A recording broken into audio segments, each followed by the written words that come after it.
It's been a few days since we said bye to the others in Nasha Town. Still no news about Rerir, though. Where could he have slunk off to? If only he was gone for good. But with all the trouble he stirred up before, there's no way we've seen the last of him. Hello! You must be the traveler in Paimon? Mr. Flint has been looking for you. Unfortunately, there's been a serious wild hunt attack over at the quarry. He thinks it's time to regroup and figure out a plan. The wild hunt? Oh, uh-oh. We better get over there. Run, come on, let's go!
I can barely sense any Kuvaki at all.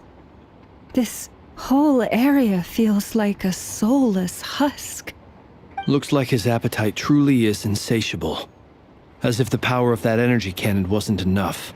He's not seriously still getting stronger? What's his endgame here? Ah, everyone's here already. Hey, we made it. So, what's going on? We've all been on high alert since we split up a few days back, expecting Rerir to strike again.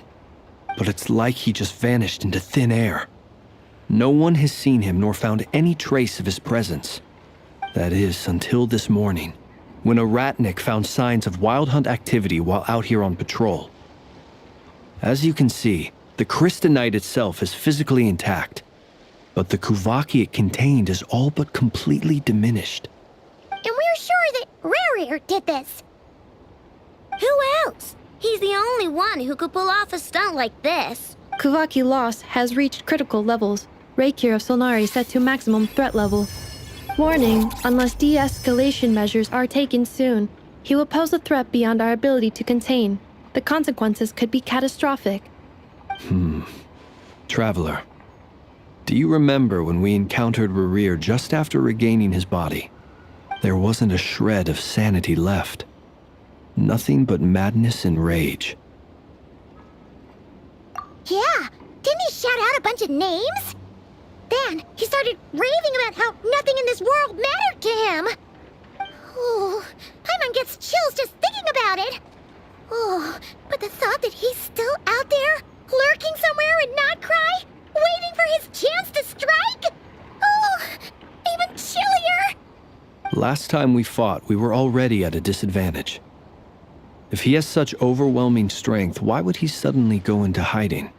Yeah, if I were him and I wanted more Kuvaki, I'd just take it by force. Unless something went wrong.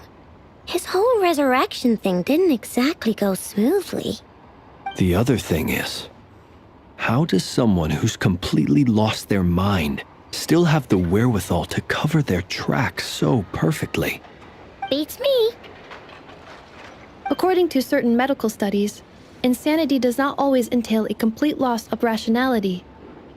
It may be that he is simply living in a world of his own. That actually sounds about right.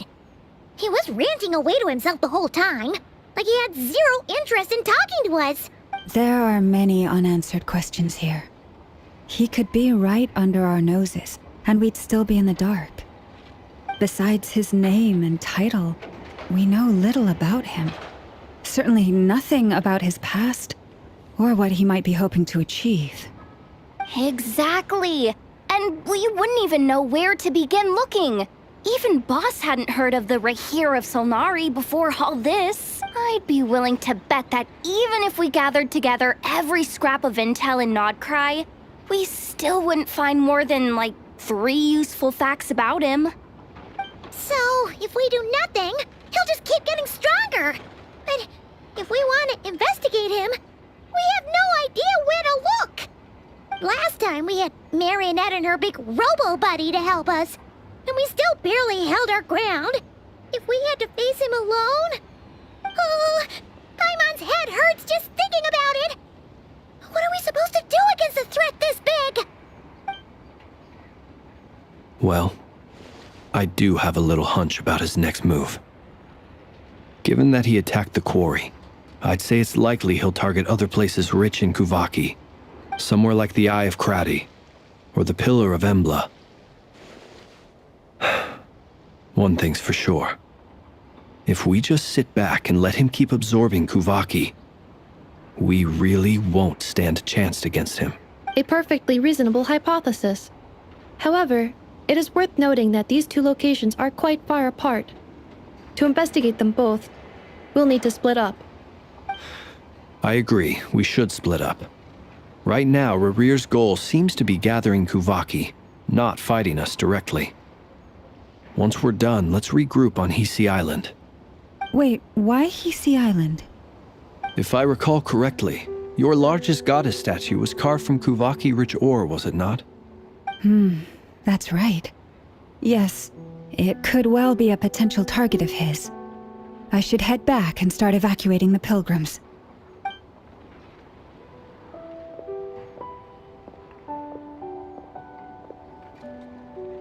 Splitting up's always gonna be risky.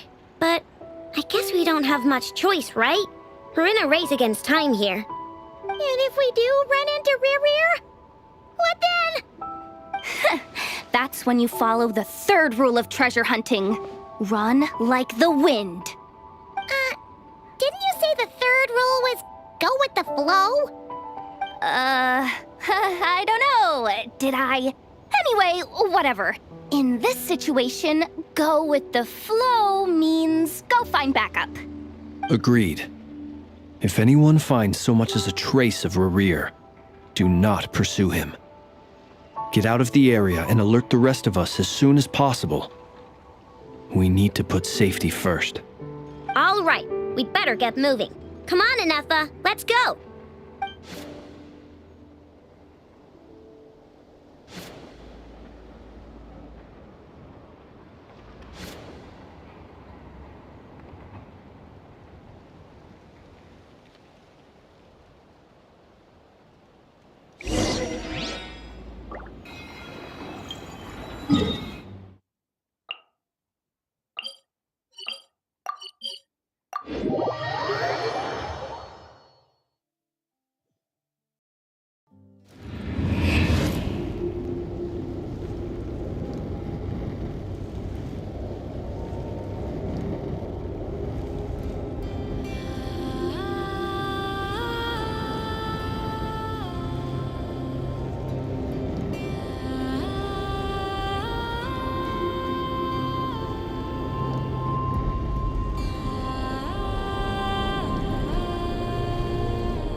Any leads?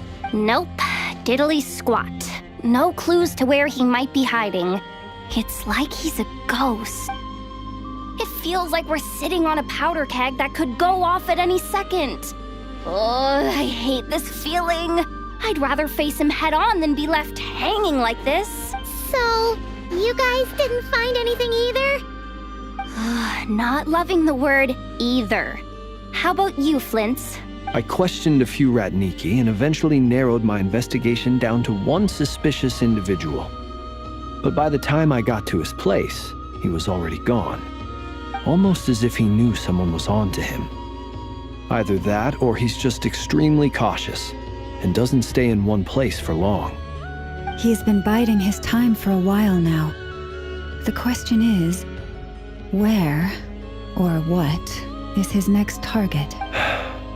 No idea. Since regaining his body, he seems to have lost all interest in the fragment in my possession.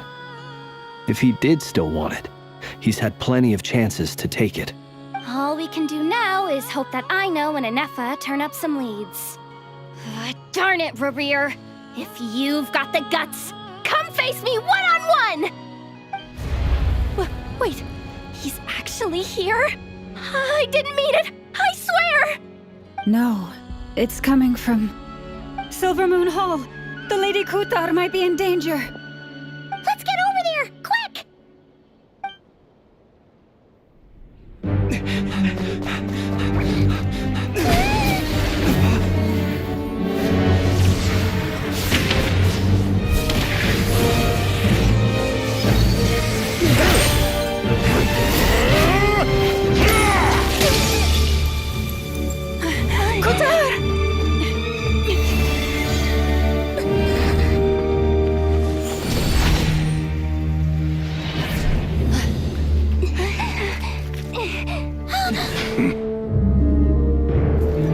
Why is he attacking the damsel elect? What's going on? No time for questions. Stop him!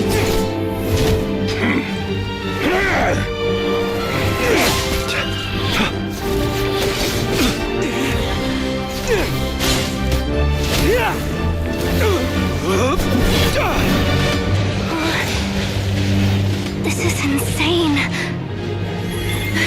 Yehuda, get Kutar out of here! On it.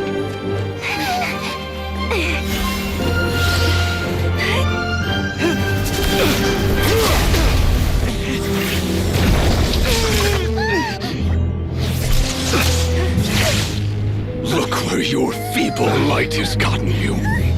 Now you shall plunge into darkness. Thalindus, soon I will find a way. Watch out!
That was too close!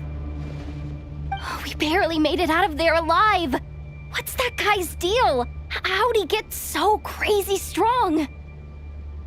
He's a threat to this entire nation. I doubt his strength could even be measured by conventional standards. I have a question. When me and Anefa showed up, We saw him chasing after this lady like he wanted her dead. What was that all about? We weren't there for the whole thing either. They were already duking it out by the time we arrived. Yeah, we didn't see how it all started. It all escalated so quickly, we had no choice but to step in. Kutar, can you shed any light on the situation? Kutar. Cross-checking database. I see. So you're the one that the Frost Moon Scions refer to as the Moon Goddess? Wait, she's the moon goddess? Oh, no wonder she looks just like all those statues. There are many reasons why people might worship the moon, and just as many why they might despise it. I've never met that person before, but there was no mistaking his deep-seated hostility towards me. Why he holds me in such contempt, I cannot say. But since he hunts the power of the moon, it's no surprise that I am a target. Kutar. There are many potential motives. For instance, you help the traveler escape his grasp. This could be his way of taking revenge. It is also possible that he covets the Kuvaki inside you and seeks to take it for his own. The list goes on. But right now, devising a counter-strategy should be our #1 priority. The likelihood of this location being discovered is close to 100%. A counter-strategy? But we don't stand a chance against an enemy like this. Surely our only option is to run. He's not gonna chase us to the end of the world, right? So as long as we can sneak out of Nodcry undetected. No, I can't say that. Come on, Yehoda, this is serious stuff. You can't suggest we all just chicken out. Running is our only option. Huh? You seem surprised, but what other choice do we have? We are facing an enemy we cannot possibly defeat in battle. Well, I mean, yeah, but still. It's not too late. I can distract him, so you have plenty of time to make your escape. Wait, what? You're gonna act as bait? Doesn't that make sense? I'm the one he's after.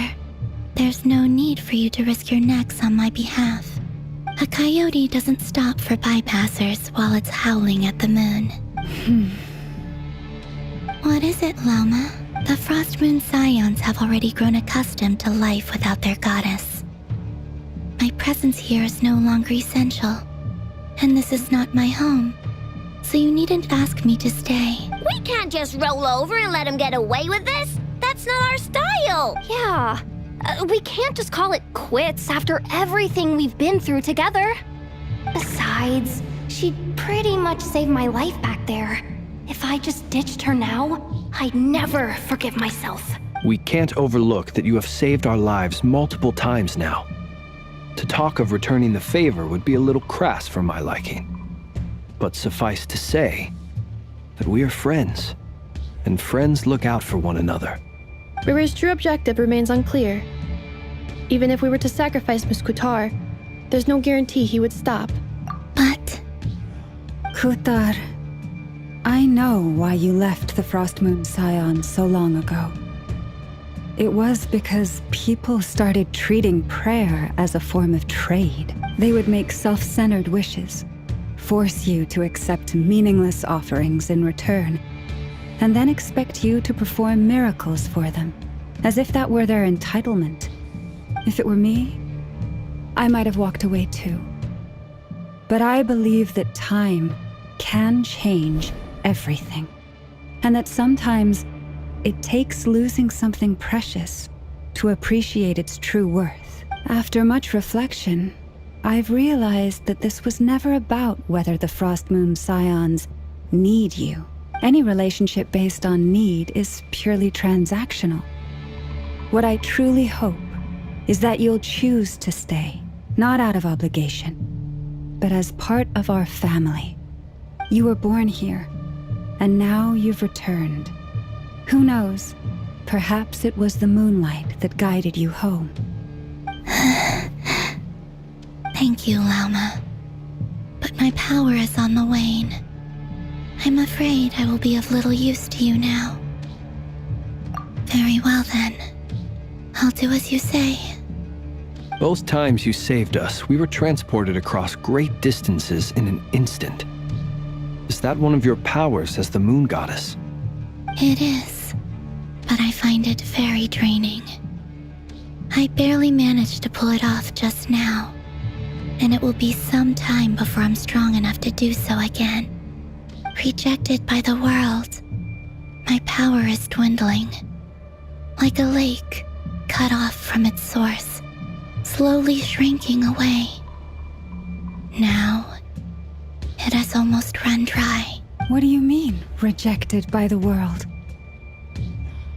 The 3 moons belong to the ancient bygone era in which they came into being. From the moment I was born, the world itself has been steadily sapping away at my strength. The 3 moons are not one and the same.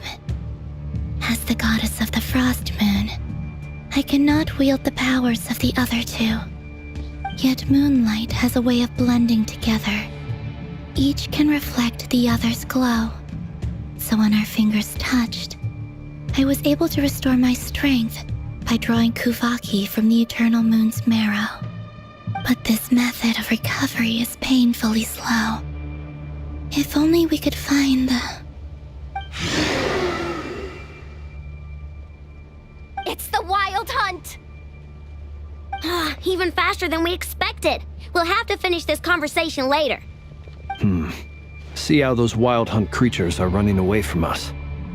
They're likely just a scouting party, which means Rerir won't be far behind. Then what are we waiting for? Let's get the heck out of here!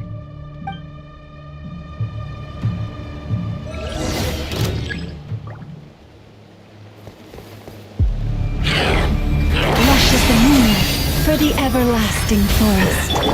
Keep on this! Look! Preparing for dust-up. Defensive mode engaged. Close your eyes. Oh, they just keep coming! This is driving me nuts! Rerir's closing in on us. We need to pick up the pace. There's too many of them! And this time, we can't fall back on Kutar's help to escape! If this goes on much longer... Cleanup sequence initiated. Close your eyes. Feel the dark. Be silent. Shut claws. To dust.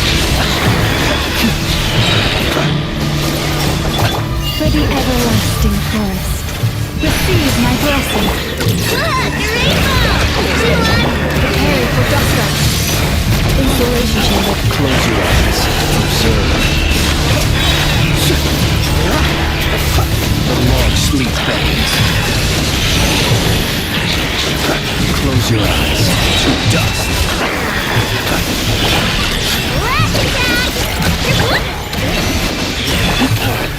Annihilation mode. Observe. Be silent. To dust. Beware the creatures of the night. Close your eyes.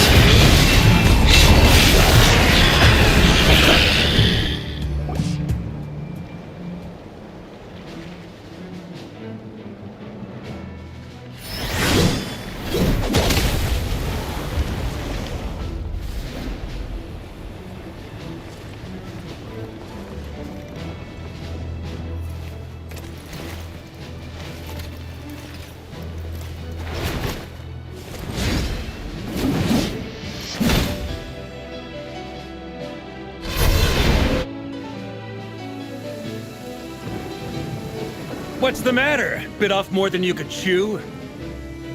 How are you? Uncle Varka! You're back from Amsvartnir? Whoa! You're Varka? Grand Master of the Knights of Favonius? We could save the intros for later. Right now, let's get you all out of this hellhole. Follow me. I know somewhere you'll be safe. Oh, is that where I think it is? That's the one. Come on, move! There's no time to waste.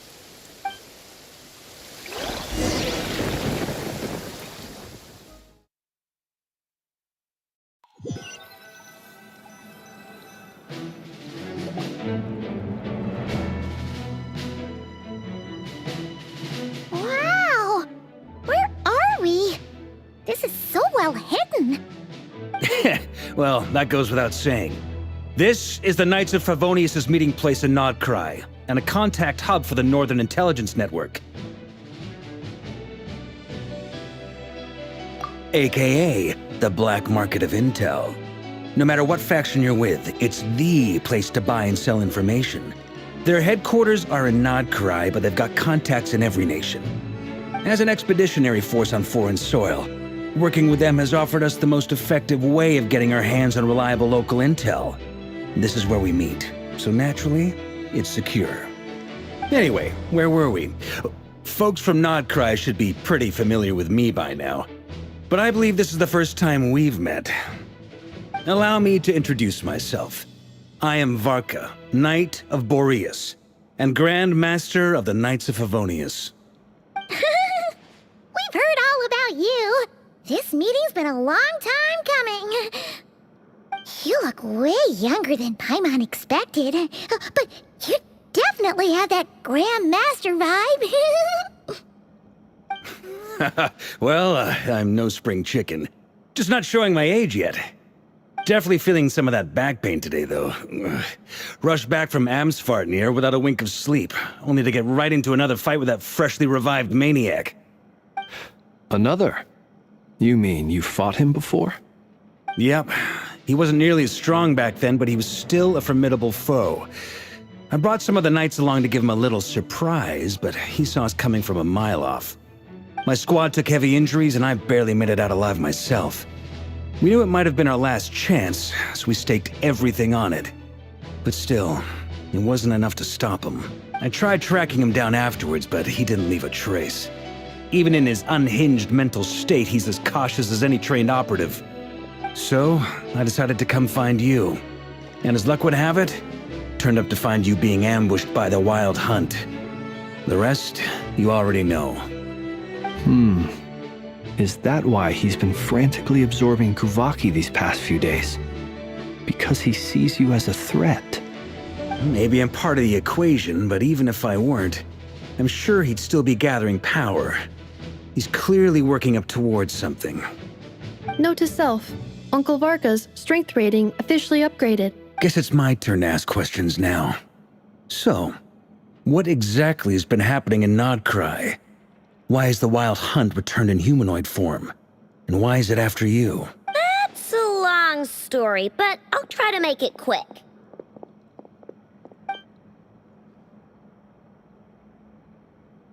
Wow, I had no idea so much had happened.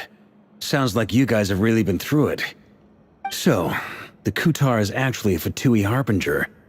And all this Wild Hunt activity in Nodcry is the work of the Rerir of Solnari, one of the 5 sinners. That's a lot to take in. Need some time to wrap my head around it all.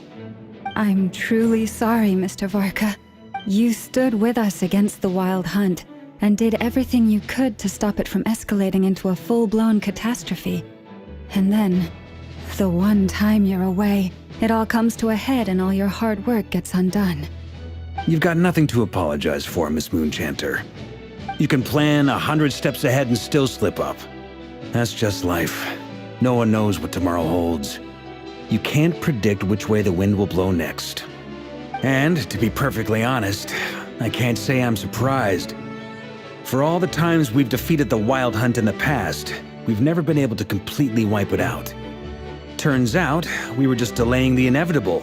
But now that a new variable has come into play, fate may well take a different course. A new variable? You mean us? Who else? And in a strange way, I think his resurgence might not be an entirely bad thing. The Wild Hunt is like an unrelenting force of nature, but Rerir is an individual with an agenda. He's gotta have a weak spot somewhere. That said, while I know I was explaining everything just now, some of the points that Mr. Flint's added caught my attention. You mean about our mystery? That's right. From what you've said, not only did they lead you straight to some key files, they also shielded Hisi Island from a lethal Kuvaki blast. I don't know who or what could pull something like that off. Heck, even Miss Columbina doesn't have a clue. I hadn't heard the story about those files. Would you mind repeating their titles for me? Wild Hunt Phenomena Log, a Nodkryan Ratnik's Field Journal, and Kuvaki Survey Log. Oh. No. Still doesn't ring a bell. Another dead end. Guess all we can do now is hope that our mystery ally keeps showing up when we most need them. Still, it's safest to assume they won't be intervening again. From here on out, we'll have to resolve this crisis by ourselves. Your intel also explains something else I've been wondering about. The reason I led my team to Amsfarnir was because we'd had reports about a possible source of the Wild Hunt showing up there. But once we looked into it, it turned out to be a red herring. I don't know who was behind it, but clearly, it served its purpose. I doubt it's by chance that he happened to make his comeback while my attention was diverted. And from everything you told me, it sounds like his scheming began well before his return. So maybe luring me away was all a part of his plan. But is it even possible that he orchestrated all of this by himself? The Moon Maiden and the Rerir of Solnari, Nodcry of all places. The way everything is unfolding, it can't be a coincidence. So, what do we do now? Got any ideas? Right now, we've got at least 3 things to consider. First, we need to figure out how to take down Rerir. If we can't beat him in a straight-up fight, the rest won't even matter. To my knowledge, the bulk of Nodcry's fighting force is already gathered here. But even with everyone united, we're still no match for Rerir in his current state. What if there was a way to tap into a new power of our own? How so? Have you thought of something, Columbina? 3 moons once watched over this world. The Eternal Moon was the largest. The Frost Moon was the brightest. And the Iridescent Moon was the most mysterious. They say that back then, the 3 moon goddesses wielded immense power. Enough to shape the workings of the world itself. I now bear the Frost Moon's power, and the Eternal Moon's marrow resides within the Traveler. Hold on. Are you suggesting? The iridescent moon, the last piece in the puzzle.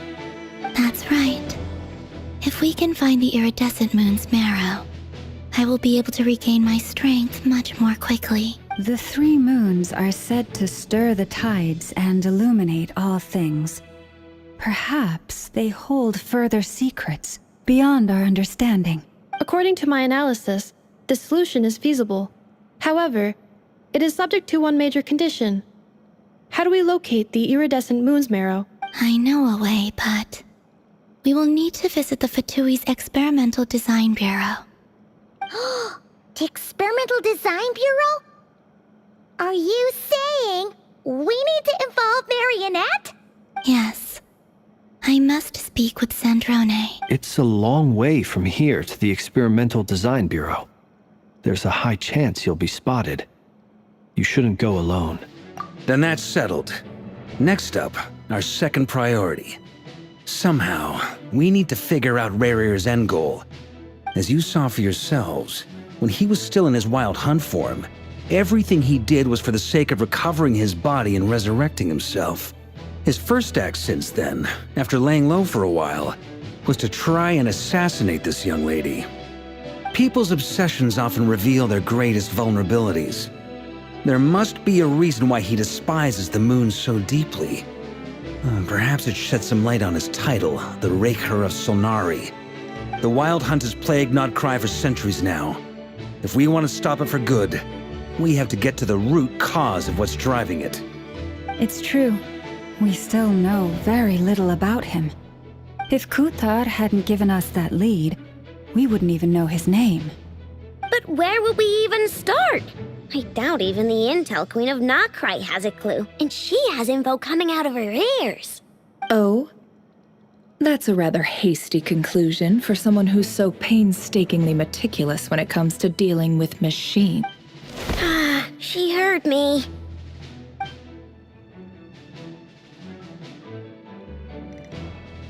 Boss! What are you doing here? I'm now asking myself the same question. I received a letter from a humble knight of Favonius, requesting a meeting to discuss a major business deal. But it looks like this humble knight had something else in mind. Details, details. Miss Neffer, the important thing is that you've arrived at the perfect time. Since his failed ambush, I've been racking my brains trying to come up with a plan to fight Rerir. Given the severity of the situation, I think it's fair to say that our only chance lies in uniting as one. And I'm talking all the factions in Notcry. We can't do this without the Curatorium. But I knew it'd be a tough job to win you over. So, I took the liberty of reaching out for a little chat. Wait a sec. How did you even hear about this place, Neffer? Didn't you say this is meant to be the Knights of Favonius' meeting spot? And a contact hub for the Northern Intelligence Network? You really think he could have gotten settled in Nodcry without my help? Besides, I'm the one running this gig. Allow me to introduce the current head of the Northern Intelligence Network. If it's intel you're after, she's your woman. Pretty much seen and heard it all. Please spare me the flattery. Let's cut to the chase. Seems like you've run into some trouble, huh?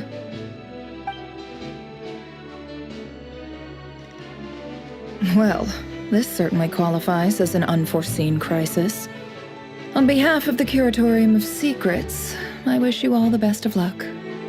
So you're just going to sit this one out? Why should I get involved? What could possibly be in it for me? What if we told you we can't do this without you? Oh? Then I'd say you'd better make it worth my while. I don't work for free. I can't put a price on something like this. It's just not in my nature. But then again, you and I have always been polar opposites in this regard. So I can't exactly say I didn't see this coming. If you insist on compensation, I will pay you. Consider this a formal commission. Sound fair? You just don't give up, do you? Too bad. I know you well enough to know you can't afford my prices. The riskier the job, the more it'll cost. And a Moonchanter's stipend isn't exactly generous. Unless you're planning to start passing the donation box around among the faithful. Boss, just a thought. If they come up short, maybe you can take the difference out of my next few paychecks. Things got really dangerous during the fight with Rerir. If this girl hadn't saved me, I'd be ley line fodder by now. I'd be gone for good, boss. If there's any way we can make this work, I'd really like to help her. Please? I'm begging you. This is why I'm always telling you never accept favors. They are the hardest debts to repay. You have to be careful who you get involved with, or you invite all kinds of misfortune. Very well, Yehoda, I will help. But just this once. Don't count on this happening again. Flynn's, that fragment that Rerir was after, do you still have it on you? Of course. Let me borrow it. I need it to follow up on some leads. Wait, you actually have some leads? Shh. This is top secret information. I get it. We all have things we'd rather keep to ourselves. Plus, I know we can count on you, so we'll leave the intel gathering in your hands. And that brings me to the third and final item. We need to find a way to distract him. We need time to make our move, so I'm in for this part, no matter what. Anyone coming with? Count me in too. Come off it, you two. Quit playing heroes. I'm way ahead of you here. Nefa did a scan of the Moon Goddess's Kuvaki signature, and we're gonna use it to make some decoys over at the Kramkake craft shop. Anyone who's in, follow me. Once they're ready, we'll deploy the decoys across Nogcry. So as long as the rest of you keep moving, he won't catch on to your scent and won't be able to track you down. I like it. Genius idea. No biggie. All right then, we'll split into 3 teams. Once your team has finished their mission, return here and wait for the others. Dismissed!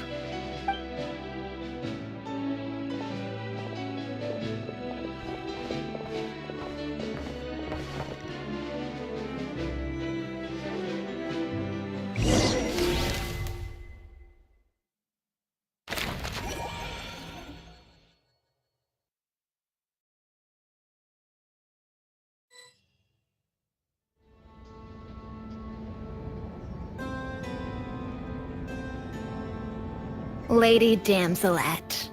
Wait, and you two? What are you doing at the Kuvaki Experimental Design Bureau? We've been doing our best to mind our own business lately. But if you're just gonna waltz up here like this, you're seriously pressing your luck. Don't blame us for doing what we have to. Huh. You really think that's gonna scare us off? We're not looking for any trouble. I just want to see Zandrone. Do I need to remind you that you're still a wanted fugitive for deserting us? Out of consideration for our former ties and the crisis we're all up against, we'll let you leave in one piece. But don't even think about trying to get inside. Let them in. But... Are you going to make me repeat that? No, my lady. Zandrone seems to be in a good mood. Must be maintenance day.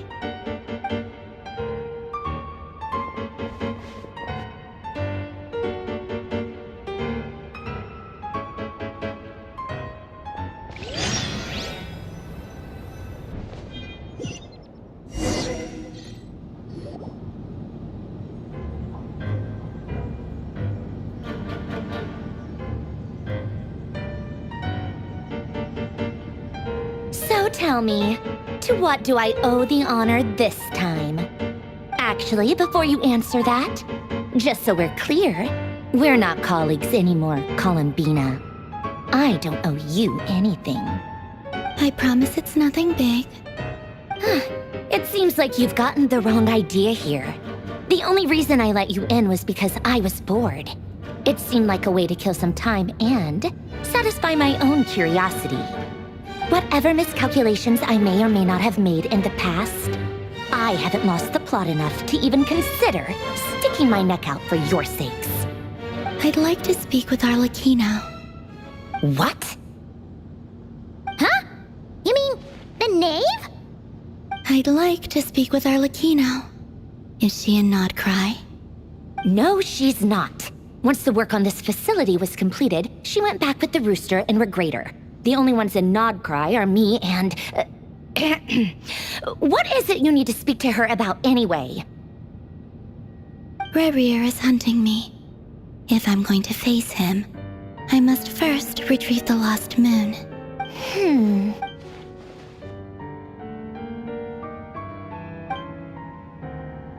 Is that a no, then? As if I need reminding. I was this close to settling things with him before someone decided to whisk me away to their weird little garden. Have you held any tea parties lately? Tea parties? Yeah, obviously. You don't seriously think we'd pack it all in just because you aren't here. If anything, they've been more eventful than ever.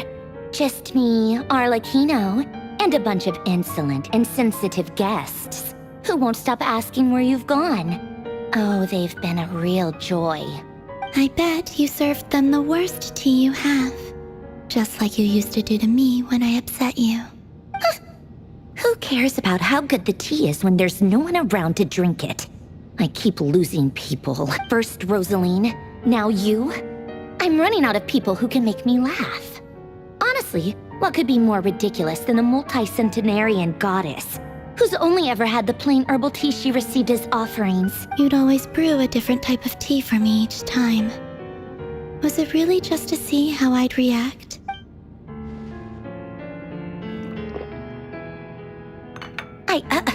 Well, duh. Why else? Watching you squirm was practically my only form of entertainment. Oh, yeah.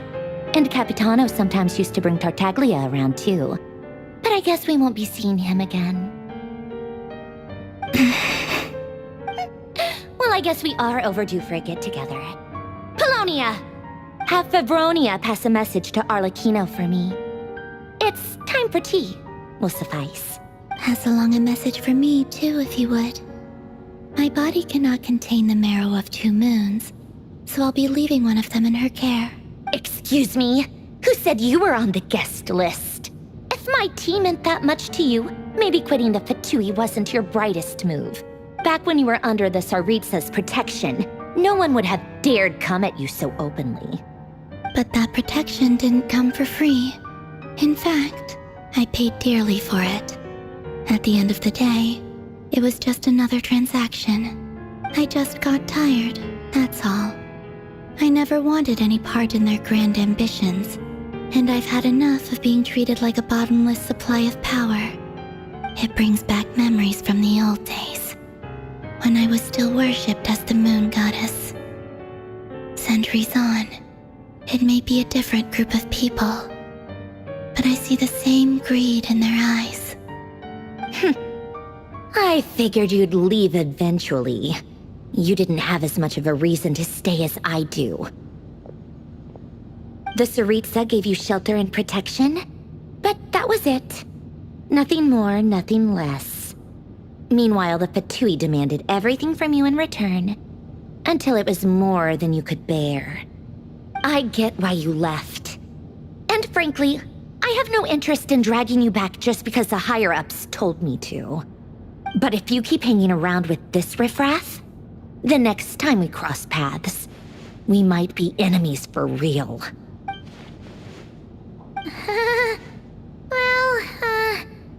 Guess that's our cue to leave. That might be your plan. But it sounds like someone else wants you to stay a little longer. Huh? What do you mean? Listen.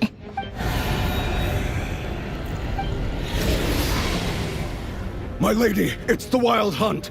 A horde of monsters is headed straight for the facility. Another uninvited guest trying to crash my tea party. Clear the area. I'll handle this. Wait, what? You want us to leave you here by yourself? Huh. You'll be lucky to make it out of this alive. You really think you can afford to worry about me? Go on, get out of here. You may have stopped Polonia from crushing him last time, but I've made sure that won't happen again. The entire Experimental Design Bureau is rigged for war. Stay and watch if you want, but it'll be at your own risk. You're not flagged as friendlies in a weapons system. Don't tell me what to do! Look, if you're leaving, make it quick, or you'll just get in my way. There's a secret passage on the second floor. It'll take you right to the plains out back. Stare all you want, Columbina. You're not getting another invitation to my tea party. I know. But thank you anyway, Sandrone. This is exactly why you shouldn't hang around with those people. All their melodrama and sentimental nonsense is rubbing off on you.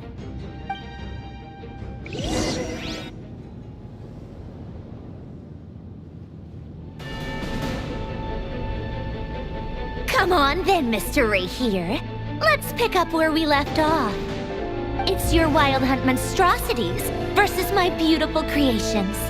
Let's see who comes out on top.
Polonia! Get him! I've upgraded Polonia again since our last encounter, and uploaded every last scrap of your data. So let's finish this, once and for... She's not here. Where did she go?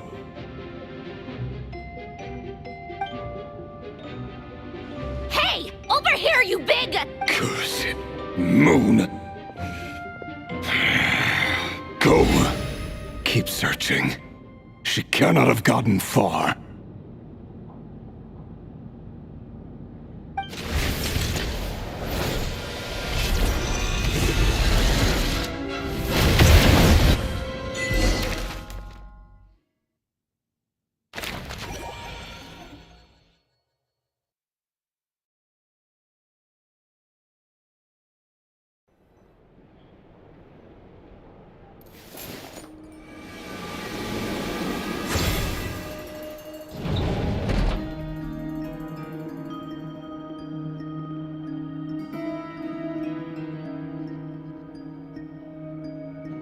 So this is your method for investigating Rerir's past. It almost looks like some kind of ceremony. Good deduction. But it's quite a different affair from what you're used to with the Frostmoon Scions. Whoa! First time I've ever been in here. Boss always said it was off limits, so I pictured some kind of creepy dungeon. But it's actually kinda nice. Oh, I guess this must be Sumero decor? That's where Boss is from. And that nice shopkeeper who sold me my treasure compass. I'm not sure exactly what you've got planned, but it looks like you're all set. Whenever we wish. But for some reason, I've got a feeling this isn't going to end well. I've never faced Rerir myself, but from what you've told me, his power is beyond anything I could imagine. I, on the other hand, am just an ordinary businesswoman. If you ask me, you're about as far from ordinary as it gets. So what are you saying? You're getting cold feet?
Once I take a job, there's no backing out.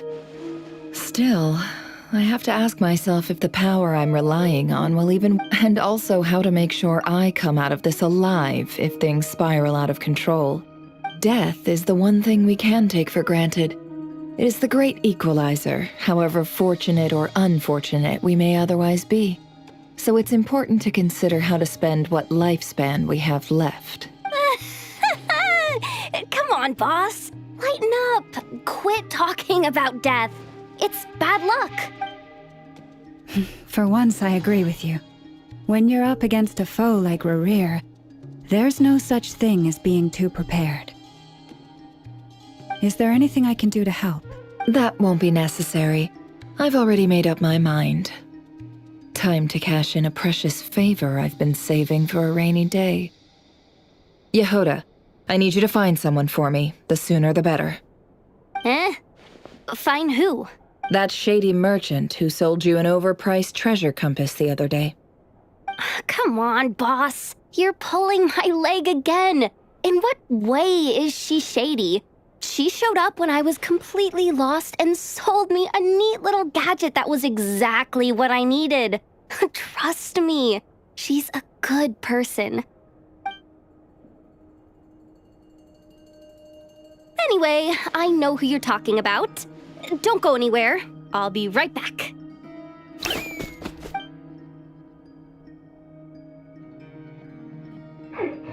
Quit grabbing me. I genuinely can't run any further.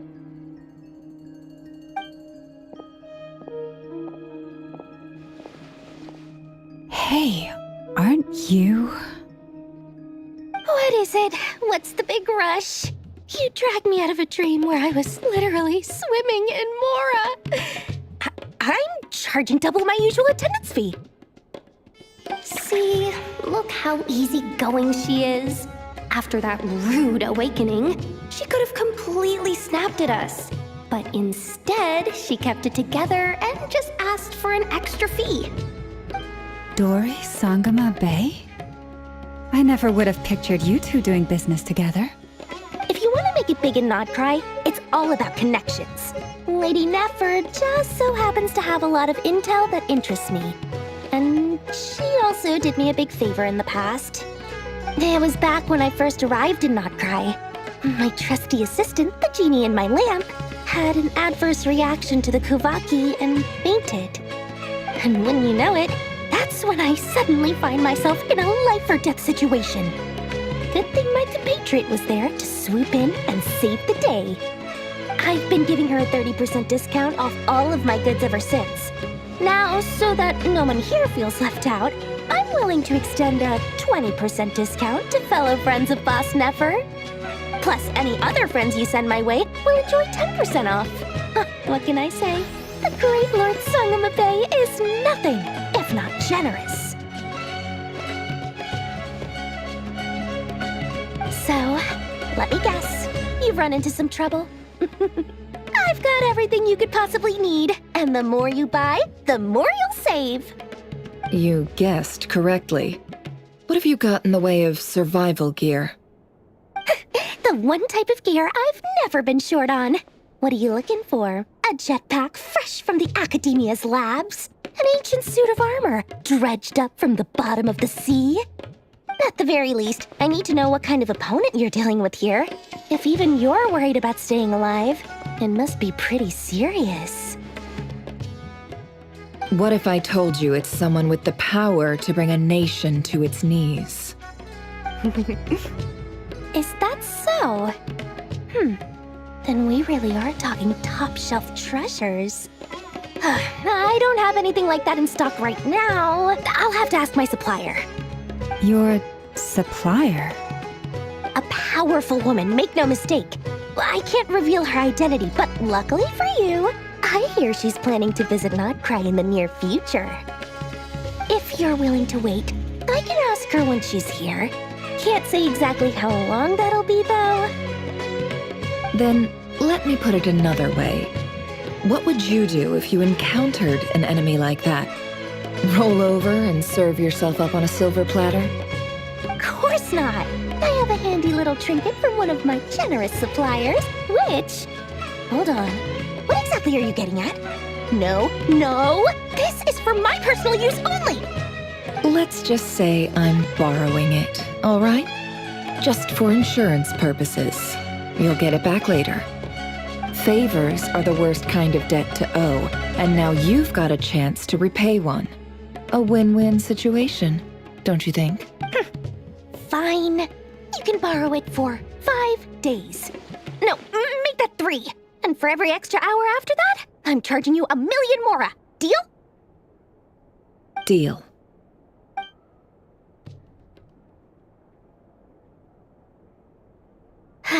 What a way to start the day. Now, was there anything else you wanted? Or can I go back to bed now?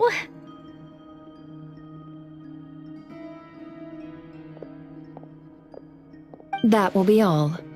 Take care now. See you later! You're my favorite shopkeeper.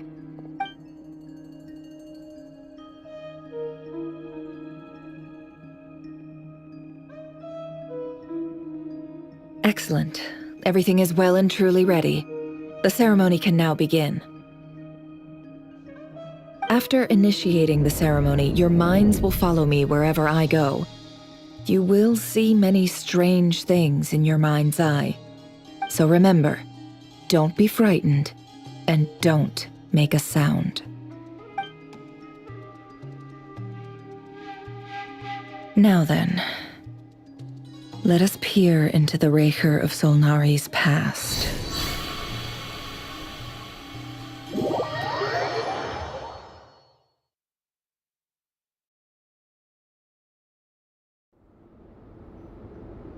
I made it. I don't recognize this style of architecture. Must be Conrian. Simple furnishings, table and chairs. It's a more ordinary house than I might have expected. Looks like the fearsome Rerir of Solnari came from surprisingly humble beginnings. Unless this passed for luxury in Conria. Unlikely. Anyway, I'll keep exploring.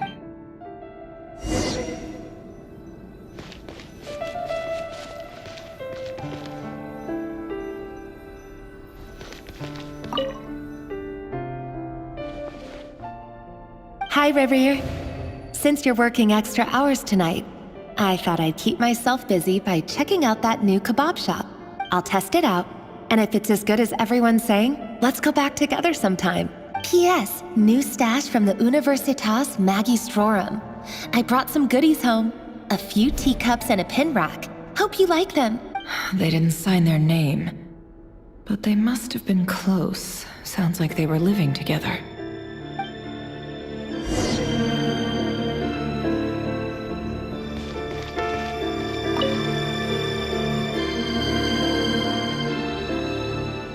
I went over to Joseph's for drinks today. They have a fine collection, but I went alone. Felindus was tied up with something and couldn't make it. Joseph asked why I came alone, but I didn't really have an answer. He then went on to ask about other things. If you ask me, someone who asks that many personal questions is too nosy for their own good. But if he invites me again, chances are I'd still go. Felindus. That's the same name Rerir mentioned. Crane imports keep falling. If things don't pick up, we'll soon be back to meat and mushrooms only. Honestly, I'm not a huge fan of that new type of mushroom everyone's been into lately. Didn't it start out as a lab-grown variety? I heard it's even mildly corrosive. Seriously, why would you even eat something like that? I don't care if it's an impressive feat of alchemy. That just isn't the kind of thing I like to eat. Grain has to be imported, and they're eating a diet of mostly meat and mushrooms. Could it be because Conria is underground? That would explain why they use so much stone in their buildings. They even use alchemically modified strains for food. Seems like the people of Conria don't have many options when it comes to dining. I've just about saved up enough now. Time to buy it and keep it somewhere safe. Making a big purchase. I wonder what it is.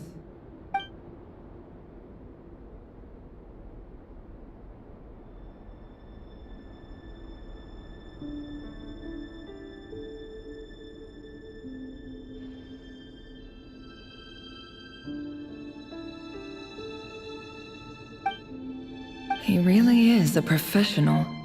No wonder he's so good at covering his tracks. Despite what he's become, it seems like he's retained certain habits, at least in this regard.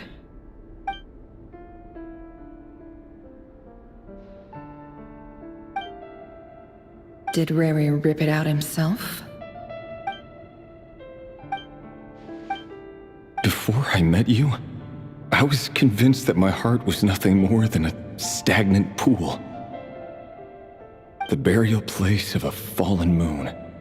A withered, windless grove where the waters rested forever unrippled. It was you who helped me see that my heart hadn't entirely withered away. That it could still beat to the rhythm of love. This is just trivial sentimentality from the looks of it. Why would he go to the trouble of hiding that? The burial place of a fallen moon.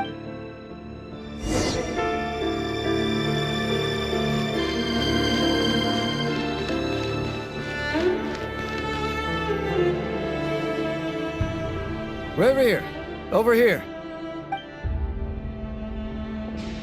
Dane!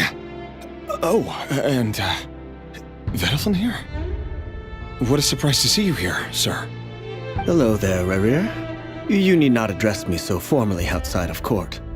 He doesn't get that much free time, so I invited him over for a drink. Even the court prophet deserves a break every now and then, right? Well, I'm flattered. So, what are we discussing today? Hey, don't look at me. As far as I see it, we don't need an excuse to have a few drinks. Come on, don't give us that. Didn't you say you were about to pop the big question? How's that coming along? Who'd have thought the great Twilight Sword was an even greater gossip? I just didn't expect you to be the first one to settle down and get married, that's all. Yeah. If you told me that a few years ago, I wouldn't have believed you either. So, are you planning to come clean about your job then? I'm guessing you still haven't told her. Sure, I'll have to tell her at some point. But I'll need to pick the right time and place. To be honest, I have no idea how she'll take it. Come on, stop being such a pessimist. For all you know, she could be thrilled. I bet she'll be much more impressed by your actual job than the one she thinks you're doing now. A member of the King's Guard. Quite the cover story. Does the king himself even know? Of course he does. Anyway, enough about me.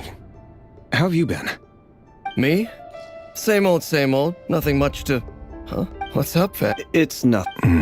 Vadafulnir. Dainslift's elder brother. Renowned throughout the court of Conria as the Visionary, and said to possess a wisdom far beyond the reach of any ordinary man. And yet, despite the gulf between us, he seems to have something to say about me. Does he even know me? Does he see me as a friend of his brother, or just another of the Vinster King's blades? Why did he react so strongly?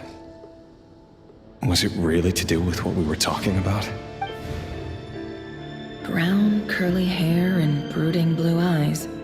So this is what Rerir looked like back in the day. Perfectly normal. No different from anyone else. As frightening as this monster is in the present, there's something even more unsettling about seeing the human he used to be.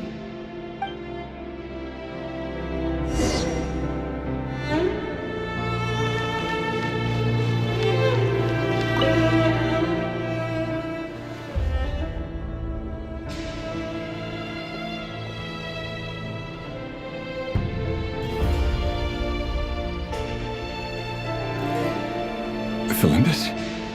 You're back early. Our equipment's being serviced today, so I got off earlier than usual. How's your day been? Aw, why the long face? Is something the matter? Has your boss been giving you a hard time again? Went for a drink with Dane and the others after work. Isn't that a good thing?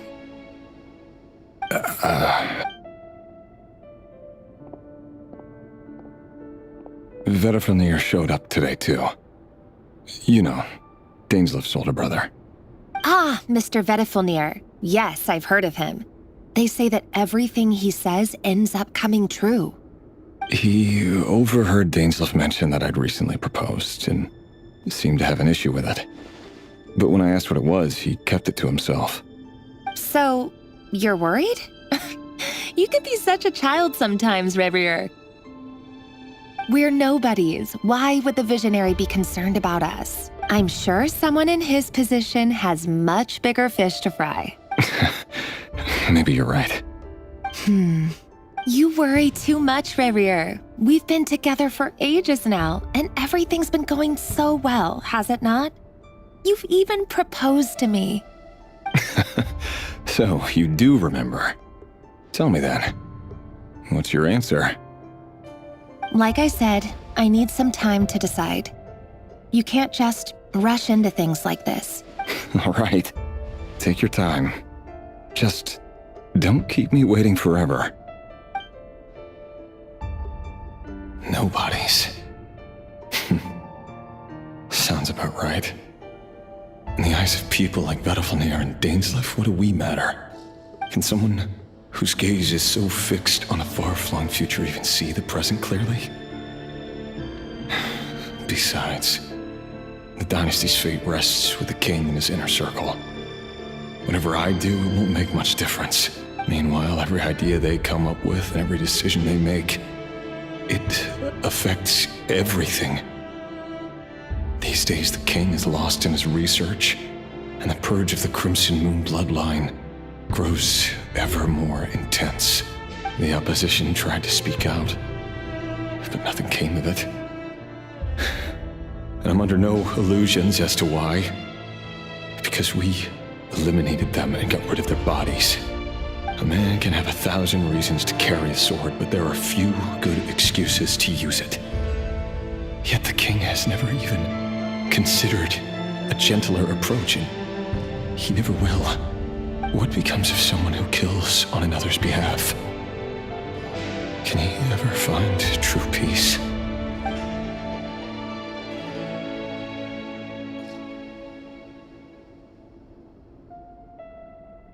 Thelindis? By the same token, it's unlikely to bear a grudge against us either. There's no reason we can't keep living happily together, cherishing the simple joys of each day as they come.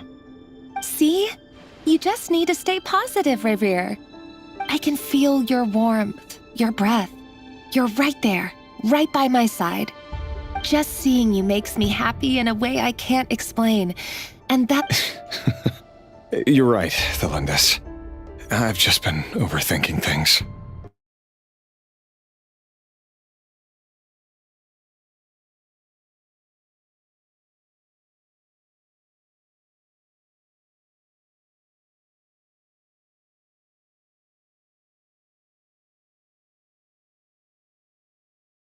I'll go get started, but don't be late. If you keep me waiting too long, I won't be a happy bunny. Relax. I'll be there. Seriously, though, you drive a hard bargain. You're really gonna leave my proposal hanging and still expect me to take you to the ball? Well, that...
last operation was a resounding success, and all thanks to you, Rerir of Solnari.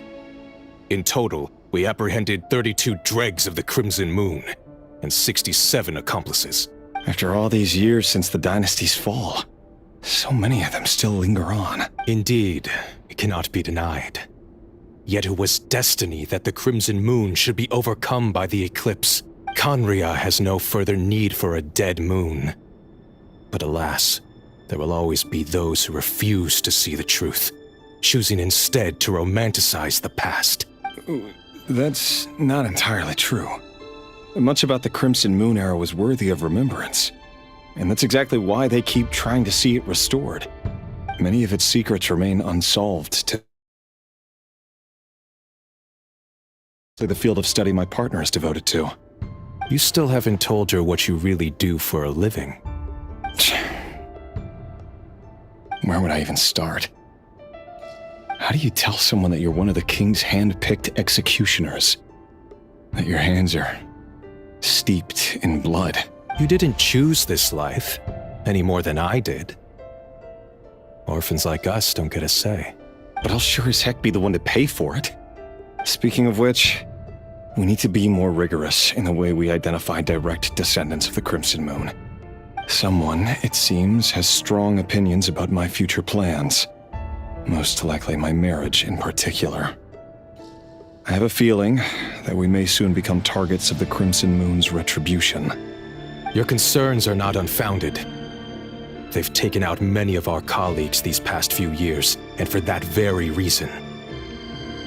These are no helpless lambs we're leading to the slaughter. They're wolves in sheep's clothing.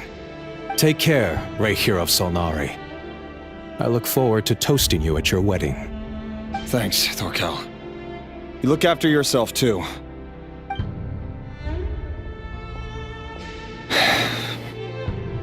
Thelindis, I never wanted to keep this from you. You're the last person I would ever want to lie to. But that's exactly why I can't tell you everything. There are things you shouldn't know. Things you cannot know.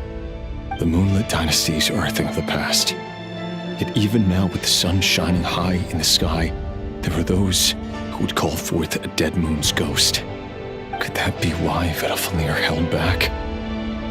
Or was it because of some court secret he's not at liberty to share? I have to get a clear answer from him. No matter what happens, I will protect Thelindis. Rerir seems to be very concerned by Vedalfnir's reaction.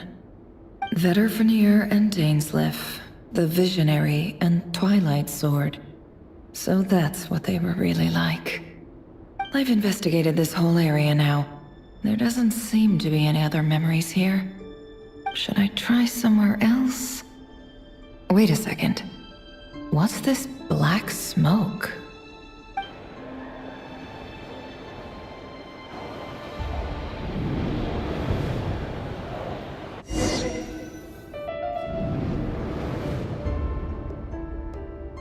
So, he's late after all. Just you wait, Rerir. You're in for it. Big time. Are you waiting for someone, ma'am? Could I tempt you into buying some flowers? Oh, sure.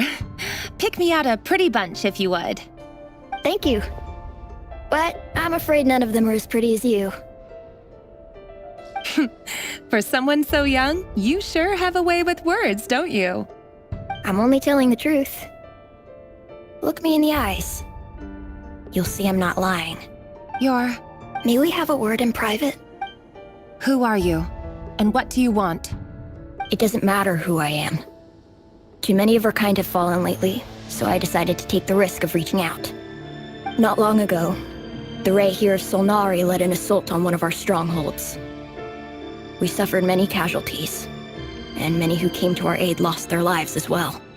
Sorry, I don't know why you're telling me this. And I don't want to get involved. Wait, hear me out. His name is Rerir, and he claims to be one of the king's guards. What did you say? A cruel irony, isn't it? The man you're set to marry leads a double life as a brutal executioner. But surely, you must have caught a whiff of the blood on his hands. Why are you telling me all of this now? Simple. It's because... How strange. Rerir was nowhere to be seen in that memory. It clearly belonged to the Lindis. Rerir couldn't possibly know what happened if he wasn't even there. Why would her memories appear in his fragment? The ceremony won't last much longer. I think it's time to call it a day.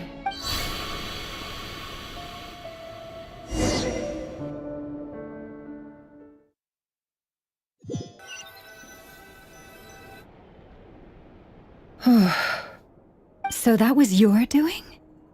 Did you just pull us inside Rerir's fragment to spy directly on his memories? Any more questions, and I'll have to start charging. I had no idea you could do that, boss! Seriously, that was amazing! We're not worthy. We're not worthy! I gotta admit, though, I'm itching to see what happens next. Feels like we barely scratched the surface. I'm just as curious as you are. But the ceremony only allows for limited time inside. That's all we can see for now. Luckily, we managed to learn quite a lot. So far, so good. I just hope the others are doing okay too. Especially the group with the Traveler. Their mission is a risky one. Let's hope it's all going smoothly. If you're worried about them, those... If I know boss, she's gonna need some time to write up all the details and make sure it's all coherent.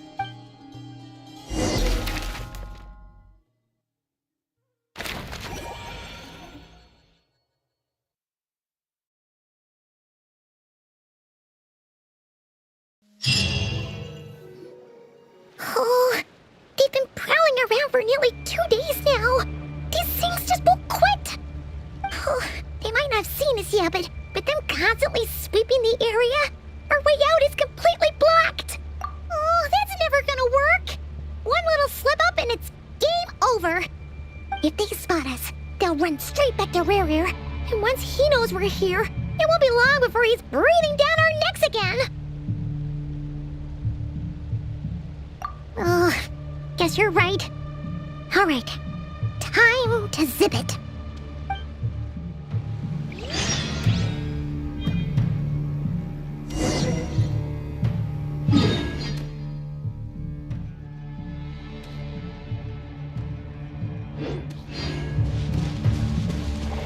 Quick, hide! We almost got spotted! Phew, that was a close call.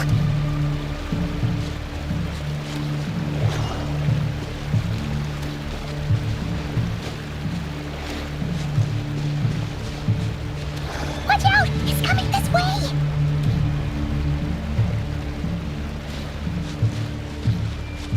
Keep going. We're nearly there. This is the final hurdle.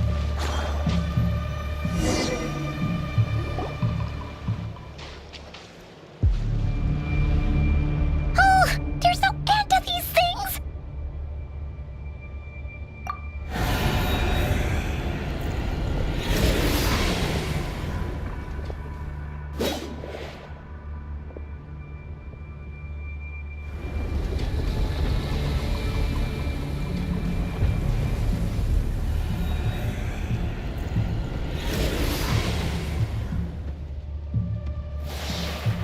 Fire.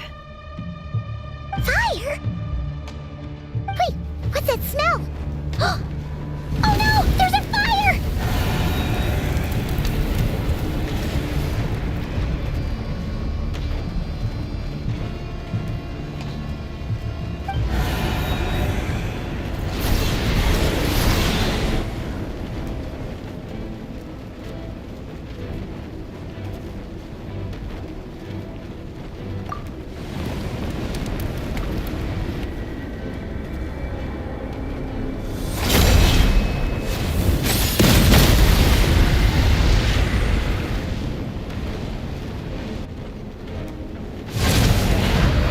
Sandrone was right. You look weak, Columbina. The old you would never have let such lowly creatures bar your way. Word has it that you did something for the Tsaritsa, and that's why you've lost most of your power. Freedom comes at a heavy price, doesn't it? It's Arlecchino! You came! Hello again, Columbina. And greetings, guests of the House of the Hearth. It's been a while, Arlecchino.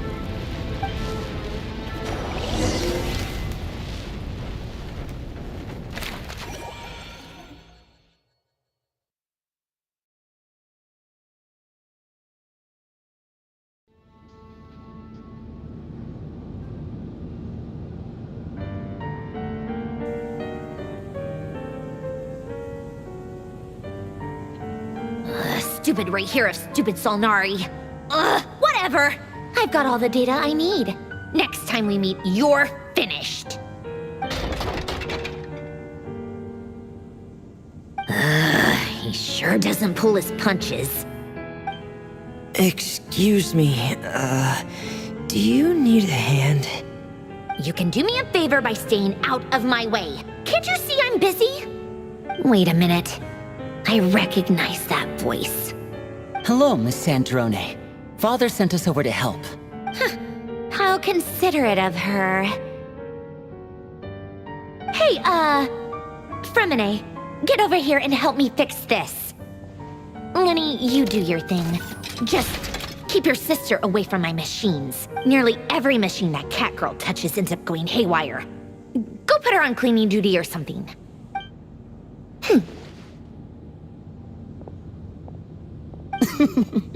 Then let's start downstairs.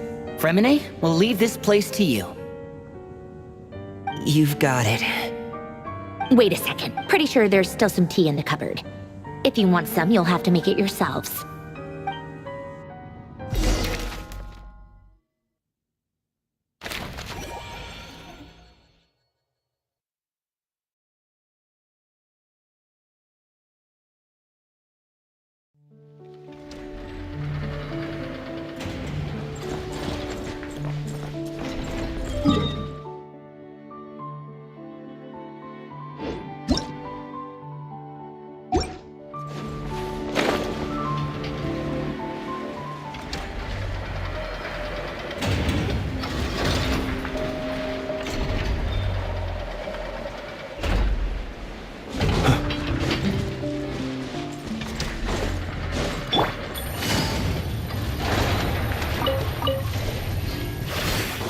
Take it easy.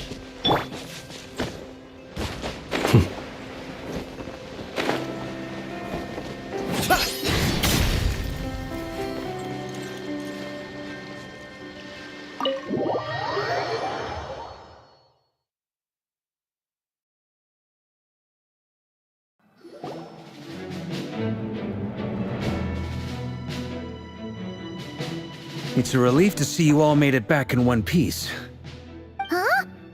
Feels like there's quite a few people missing. Where's Flint's and the others? And what about Nefer? I returned ahead of them. Flint is helping Ino and Anefa to set up the decoys and buy us some time. As for Miss Nefer... Boss is still wrapping things up on her end. She sent us back to fill you all in on the top secret intel we've been gathering. I see. Then let's get right into it. But first, who do we have here? You brought someone else in to help? Greetings. I was invited here to help as a longtime Tea Party companion of Columbina's. You may call me Arlecchino. Surely it can't be. Those eyes. Oh, where have I seen them before? Wait, of course. In those memories we just saw. The only Arlecchino I know is the fourth of the Fatui Harbingers. So either you share a pretty uncommon name, or you're more than just a Tea Party buddy. You're well informed, Grandmaster. A man from Mondstadt living all the way out here in Nodcry, and yet the people and affairs of Snezhnaya seem to hold a special place in your heart. Oh, the feeling's mutual. Sounds like you know all about who I am, too. A Fatui Harbinger. The atmosphere in here just got really tense. guess we can't just start trusting Fatui Harbingers, even at a time like this. I must admit, though, I'm a little curious. Seeing as the moon goddess no longer belongs to the Fatui, what makes you so willing to put your neck on the line here? Nor does Nodcry belong to Mondstadt, Mr. Varka. Yet still, you're fighting for it all the same. Things don't always have to have a tangible payoff. Sometimes, stopping things from spiraling out of control is a higher priority than chasing the spoils of victory. Of course, I can't say there's nothing in it for me at all. But that's between Columbina and myself.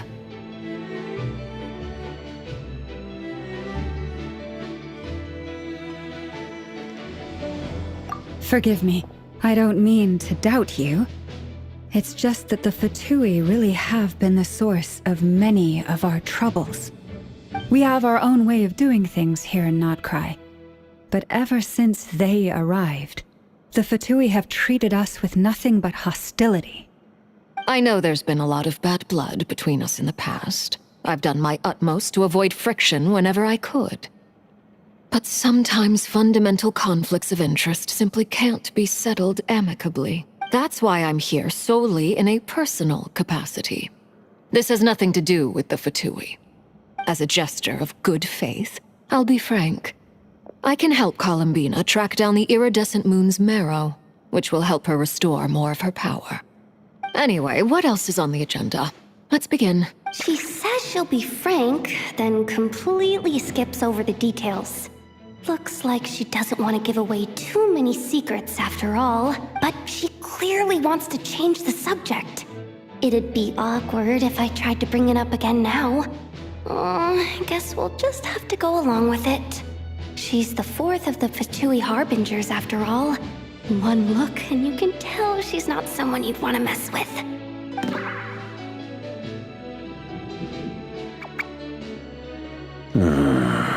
Well, since Miss Arlecchino sounds confident in her ability to handle that, we'll proceed to the next topic. Yehuda, time to share that top secret intel. Alright, listen up everyone. First, we now know that Rerir was originally a Conrian secret agent whose primary mission was to hunt down and assassinate the so-called Dregs of the Crimson Moon. The Dregs of the Crimson Moon? Mm-hmm. In the memories, there was a lot of talk about the Crimson Moon and Eclipse, and a whole bunch of other stuff from the time of Conria. To my knowledge, those were the names of two different Conrian dynasties. Long, long ago, it is said that the people of Conria worshipped the Crimson Moon, drawing a mysterious power from its reflection. But one day, a coup saw the Crimson Moon eclipsed, hence the name of the new dynasty that replaced it, and how it became the new emblem of Conria. Still, long after the Crimson Moon dynasty had fallen, the last ruler of the Eclipse dynasty, the Vinster King, still coveted the secrets it left behind. So, he sent the Rerir of Solnari to secretly hunt down the Crimson Moon's few remaining followers. In those days, Rerir showed no signs of madness. In fact, he was as normal as any other person. Oh, and he had a fiancé, or at least a would-be fiancé, called Tholindis.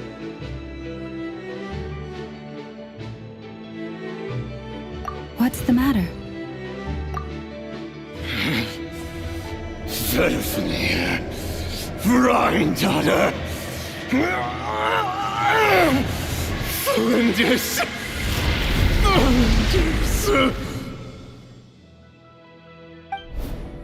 Interesting. Anything else? What about this would-be fiancé of his? Do we know anything about her? Well, she was a researcher at the Universitas Magistrorum, but it felt like she was hiding some kind of secret. Oh, and one more thing. For some reason, Rerir's fragment also contains some of Tholindis' memories, though only a very small portion. Well, no shortage of potential leads, I'll give you that. In any case, It sounds like we can conclude that while Thelindis was still around, Rerir appeared to be lucid and quite normal. Thelindis, it seems, must have been the one thing in this world that he couldn't let go of. Tell me though, were these pure-blood Conorians we're talking about here? Why do you need to know that? Hold on. If she was a pure-blood Conrian... Oh yeah! Just like how it was with the captain! If we could somehow find her, do you think there's any chance Rerir might regain some of his sanity? It's possible, but it would take a miracle. We can't pin all our hopes on that. That merchant who Nefer knows, Dori Sangama Bay. Maybe we could hire her to look into it. All right then. Let's keep working in our separate teams. Traveler, Paimon, Kutar, and Miss Arlecchino will go look for the iridescent moon's marrow. As for the others... On the way over here, I noticed that the Wild Hunt monsters had grown even more frenzied in their search for Kutar. At this rate, the people living here will be in grave danger too. So I'm thinking of gathering together some of our followers to go wipe them out. I'll head back to the curatorium and meet up with the boss. Feels good knowing we've all got something to be getting on with. Given that the Wild Hunt has been a lot more active lately, the Lightkeepers have likely begun their own operations too. If that is the case, someone will need to pass the news on to Flint's. I'll hold the fort for now, then discuss our next move with Flint's, Aino, and Anefa when they get back. All right then. Well, the clock's ticking. If that's everything, we'll be on our way. We'd better get moving too. We'll try to buy you as much time as we can. Relax. Just do your thing. Now, I decided to call in some backup since things are getting so hairy. Our reinforcements should be here any minute now. Stay safe, everyone. Dismissed.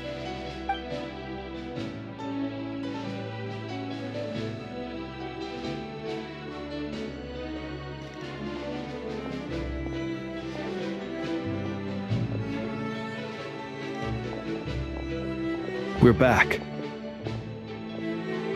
Did we get here a little early? Or a little late? A tad late. The others have already set off. To summarize, our resident moon goddess has found us a new ally, and Boss Nefer has uncovered some promising info. Everything going smoothly on your end? Not great. I don't know how long we can stall them for. The decoys are getting taken out way faster than we imagined. I'm gonna make some more later, but I need a timeout first. I'm so tired right now. Oh, right! Inefa, could you fill in Uncle Varka on what we just discussed with Flint's? Sure. Uncle Varka, you previously told us about how when you went to investigate a source of the Wild Hunt in Amsvartnir, you discovered that it was just a diversion. But according to Flint's intel, several outbreaks of the Wild Hunt had already occurred in Nodcry in the period leading up to that. That was before Rerir had regained his body, when he was far from regaining his full strength. In other words, in theory at least, he still lacked the means to act in two places at once. Flint's, with everything that's been happening, the Lightkeepers across Nodcry are rallying to fight back against the Wild Hunt. They're gonna need your help. I know, I'm sure you're capable of coming up with something far more effective than decoys. But for now, you should stay here and get some rest. Anefa and I will head back over to Amsvartnir to see if there's anything I missed. I told you Uncle Varka would say that, didn't I? A deal is a deal. Not a word about my snack intake for the next week. Database updated. Reliability of Aino's predictions increased. What does that mean? They were betting on how you'd respond after hearing their intel. It's the obvious choice, isn't it? That's hardly worth betting on. We already decided that Anefa should go investigate the situation over at Amsvartnir on her own. Someone needs to hang back and oversee our strategy meetings. And besides, you still haven't fully recovered from ambushing Rerir. So I've ended up with the easiest assignment. Well, I appreciate it, everyone. See you when you get back.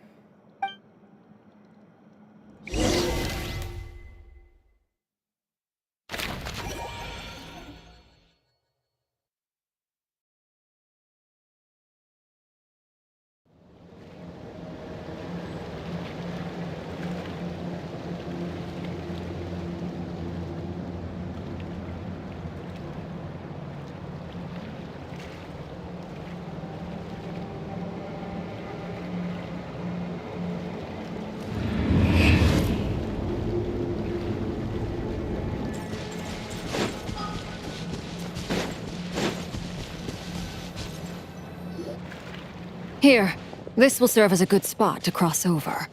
Arlecchino, hold up a second. Since you brought us all this way, would you mind telling us what you've got planned? We still haven't got the slightest idea what's going on here. And if even Columbina doesn't know where the iridescent moon's marrow is, how do you? Simple. Because I am an inheritor of the royal bloodline of the Crimson Moon, and one of the last surviving embers of the Two Worlds' flames. Huh? Are you serious?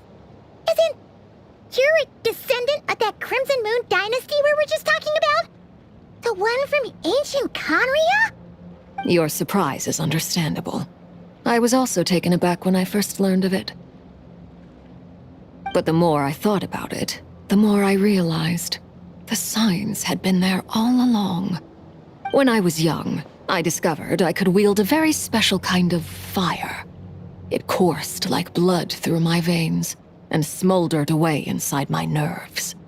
What's more, whenever I experienced strong bursts of emotion or drew too deeply on this power, it was like some kind of presence within the fire would begin to gnaw away at me, consuming me from the inside out.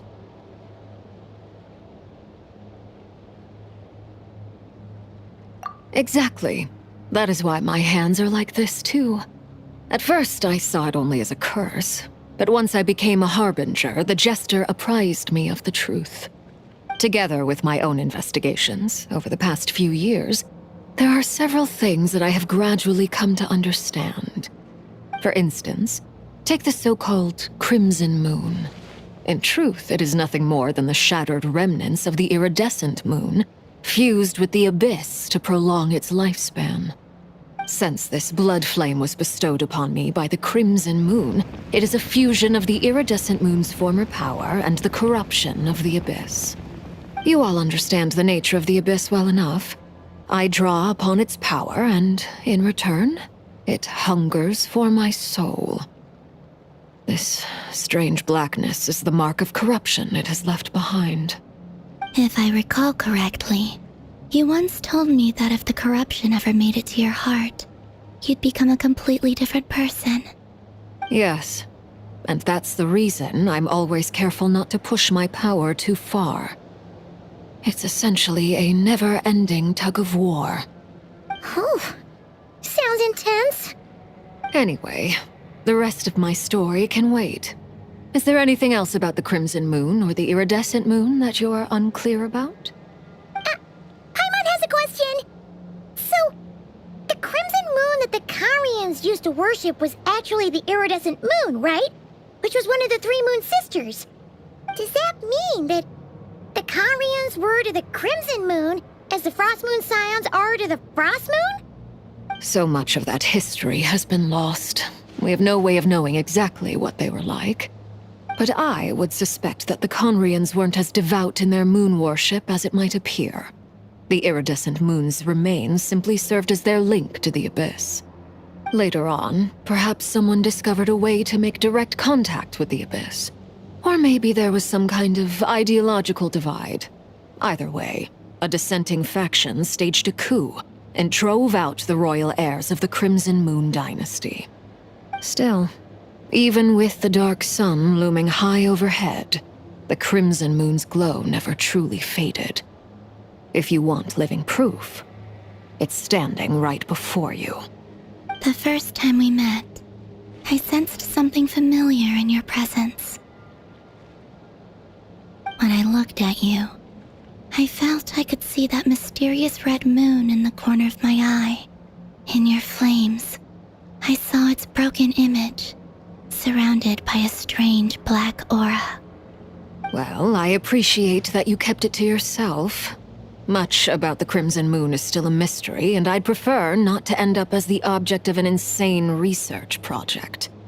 Anyway, time is against us here, so if there's any other questions, they'll have to wait. I just want to make sure I've got one thing straight. In her letter, Sandrone mentioned that since you are unable to contain the iridescent moon's marrow yourself, you intend to leave it in my custody, correct?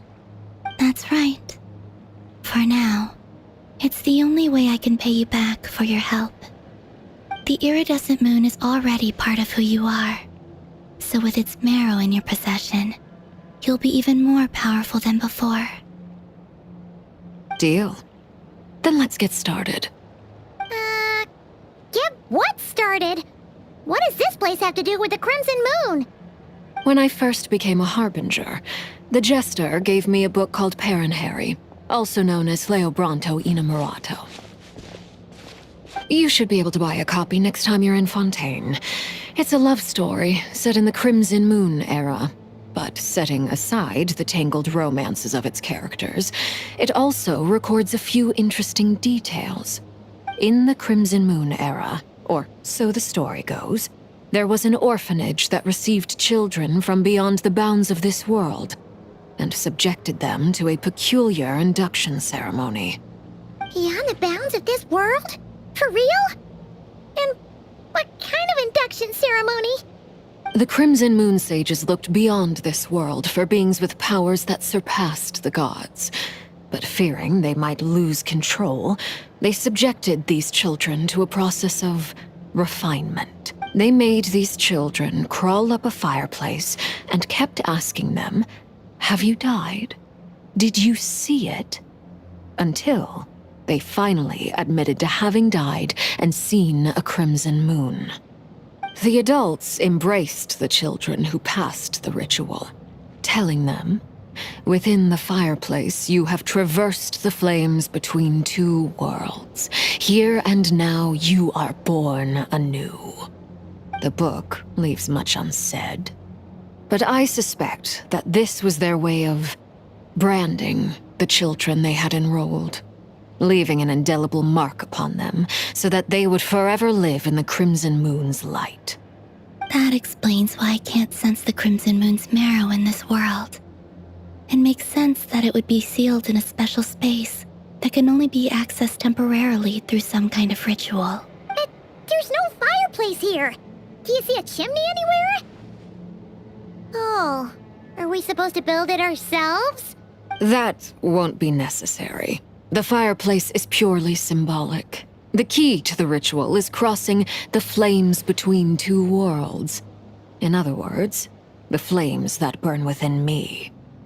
Those burned away by such flames leave behind a kind of ghostly afterimage in the world.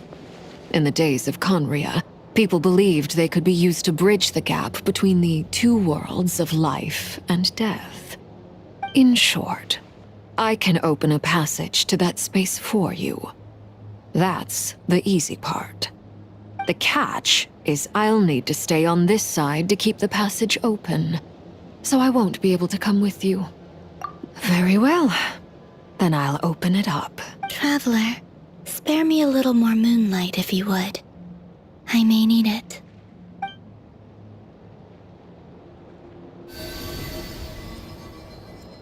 Thank you. I feel like I've recovered some of my strength now. It should be enough to move us across short distances and confront whatever dangers might await.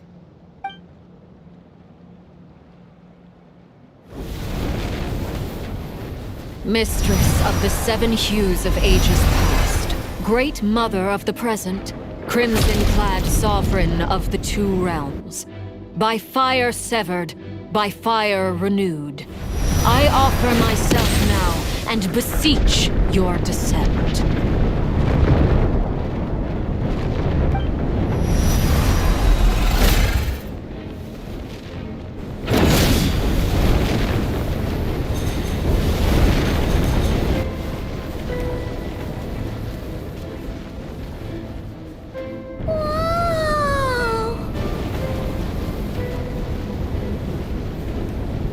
One word of advice.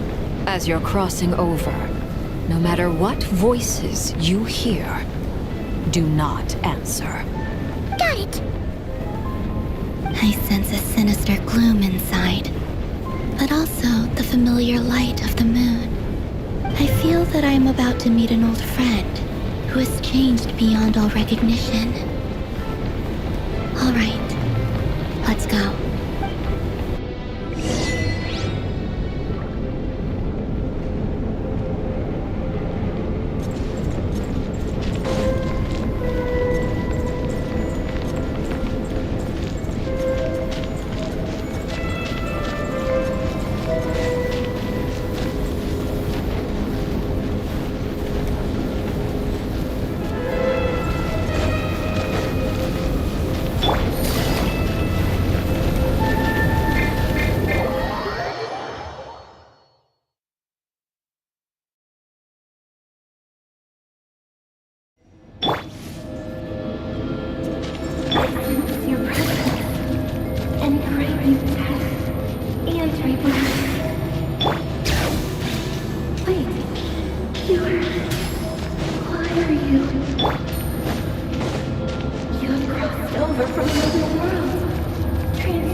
Fragments of your broken body, seized by the abyss, and hung up aloft like mummified remains.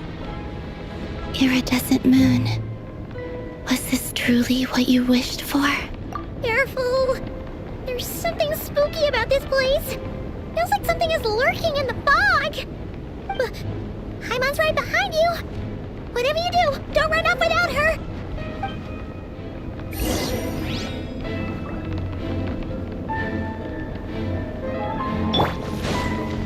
By the way, Columbina, didn't you tell us that the iridescent moon had shattered into pieces? The moon up there looks pretty whole to Paimon. How is that possible?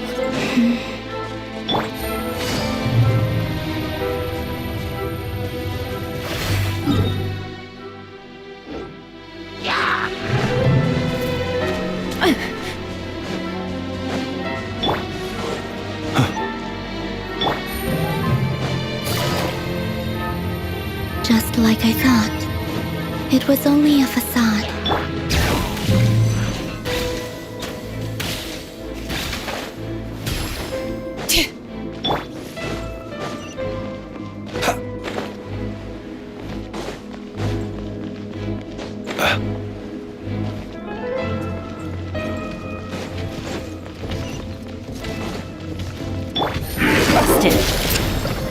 Be silent.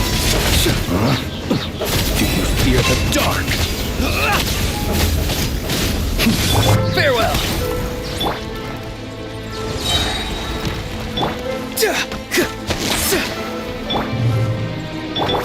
Gotcha! Observe.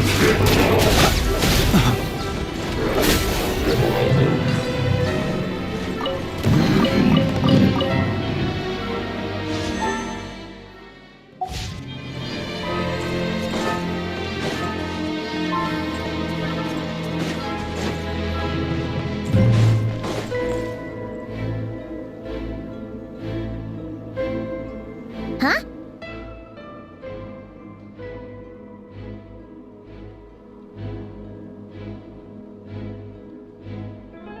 Huh? For real? That's way too high! There's no way we'll be able to reach it! No.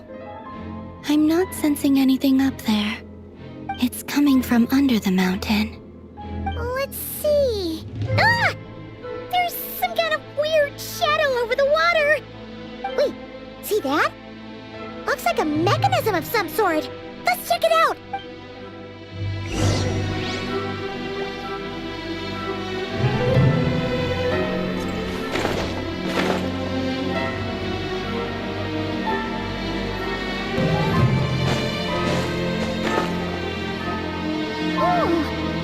Looks like a device from the time of Kalia. Maybe people once came here to study the Crimson Moon's domain, and they left this behind. If we can activate it, we might find some clues.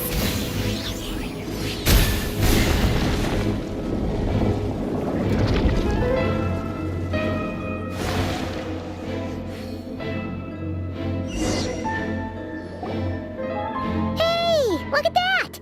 Now that the mechanism's running, the shadow in the water looks different.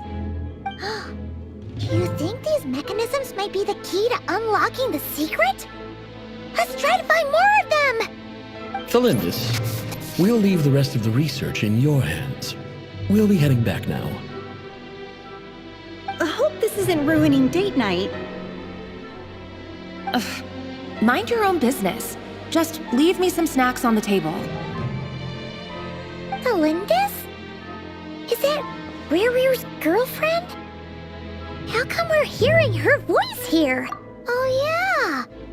So, do you think she was studying this strange space all along? The Abyss has made this space extremely unstable. Maybe that's why some of the things she said and did were preserved here. Like echoes. Or after images. Whenever I see this view, it takes me back to a poem from my childhood. Waning moon, oh lifeless damsel, weeping on the mountain crest. Mourning still in wistful tone, her fragile soul now laid to rest. For me, of all people, to be here investigating the mysteries of the Crimson Moon space.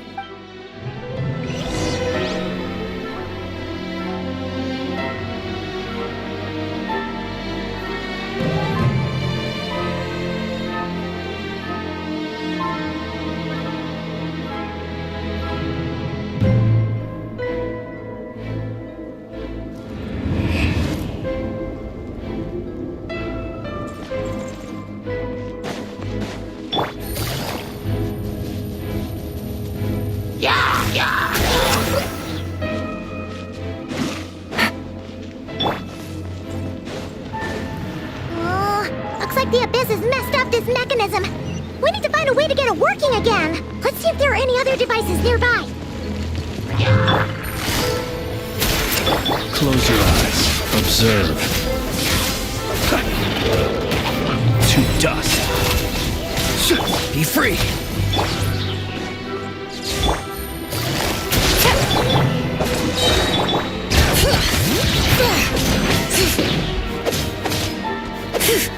Close your eyes.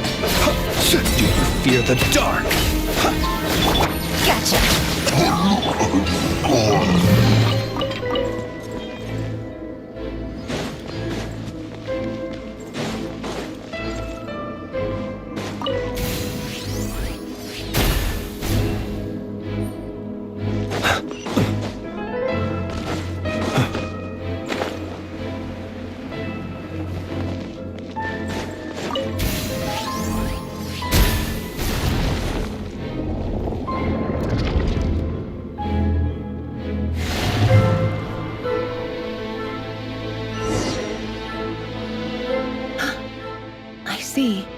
So the moon marrow, or rather the power of the 3 moons, is the key to unlocking... If really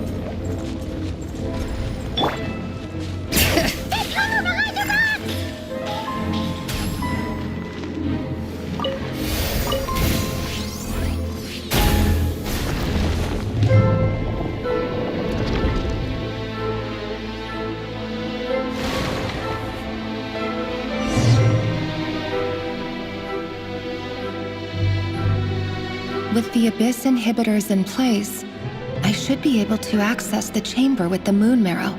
Oh, Rerir, with every step you take, you're drifting further from what you truly desire. But you're not the root of the problem. Ever since that outsider set foot in Conria, the Vinster King has sunken deeper into madness. If only I could get my hands on that outsider.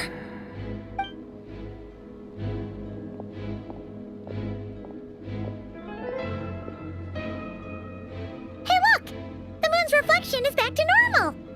Elendis' voice mentioned a chamber with the moon marrow. Do you think maybe it's hidden in the moon's reflection? It must be. For within it, I sense the fragile aura of a dying soul. Then there's no time to lose! Let's go!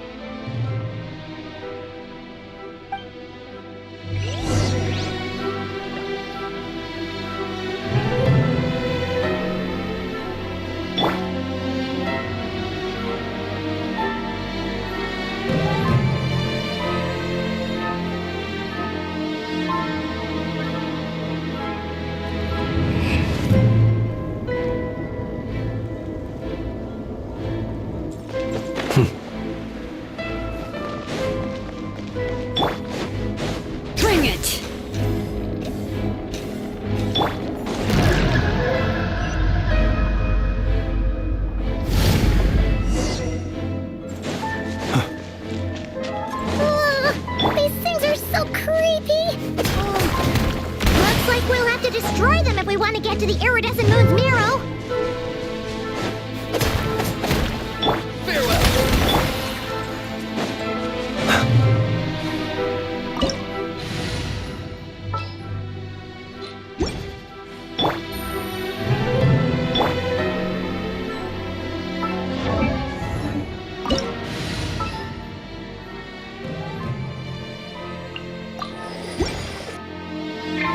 Rest and rebuild!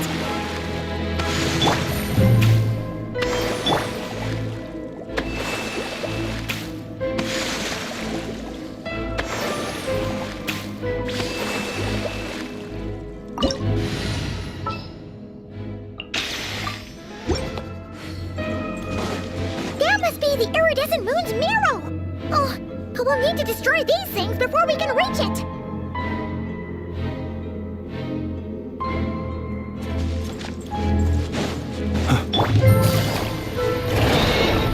Busted!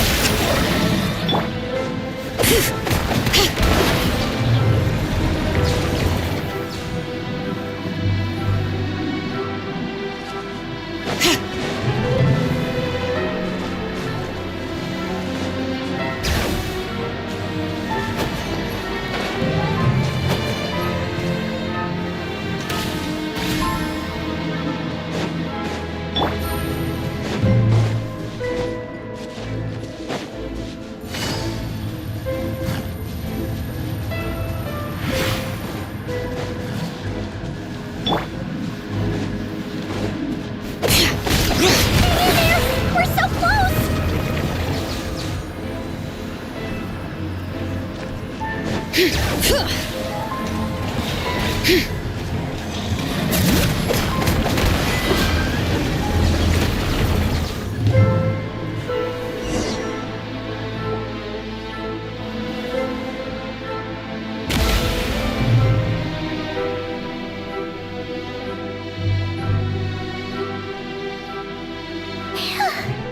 We finally did it! The iridescent moon's marrow, still burning away like an undying flame, yet now contaminated by the abyss. It has taken on a new form entirely.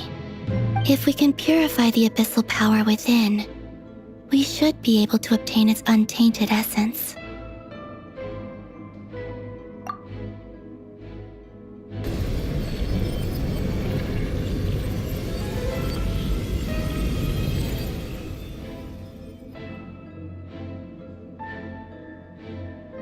It's so cold. Is it you? Are you here? Huh? Are you talking to us? At long last, I can see you once more. Our fates have crossed, and I am finally free. I'm sorry. I lied to you. Even knowing what was to come, I still couldn't let go of the fear in my heart. As death drew near, the moment the moon shattered, tell me, what was it that brought you to us? You look so puzzled. That's how I felt too. But trust me when I say... What was that all about? Was that the goddess of the iridescent moon? It sounded like she was speaking to a long-lost friend. But none of us have ever met her before, right? Perhaps. She took me for the goddess of the frost moon she once knew. For a fading soul like hers, our auras must be too similar to tell apart. But anyway, we've got the iridescent moon's marrow now. That should help you regain your strength, right? All right. Time to leave this place and meet back up with Arlecchino. Let's go!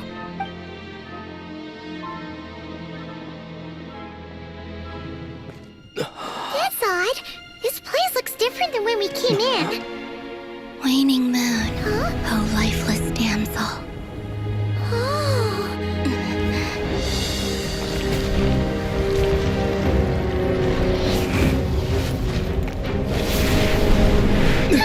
Hurry! The place is collapsing!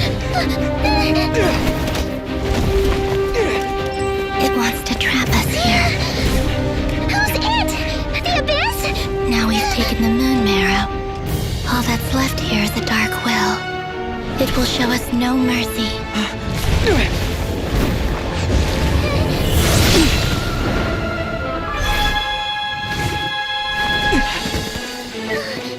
Give it back! The crimson moons! My marrow! My heart!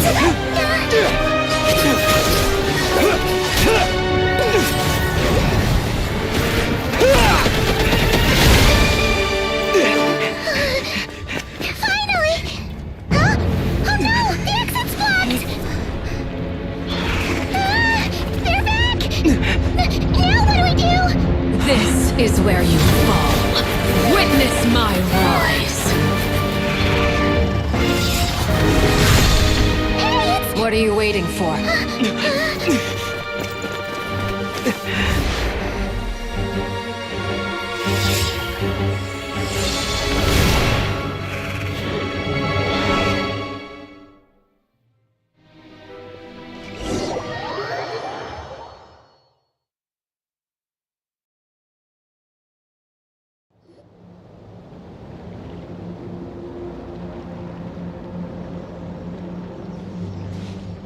Oh, we made it! Is that you, Arlecchino? Did you save us? Wait, your hands! They're... Oh, this? Don't worry. It's a small price to pay. The Abyss wanted to trap you inside, and I defied its will by bringing you out. No wonder it's a little angry. No. I have paid the price, albeit a small one, and it cannot be undone. My hands have already fused with the Abyss. Purification would simply destroy whatever's left of them. But surely... Oh... We're so sorry, Arlecchino. Paimon can't believe you'd make a sacrifice like this for us. As much as I'd like to call it a favor, the truth is I was simply holding up my end of the deal.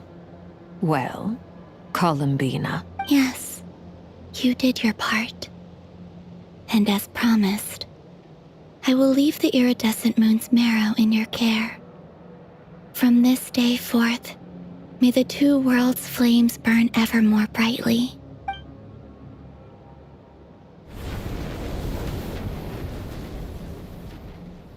I'll take that as a blessing. Now, Columbina, give me your hand. Accept this moonlight I offer in return.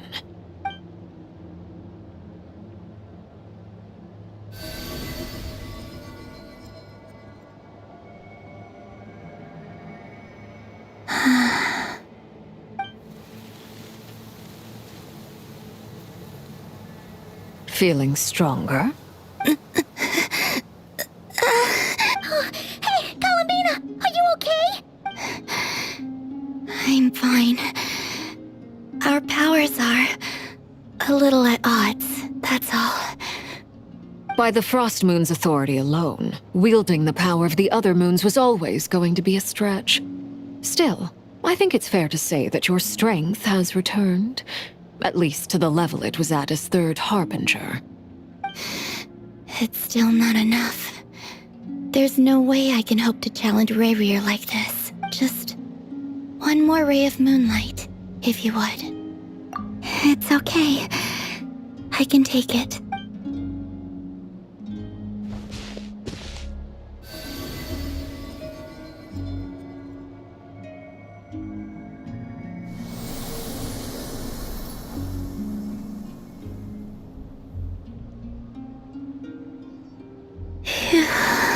How about now?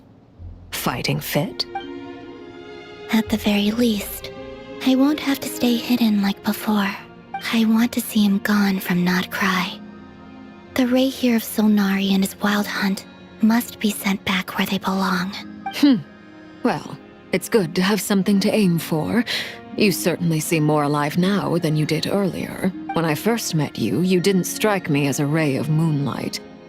More like a wisp of fog drifting in from who knows where, ready to scatter at the first sign of a breeze. But now, you're full of vitality. Just like the Frost Moon, once the brightest of them all. May you keep shining, Columbina. This is who you are. Thank you.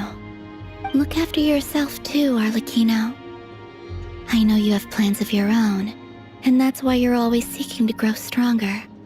But whatever you're after, don't let the abyss take a hold of you. I do not wish to see you go down the same path as Rerir. I appreciate the concern, Columbina. Although perhaps it's time you took a new name. A new name?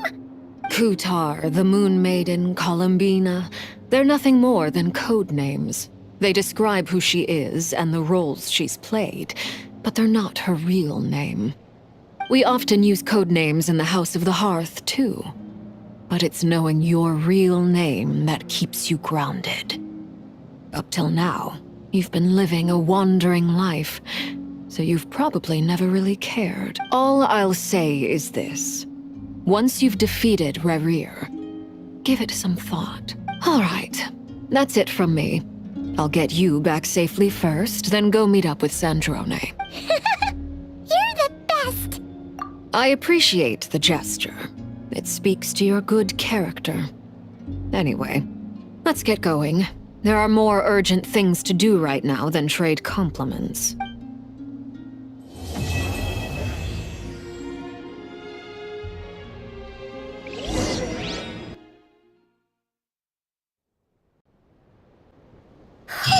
It was a close call, but we got the iridescent moon's marrow and restored Columbina's strength, and that's all that matters. In other words, mission accomplished.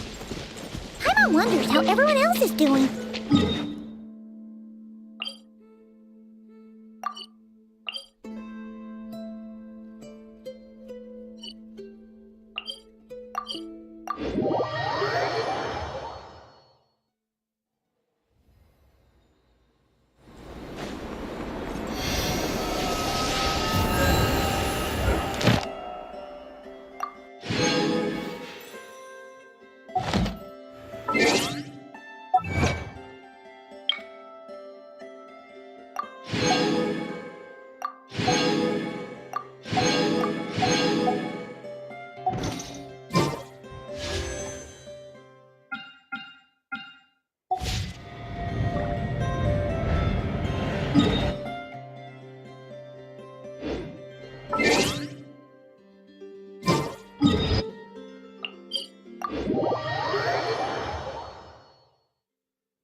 Ad Astra. Thank you for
Traveler, Paimon. What's wrong, Columbina? You look like something's troubling you. Do you have any paint with you? Oh! You're Malaus, right?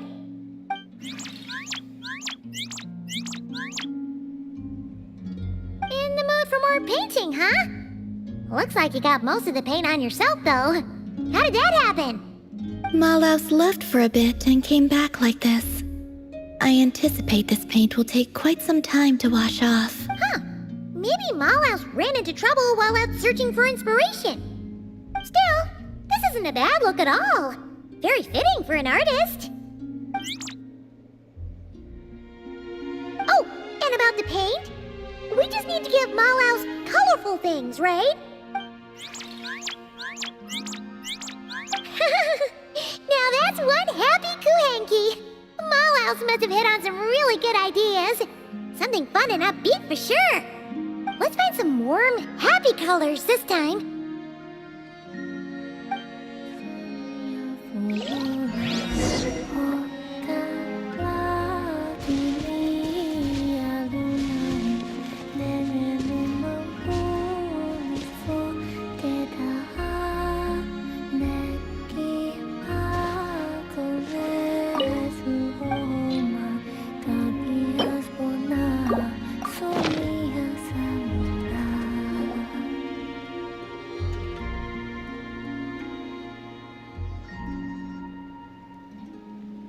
Should do it, right?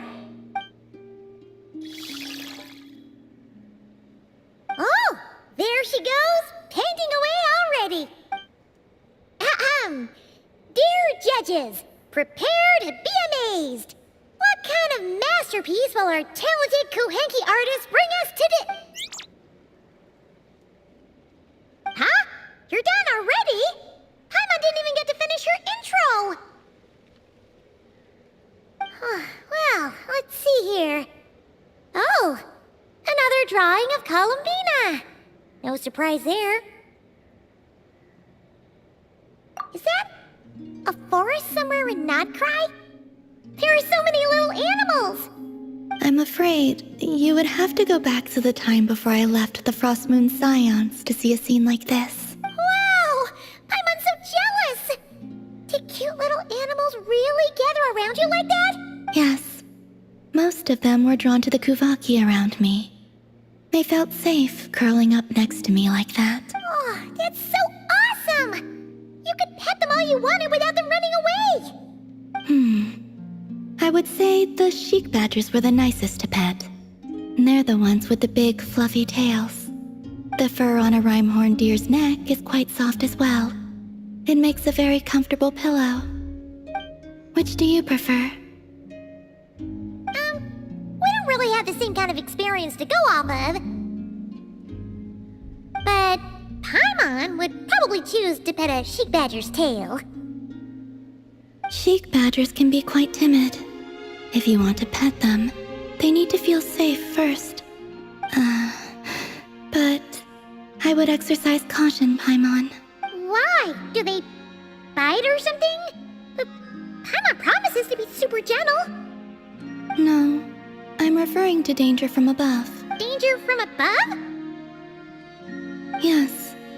Long plume ibises often hunt little animals like these. I had to issue them a warning to get them to stop going after the Kuhenki. You're just telling Paimon this now? Oh, it's a miracle she hasn't been carried off yet. Then, the next time I see one, I'll advise them that you are off limits as well. Next time? No, you need to find one right now, or Paimon will be too scared to even fly out that door! The little one seems strangely curious about the idea of Paimon being carried off by a long plume ibis. Don't even think about painting a picture like that!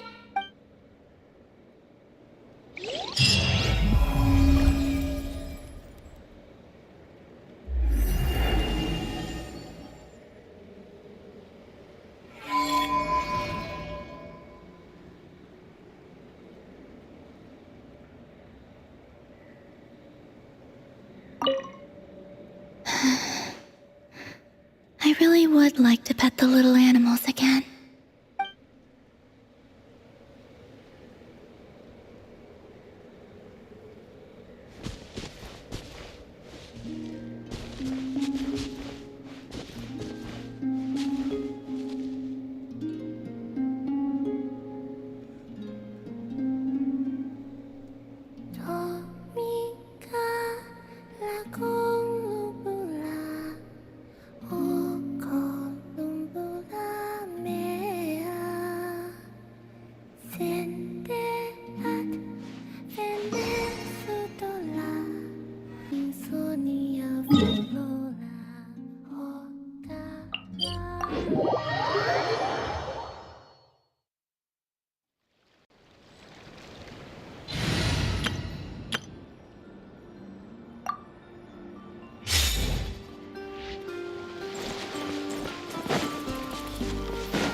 Do you think the others are making good progress? Oh, hey look!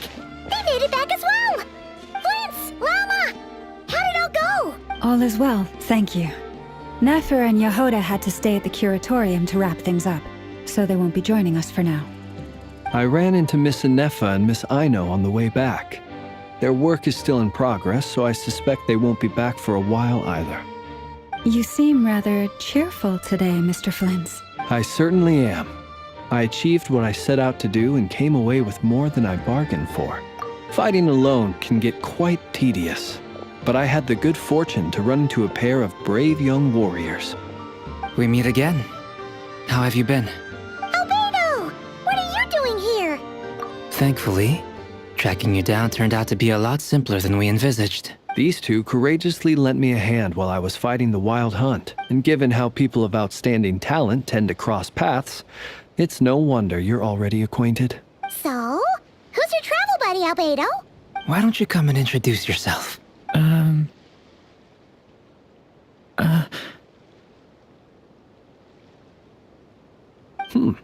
A gentleman of few words, I see, and a rather stern countenance. I presumed you were acquainted with him. Is that not the case? It's nice to meet you. again. We've technically met before. Wait a sec! You're Minnie Durin! That's right. It's me. I'm glad to see you again. By the way, he says it's okay if you drop the mini. Yeah, I'm not as mini as I used to be. Interesting, isn't it? The first step towards blending into human society appears to be reflecting on whether one's name really reflects who they are. Wow! You look so different! In a good way, of course. It's great to see you looking so healthy. Thank you, Paimon. And although you're as mini as ever, I understand that diminutives don't always convey endearment. I'll be sure to simply call you Paimon as a sign of my great respect for you. Wow! You're such a smooth talker now. Paimon could get used to this. From now on, you may refer to her as your esteemed guide, Paimon. Personally, I think our little Paimon is the perfect size. When people call her Little Paimon, it's just because she's so adorable that they can't help themselves. If that's not a sign of endearment, what is? You're absolutely right, Miss Lauma. My brother still has a long road ahead of him when it comes to understanding human relationships. Anyway, speaking of long journeys, didn't Columbina, leave with you? How come she isn't back yet? She's been catching up with old friends. Wouldn't be surprised if she stopped for a cup of tea or 10 on the way. Uh-oh. People are talking about me. Hope it's nothing negative. Judging from your expressions, I'm guessing it all went well? It's getting crowded here. I'll go grab some chairs. No need. This is a job for an alchemist. Thank you for your hospitality, ladies and gentlemen, but I was merely escorting my friends back. I'll be meeting Sandrone shortly, as we still have some things to discuss. It's been a pleasure, everyone. But this is where I'll say goodbye. We really appreciate your help. Oh, come on. Spare the formalities. I'm just glad I could help out some true friends. I understand. Well, bye for now, Harlequino. Oh, this place is hopping. It's probably a good thing one of us left. Otherwise, we might not fit all these people in. Are you saying we're about to run out of chairs? As a matter of fact, I am. Come on in and see for yourself.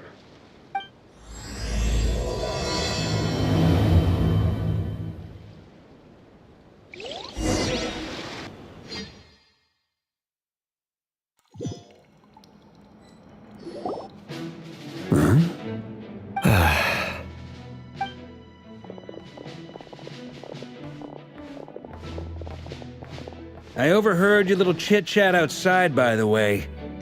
With Miss Columbina's colleague gone, we should be back to the original crew plus the other colleagues I brought in.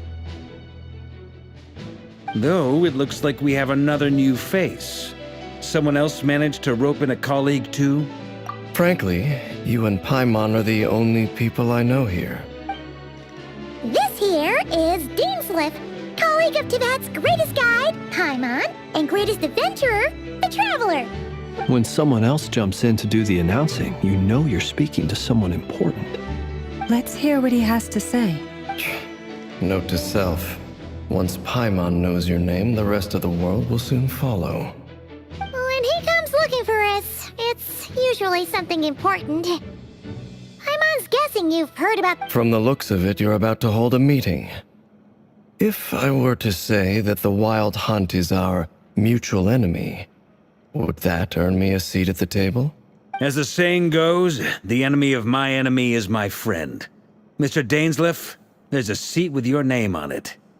Though, I can't promise the same for everyone else. Hey, Albedo, think you can rustle up a couple more chairs? After all this time apart, Grandmaster Varka's first order is to rustle up a couple more chairs.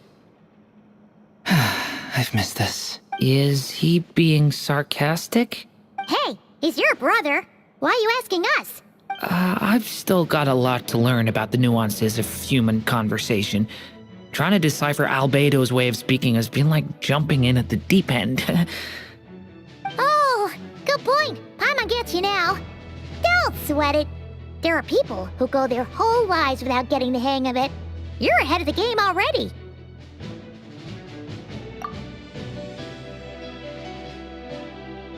I wonder what's taking Nefer so long. Perhaps you should go and check in with her. If anyone can hurry her along, it's you. I just got back from the curatorium. Besides, aren't you curious to see what's taking her so long? Miss Nefer doesn't strike me as the type to share secrets. And since gathering intel is her specialty, I'm guessing she'd prefer to keep her methods confidential. Under such circumstances, would it not be tactless for me to impose? Oh, but it's fine for me to impose. What can I say? You have an unrivaled ability to garner people's affection, Miss Moonchanter. Besides, you have far more in common with her than I do. All right then. Impressive. She barely fought back at all. I admire your powers of persuasion, my friend. As I'm sure Miss Lauma will realize soon enough, the trick in life is to always pitch in with other people's responsibilities so that you can be selective with your own. Another trick is to simply hide in the background. Spoken like a true sage. Anyway, looks like we've got some time to kill before the meeting. Let's take a little breather, folks. And feel free to chat amongst yourselves.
Truth be told, I can't remember the last time I was in a meeting with so many people. You're not alone there, my friend. The Lightkeepers also struggle to bring everyone together for a serious discussion. I don't doubt that. I've only ever met two Ratniki, one being you, and the other being that young guy, Eatlua. Eatlua is a good apple, I'll give him that. He's kind, honest, and regularly delivers supplies to my lighthouse. A true Ratnik to the core. In that sense, he puts me to shame. So you're what? A fake Ratnik? That's what it sounds like you're saying. But I get the feeling that's not quite what you meant. Come on, why the awkward silence? Sorry. I'm not even gonna bother trying to hide it. You've known all along, haven't you, my friend? Now that was an awkward silence. Let's just keep this between ourselves. Probably best if Eatlua doesn't know, huh? That goes without saying. Gotta be careful what you share with youngsters, after all. Anyone else in the know? Let me guess. The Traveler and Paimon? It's dangerous being too sharp for one's own good, you know. Then, in the name of the Animo Archon Barbados himself, I swear, your secret's safe with me. When we went for drinks, you said that you and Barbados were practically best buds.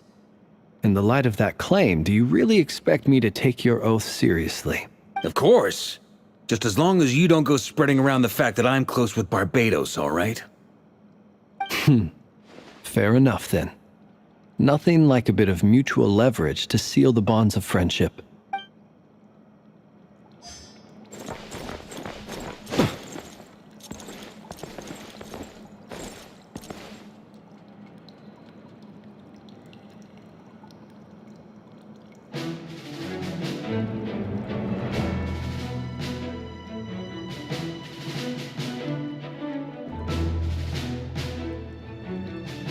Is there something you'd like to say to me? Yeah! For starters, why'd you just show up here without even giving us a heads up? If you think back to our previous interactions, you may recall that that's hardly out of character for me.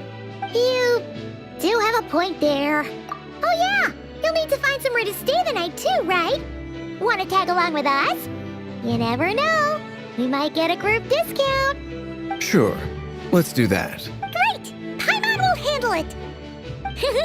And in return, we can get Dainslift to be our very own personal bodyguard. If that's what you had in mind, you should have said so sooner. I'd be happy to help. Oh, okay then. Paimon was only kidding, but good to know. Anyway, since we're all here together, we might as well watch each other's backs. That's just what friends do, right? Indeed. Thank you.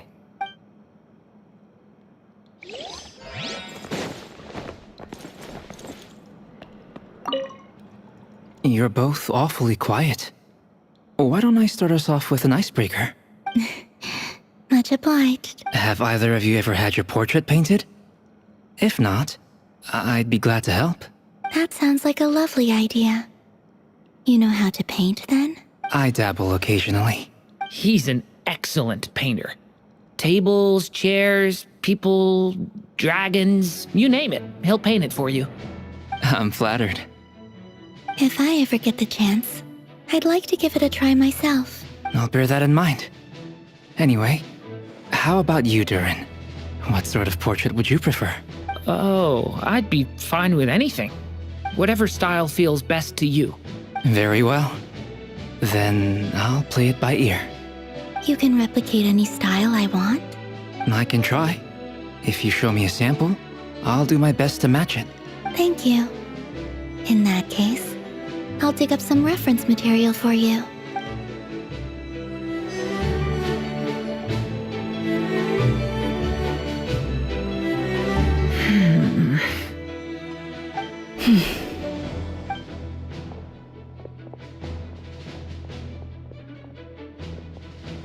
Ah, Miss Nefer. You made it after all. But what about Yehoda? I'm here to give you an update on how things are going on our end. Once this is over, I'll be heading straight back to continue my work. I left Yehoda back at the curatorium to watch over things while I'm gone. Huh. So much for just this once. Shh! Not so loud! We're on a roll here. Did you say something, Mr. Varka? Huh? I didn't say anything. Right, Flints? Must have been a frog. They get so noisy around here at nighttime. It's like they're putting on a concert in the background. Anyway, before we begin, there's a few introductions to make. Let me start by saying that it's an honor to be speaking before so many distinguished colleagues and collaborators. First up, we have Miss Lauma. As Moon Chanter, she's the leader of the Frost Moon Scions, a local religious community in Nodcry. Then there's Miss Nefer, boss of the Curatorium of Secrets, an intel gatherer extraordinaire. Nefer is leading the investigation into Rerir's background, assisted by Yehoda and Lauma. From the little I've heard, they're making some great progress. Over here, we have Mr. Flints, a ratnik and guardian of the abandoned lighthouse. In our last operation, he courageously distracted the wild hunt to buy time for the rest of us. For those of you who've never met, this is Mr. Albedo, a renowned alchemist and captain of the Knights of Favonius investigation team. By his side is a new face for us all, myself included, Mr. Durin, who has come to lend his aid. Next up, we have the Moon Maiden and former Fatui Harbinger, Miss Columbina. Then we have the Traveler, who's earned more titles than I could possibly hope to list out, so I'll spare you the rundown.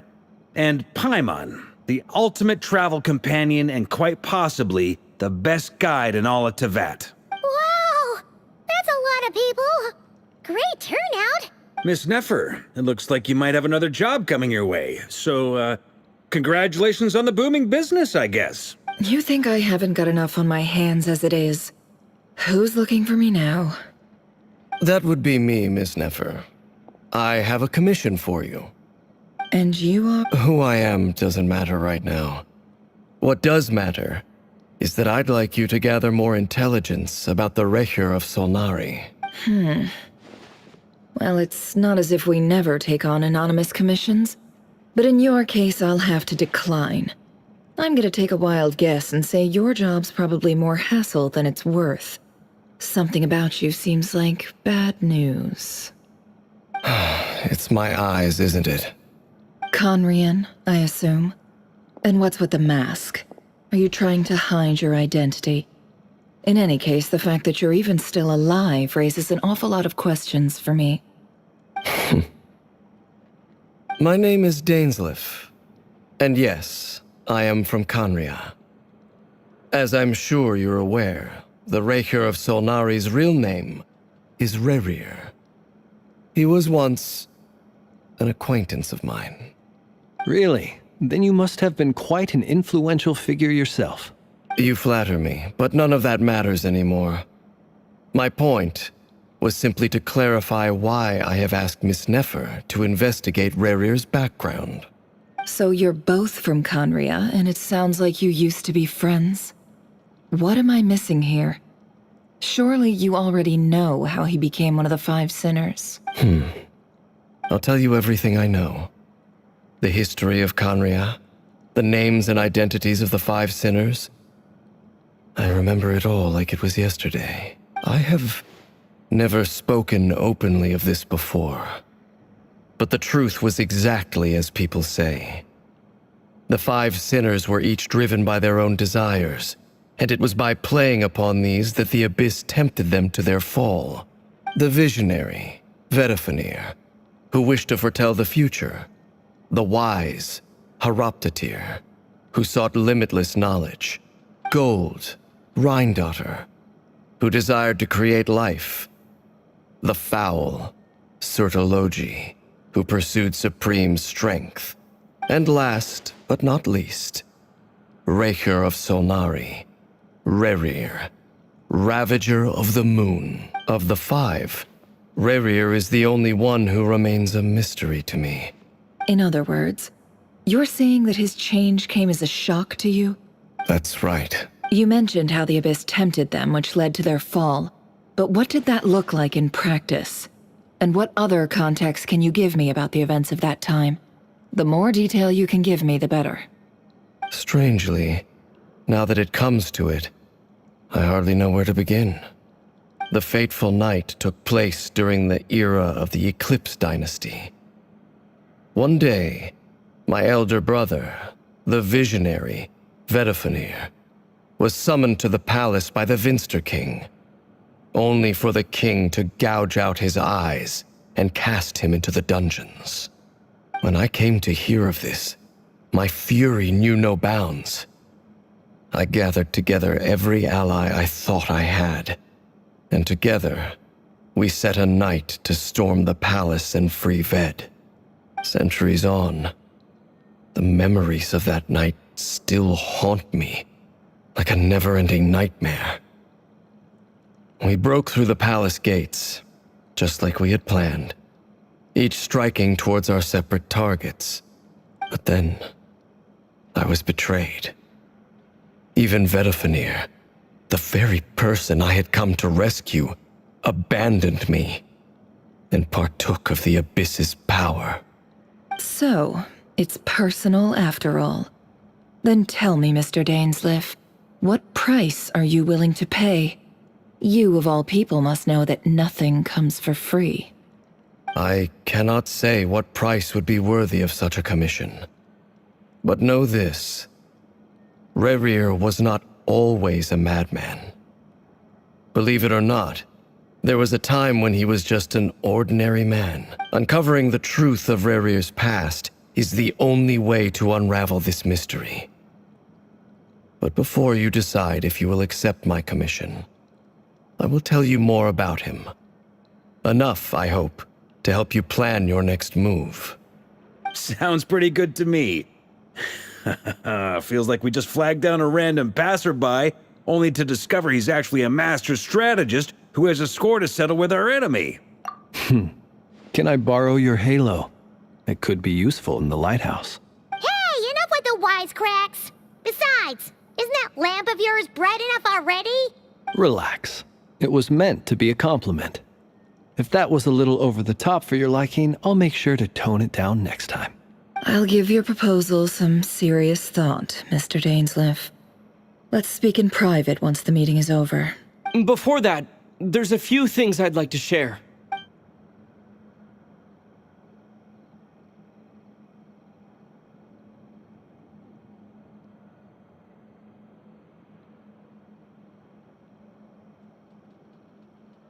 Now that we've united the hearts of the three moons, your power should be greatly enhanced.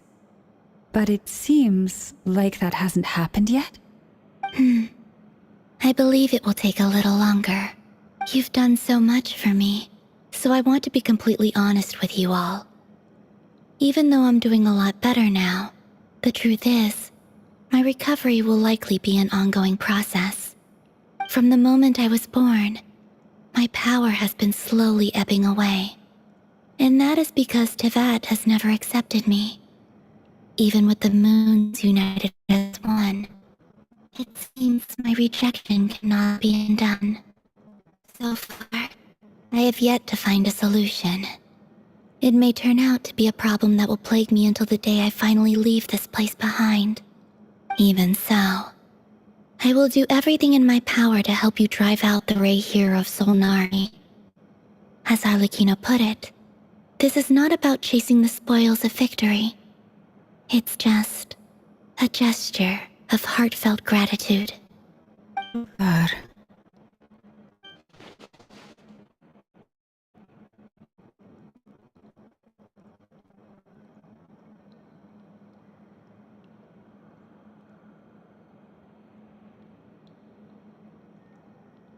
Defeating the Rerir of Solnari will be no easy task. While my strength slowly recovers, we'll also need to gather more intel. Naturally.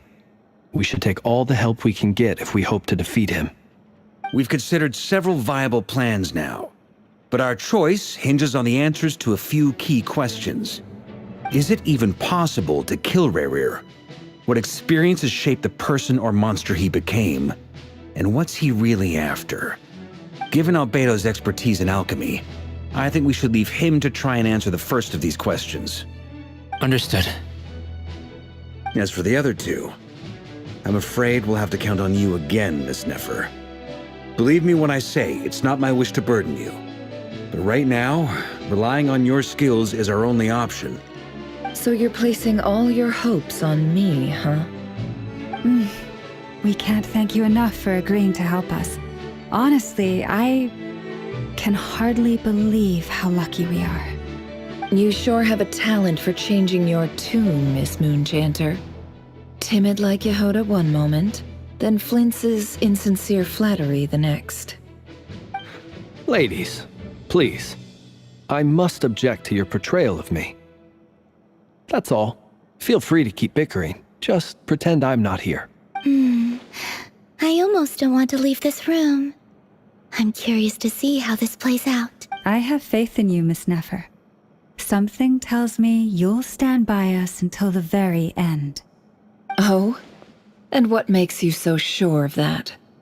What if I suddenly decide that my compensation is insufficient? This isn't about the money. I can sense that you've got a deep-seated distaste for Rerir. And knowing you, that alone is motive enough. Look at them getting along so well. Like two peas in a pod. And I'm the one they accuse of insincere flattery. There is no justice. Miss Lauma, you have to understand something. Unlike you, I don't actually enjoy having everyone's hopes on my shoulders. Is that right? Well, maybe the fact that I'm willing to put my hopes in other people says more about me than you. But the fact is, I also trust you. And that's because I know that you're someone we can count on. Anyway, we've got our plan, so let's get moving. Mr. Dainsleif, let's talk. And Traveler, once we're finished, if you've nothing else planned, I'd like you to come with me. This whole experience is teaching me a lot. For instance, I now know that when other issues come up in the future, I'll have far more luck getting Lauma to convince Miss Nefer than trying to do it myself. Hate to say it, friend. Why? You think I've got it wrong? Quite the opposite. But what makes it so hilarious is how long it's taken you to realize.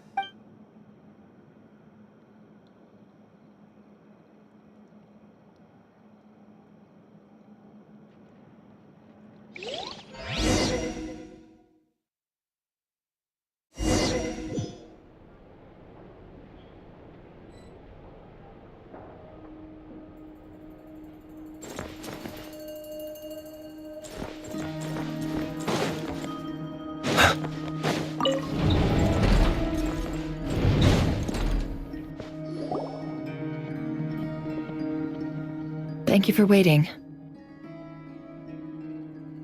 It's okay. We actually used the time to help Dainsleif get a room at the hotel.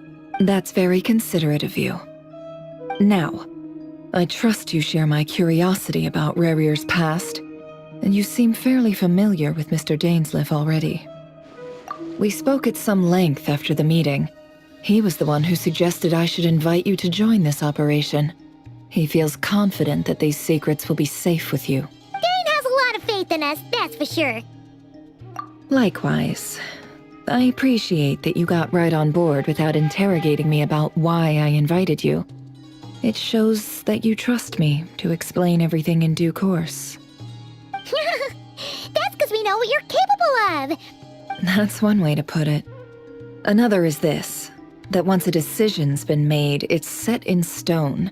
Alright, so here's how it is. I'm going to access Rerir's thoughts again using my confidential method.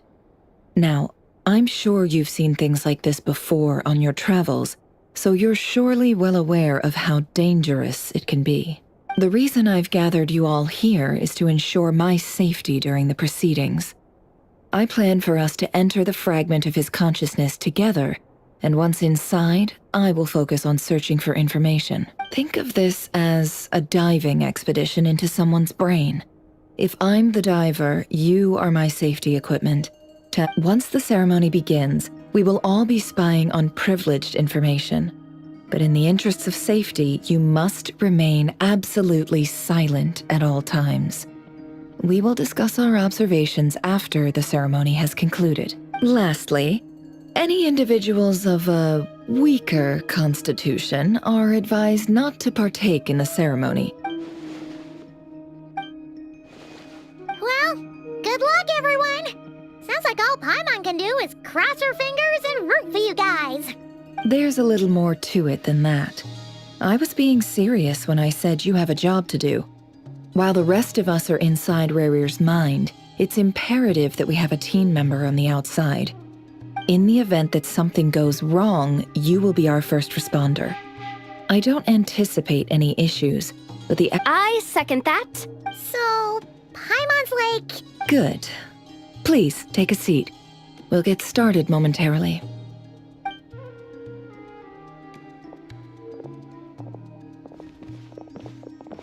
So, did Mr. Dainsleif tell you anything else? He told me that he believes Rerir kept some big secrets in his life. He's not sure that they were the cause of his eventual downfall, but he's asked me to uncover what those secrets were all the same. But surely you're not planning to go through with this, no matter the cost. If you think that, you'd be overestimating me. I'm a businesswoman, not a mercenary. But I do have my own professional reasons for taking this job. You think I'd turn down the opportunity to get a first-hand glimpse into Conrian history? No chance. Well, as long as you don't let morbid curiosity get in the way of safety concerns, we're good. We'll do whatever we can to help you. You're such a killjoy.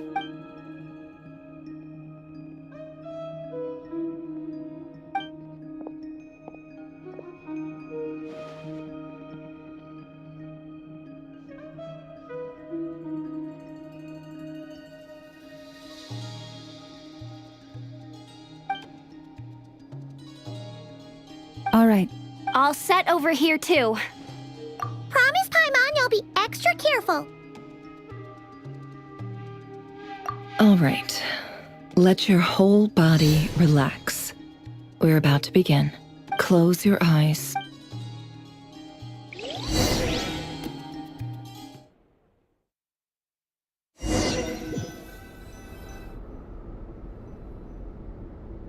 Phew. Could this be his office? Pretty standard setup. According to Dainsliff, Rerir used to be an intelligence operative. Is this where you keep your secrets, Rerir? Can't say I'm not looking forward to this.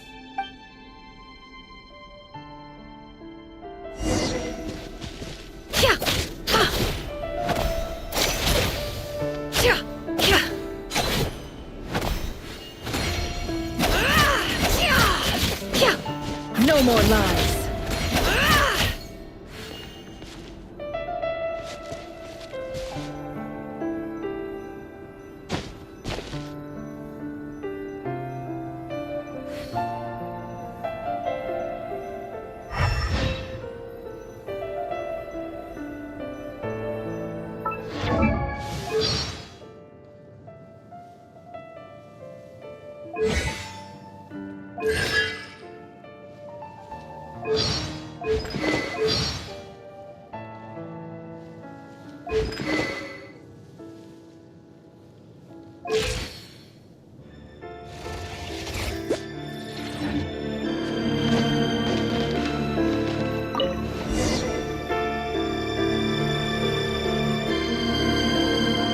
Today's files are in. Time to wade through them, just like usual.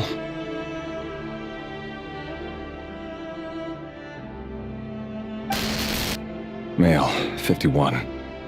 Occupation, cook. Confirmed Crimson Moon descendant.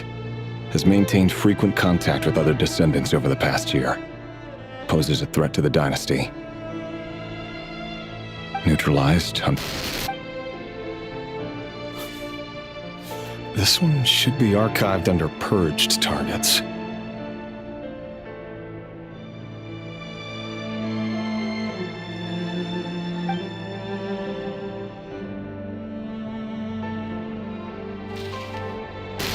Female, 23. Occupation, office clerk. Confirmed Crimson Moon descendant. Has maintained frequent contact with other descendants over the past year. Poses a threat to the dynasty. Neutralized. Another one for purged targets. Sounds like she was that other man's daughter. Never mind. What's it got to do with me?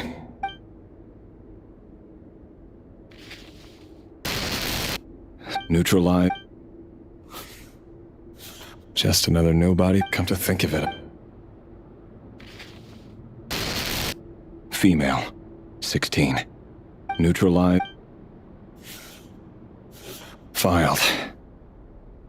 I have no recollection. Female, 13. Occupation, none. Orphan and confirmed Crimson Moon descendant. Has been observed making contact with other neutralized. Filed. Male, 11. Occupation, none. Orphan and confirmed Crimson Moon descendant. Has not been observed making any contact with other descendants during the past year. Neutralized.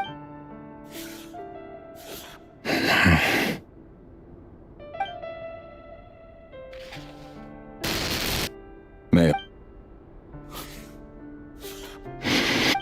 It's funny, isn't it? Your job is becoming both harder and easier at the same time, depending on how you look at it. Sooner or later, the Crimson Moon descendants will be completely wiped out. But as their numbers dwindle, they become harder and harder to track down. That's not how it is. Fortunately, however, most of the able-bodied adults have already been taken care of. The remaining weaklings will be increasingly easy to deal with. No! No, my job is to ensure the survival of the Eclipse Dynasty. And the only way to do that is by eliminating any and all potential threats. It's a perfectly legitimate line of work. Every single one of my colleagues can attest to my fairness. And if my friends were aware of the facts, I know they'd back me up too. Assuming, of course, that they were aware of all the facts.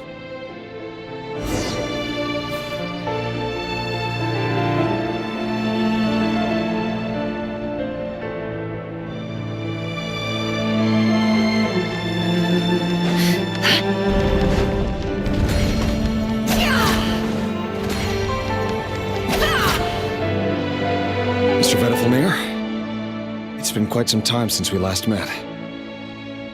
Rerir, I trust you're here because you have something important to discuss. Forgive me. I wasn't tuning out, it's just, I noticed you didn't even phrase that as a question. As if you knew I was coming. Tell me, does someone in your position ever feel the need to ask questions at all? It is indeed within my power to foresee certain things. Things like your arrival. I was just thinking. It won't be long before I'll be inviting both you and Dane to my wedding.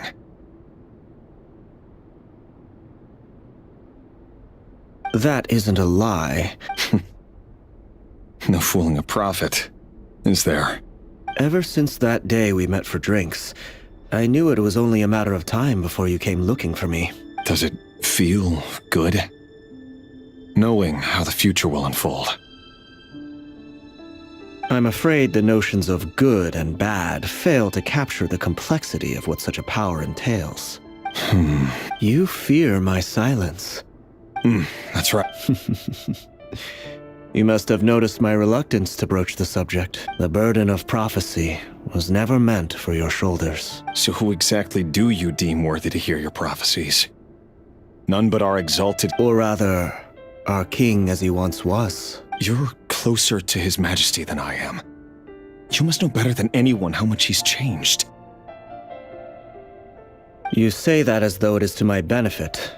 Yet precisely because of that, I dare not speak rashly. A king can turn out to be the most virtuous of rulers, or a tyrant more terrible than the most vicious of dragons. You are so wise and far-sighted, yet still you would have me live in fear of the unknown? You make a fair point. Especially given my silence alone was all it took to send you spiraling downwards. Very well then, let me offer you some advice. For many reasons, there is very little chance of your marriage ending in happiness. Hold on. There's that same black fog again. Wait. Hear me out. This time we finally got a clear look at his face and learned his true identity. His name is Rerir, and he claims to be one of the king's guards. What did you say? A cruel irony, isn't it? The man you're set to marry leads a double life as a brutal executioner. Why are you telling me all of this now? Simple. It's because I want you to kill him. You are the only person he would never suspect. No, absolutely not. I would never dream of doing such a despicable thing. So you'll just stand by and watch him slaughter us to the last?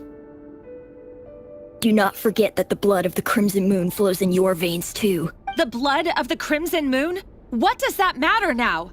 The dynasty has long been dead and gone. You think that alone is reason enough for me to throw away everything I have? Why wouldn't it be? You two were once a child of the Crimson Moon, just like me. Don't tell me you've never felt so much as a flicker of fury for the way we were trampled into the dust. As long as you promise to abandon this pipe dream of restoring your dynasty, I can try to persuade him. Or have him persuade the Vinster King. Persuade the Vinster King?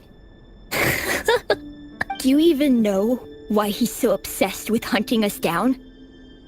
Why he keeps trying to force us to hand over our secrets? Over And over again, the Vinster King. A blind fool. His eyes clouded by powers from beyond this world. If you can't bring yourself to do it, so be it. Just you watch. It won't be long before calamity descends upon us all. The Rerir of Solnari. That really is quite a secret you've been keeping from me, Rerir. But who am I to talk? Love should be built on honesty. But ours was born from lies. And yet, is it really so wrong to hide things that would only make life harder? If we don't cover up the parts that no one else should see, how can we go on pretending to be normal? Vedifulnir must have known all this. And that's why he made his prophecy. In the end, nothing stays hidden forever. But I won't just sit by and watch this disaster unfold, no matter who I have to face.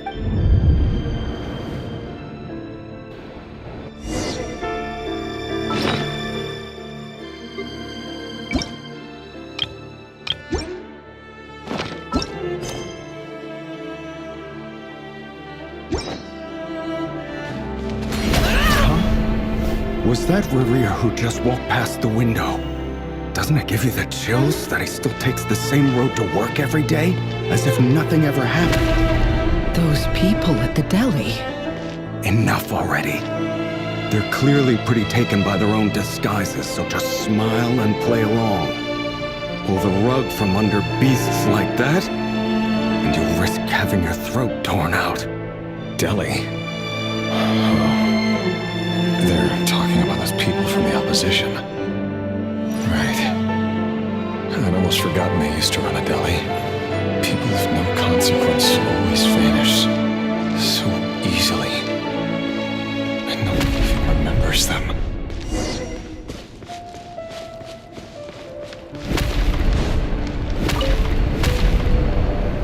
But surely you can see he's not the man he pretends to be! So many have died already, and they say that the king's madness grows with each passing day. We're not going to survive this, are we? But why does it have to be this way? Felindis, are you even listening? Sorry, Freether. My mind was off wandering. I heard you, though. You're talking about what Rerir said. He's just following the king's orders. He's a secret agent, and it's his job to hunt down rebels and dissidents. By the time you first met him, he'd already taken lives. Maybe he was using you from the very beginning. No. Rerir has no idea I have anything to do with the Crimson Moon. My family are only distant relatives of the main lineage, and besides, my eyes are perfectly ordinary. Truth be told, apart from my teacher, pretty much no one knows I have any connection to any of it. It's been a long time since my family severed ties. But as Orlog said, who could possibly talk sense into that raving lunatic of a king? No one. I'll work something out. Trust me, I'm with you all. But for now, you need to keep yourselves hidden. Don't let anyone find you, anyone at all. Don't forget that Rerir is an Eclipse operative. You need to be extra careful when he's around. And when I am too. For now, don't come looking for me. If even you can't escape this, what hope do the rest of us have? I won't speak in his defense. Nor can I give you a clear answer to that question. Here, hold on to this. If an opportunity to escape presents itself, take it. You'll be glad you took some spare change. You call that change? I've got a job, and there's still money coming in.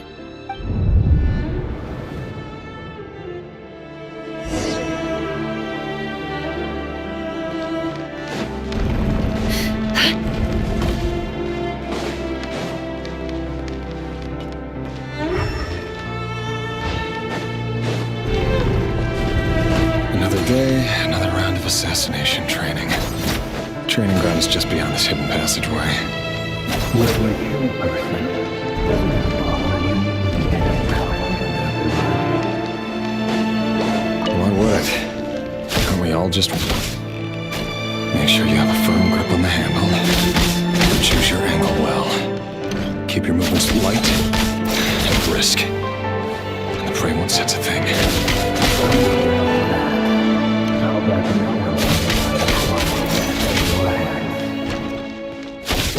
I work clean. No traces.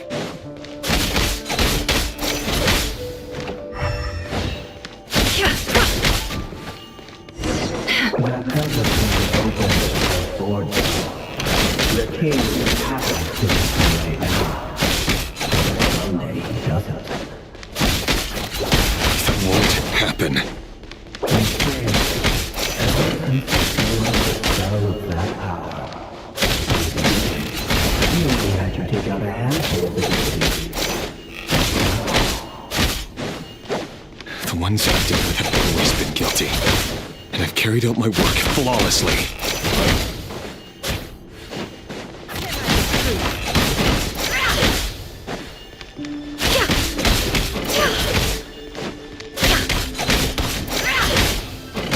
It all adds up.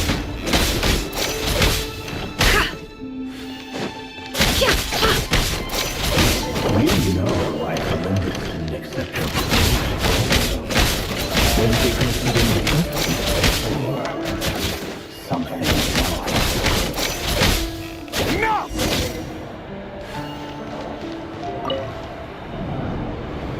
Delindis, do you still remember Orlog? Orlog? The boy who was pretending to sell flowers. Yes, we did. What about... He was arrested 2 days ago. I just don't get it! After everything he's done, why do you still stand by him? Or does it mean nothing to you that people keep dying? No, that's not... Just hear me out. I need to go now, Delindis. They're looking for us. You take care too. If you ever need a place to hide, come find us.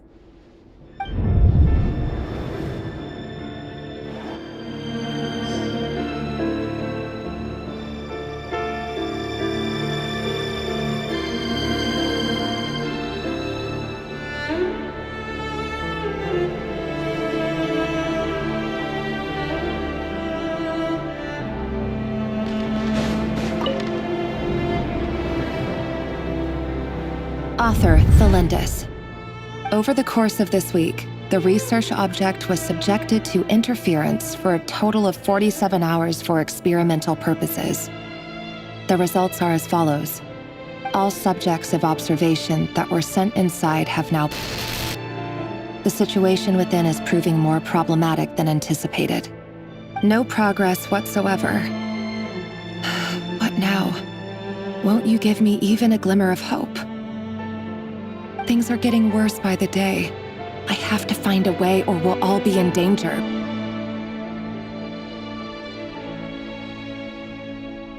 But I... If all this research comes to nothing, what then? Sooner or later, it'll be my neck on the line. But could he really bring himself to kill me? No. Surely he wouldn't have the heart.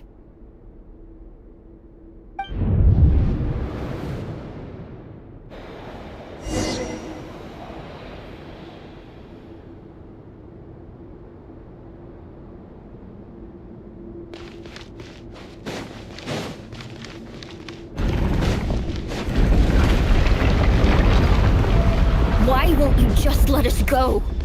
We don't even know each other. All we want is to live ordinary, peaceful lives. You want to live?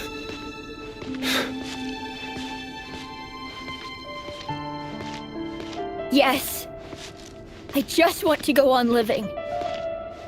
Is that really such an unforgivable crime?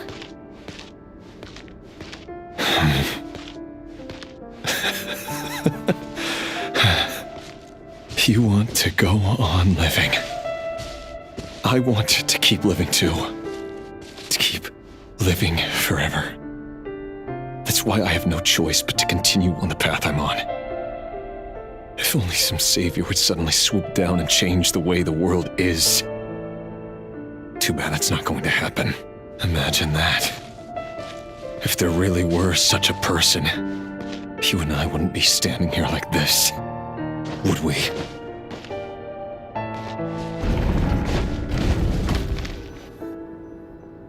Today's files are in. Time to wade through them just like usual. No, I don't get tired of it. It's my job. And not only am I lucky to have it, I'm good at it too.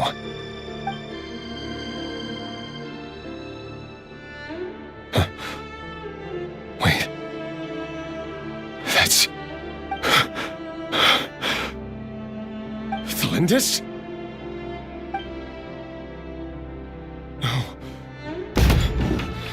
No. No! Why? But you bear no mark of the Crimson Moon. How could you possibly have anything to do with them? A diluted bloodline. Carefully concealed. I see it now. You've been living in the shadows just like me. What a fool I've been. Numbing myself with talk of justice. Even imagining my friends would back me up. But in the end, Irminsul. Finster King! How far are you going to take this? From the direct bloodline to secondary offshoots? Today it's the descendants of the Crimson Moon. Who will it be tomorrow? Will you not rest until everyone down here is dead? No. This cannot go on.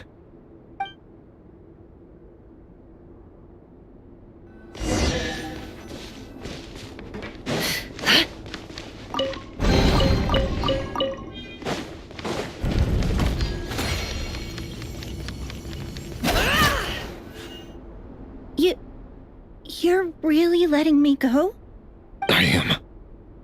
As long as you can guarantee that no one will find you. Don't worry, I'll be extra careful. No one will know I was here. But what about you? Me? If you let me go, you won't be able to complete your mission, will you? Good point. In that case, maybe you should stay. No, please! I just want to see the outside world again. To... Go on living? Yes. I know you're a man of your word. So please, just let me go.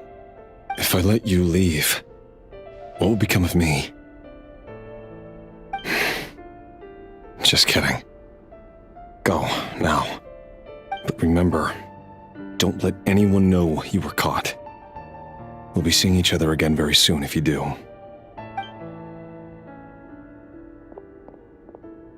Even shadows in the dark must live by a code. But you can't save everyone. You've been whispering in my ear for days now, Vedifilnir. What are you trying to do? Break me down? I only say this because you long for an answer to your problems. Let her go, Rerir, or you risk losing everything. I will not. Then you'll need a little more vigilance and a lot more power. The world is changing, Rerir. Keep your eyes peeled for your moment of opportunity. That voice used to be so unclear, but now I know exactly whose it is. It's Vedifilnir. He won't tell me how to actually resolve any of this, but he keeps trying to manipulate me like a puppet. What's it? Tell me then. What will this moment of opportunity look like? And no answer. He's like a ghost. Always disturbing me when I'm on edge, but never answering when I need him most. So, the Eclipse dynasty was purging. The king's obsession with abyssal power left the future of Conry, and it looks like it almost And why does Vedifilnir, Daneslif's older brother, keep talking in Rerir's head? The human mind is like a vast desert of shifting sands. When you follow the flow of someone's memories, you only ever see the parts they're willing to let surface. time for something a bit more creative. We've been inside Rerir. There's already enough clues on the board to start reading between the lines, and now we can finally begin to put the pieces together. Sure, it'll only be a reconstruction, part simulation, part reasoning, but it's usually pretty accurate. Once we've built up a cognitive profile, we just need to cross-check the logic behind his actions. And then we'll be able to take a sneak peek at whatever it is that Rerir has really been hiding.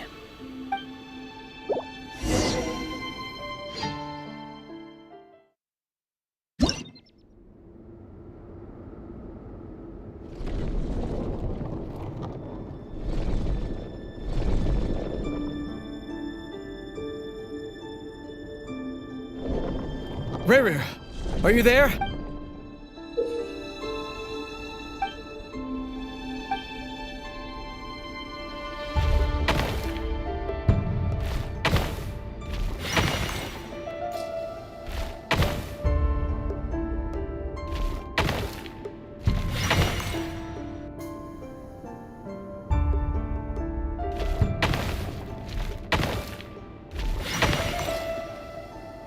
Hey, Rerir! Come out, it's urgent! Dane? What's wrong? Quick, come with me. I'll explain everything once we've met up with the others. Okay. All right then. I've never seen Dane so worked up before.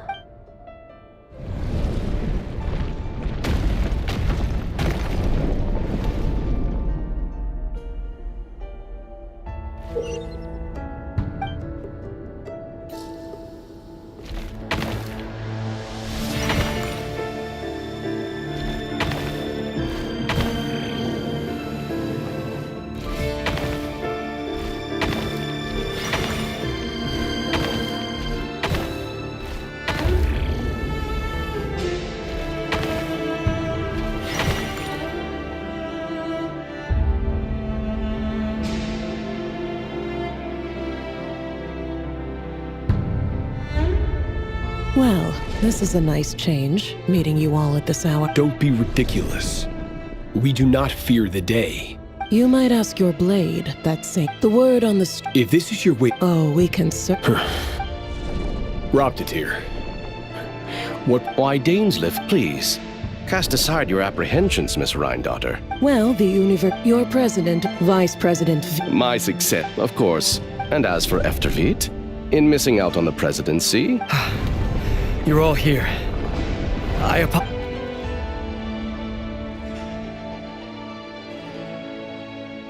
You must be Rerir. Mr. Sertologi. Yes, You're clearly a person of— It's my brother. Vedafulnir. Does this mean— It has nothing to do with trust. I simply appease him. Because it's in the best interests of the University. And also because you're slimy. Do you honestly think this is an important discussion? Dane? What— Rescue Vedafulnir, I assume. Correct. That's far too— I have no desire to commit. My blade will force the king. So, Vedafulnir's the extent of his— You have noble— A letter of the chances—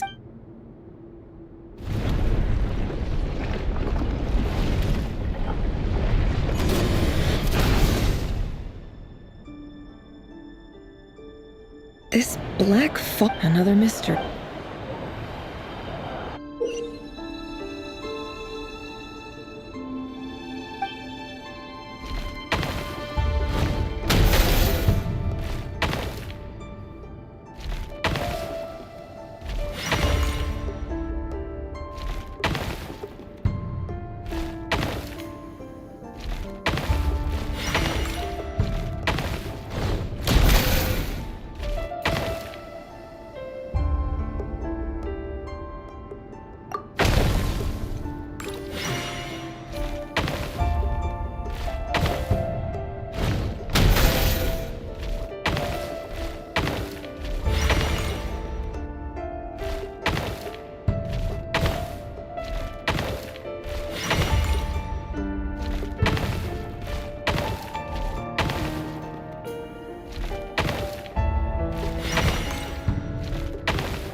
Author Thelindis. Over the course of this week, the research object was subjected to interference for a total of 60 hours for experimental research dating back to the Crimson Moon Dynasty has established 2 points regarding moon marrow. Firstly, its origins have something to do with a god's power. Secondly, it serves as a portal to an as-yet indeterminate location. Moon marrow can thus be defined as a spatial gateway. However, there are a number of hurdles to overcome before we can answer the question of where it leads to. To start with, opening the gateway requires a specific power source. An enormous amount of power is then required to keep the gate open. Currently, the total power output of our instruments remains in the single digits. To make matters work, this is not a wise... I apologize if this comes across... If we really...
This is for you. I heard you're gonna leave the city with your parents. Thelindis, did you hear about what happened? I've heard nothing. Rerir got back very late last Friday, and he was acting a little unusual, but he slept pretty well, so I'm guessing whatever he did was a good deed. You never saw him, and I don't know what he did. And this conversation never happened. You understand? What if he finds out that you pried into his secrets? Don't be silly. I don't know what secrets he does or doesn't have. All I know is he's just a normal guy who happens to run some errands for the king. Are you scared of him? I don't know. The Rerir I know, logically I should be scared of him, but enough about that. What's in it? A piece of the moon. A red moon? That's right. I promise, Thelindis. The Crimson Moon, no matter how...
Hurry, everyone, and stick to the plan. Sir Dainsleif, what are you? Is this treason? You know what happens to those who betray the throne. Please, don't do this! It is the king himself who has betrayed the throne. He has betrayed all of Conria. If you have any love left for justice in your heart, you should join me. It's showtime. Dane and his group will handle the troops in the palace. Then Hraptatir and Rheindotter will disarm the security measures. My job is to enter the prison and rescue Vedifalnir. Stay safe. Wish me luck. Look after my brother. Draw your blade. It is time for justice to prevail.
This place is filthy. Found you. Hello, Mr. Vedifalnir. Ah, it's you. Surprised? Oh, wait. I guess surprise isn't an emotion that prophets feel very often. I certainly felt some surprise in the moment when I was blinded. Surprise at the king's sheer ignorance. Surprise at just how unfairly this world responds to words of earnest remonstration. I'm curious. What did you prophesize this time? It wasn't a prophecy. It was a word of warning. Someone had to say it. The king has forsaken all reason in pursuit of his obsessions. I simply told him that if he continues on this path, Conria will surely fall. But he didn't listen. Worse still, he stabbed you in both eyes and locked you away. Dane asked for my help. I do wonder. Forgive my curtness? You can't have wisdom. There are things the king... He wasn't entirely wrong. Until what? Just now. Well, tonight could go a lot of different... I sense hate, but this is not the end. There are many men of honor and courage in this world, Rerir. Is that a dagger? With your abilities... Of course not. You mean... Yes. I can't abandon the one I love to save myself. I just... In matters of that is the cruelest thing about fate. It is unmoved by your sacrifices. That... I know it's your... You show me disaster, but... My voice? It turns out... Vedifalnir. Very well then. For as long as you live, your story with Thelindis, it is up... I will. Thank you for setting me free. Just then. If I were you... The Universitas. I'm sure we'll be seeing... Whatever Vedifalnir.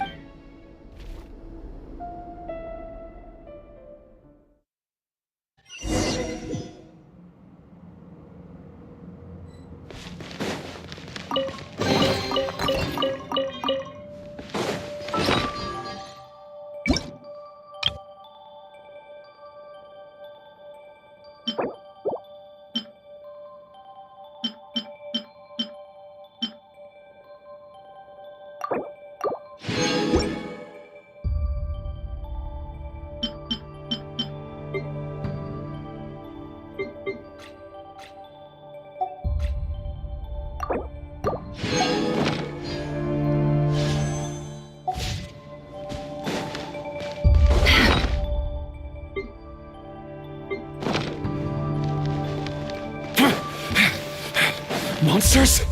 Is this Rhindaughter's doing? Or the Universitas Magistrorum? Out of my way!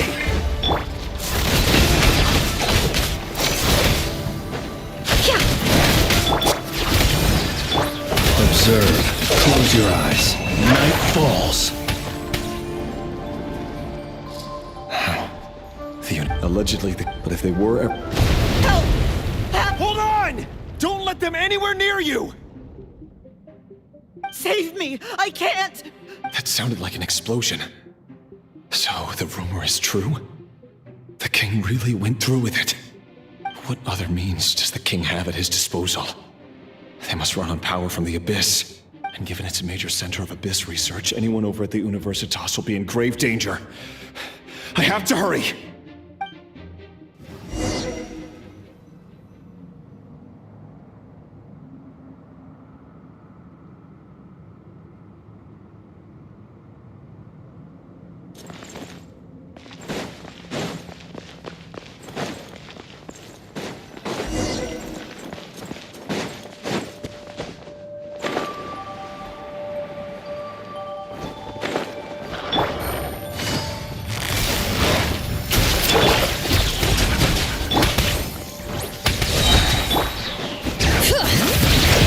Observe. Be silent. Night falls. Observe. Do you fear the dark?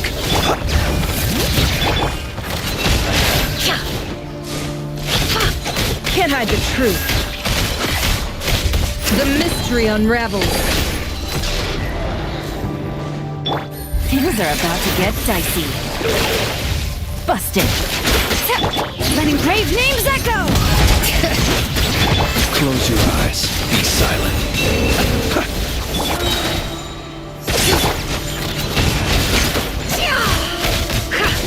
No more lies. Be free.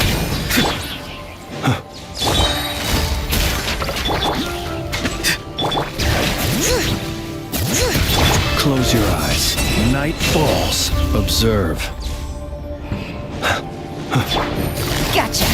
Here comes the catch. Bring it. Not too far now.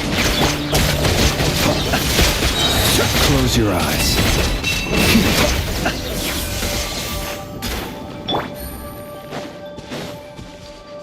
Take it easy.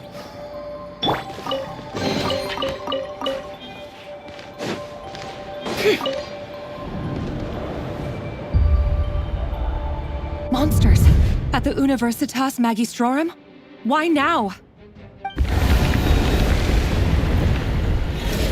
Oh no! They're coming! It's no use. The table won't hold out much longer. The weapons. Where are the weapons? Of course. All the lab equipment was upgraded after the inspection last week, but the new weapons haven't been allocated yet. I'm done for.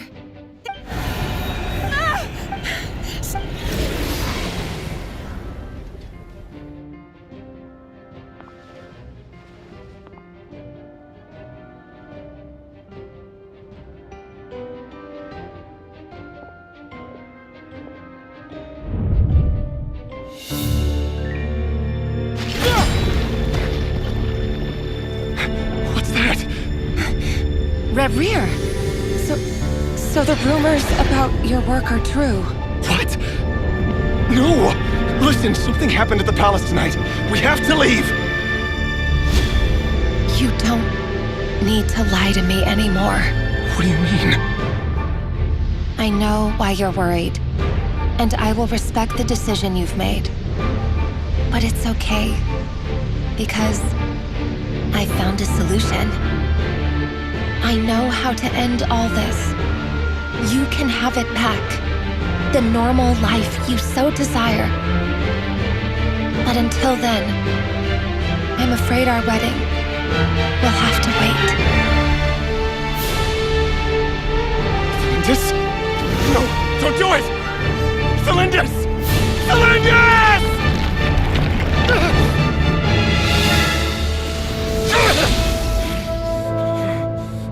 I told you, Rerir. Let her go. You will find someone better. No! No, I won't do it! I have to save her! By what means exactly? A lowly pawn. You lack the power and the strength of will. Do you know a way? Tell me! Come to the palace. Join us.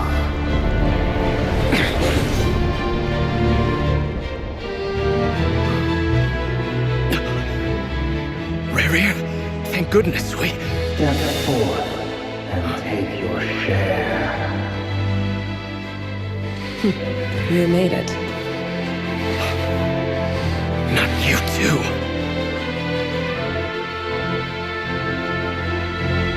Hatred or grief, despair, desire. We all have our own.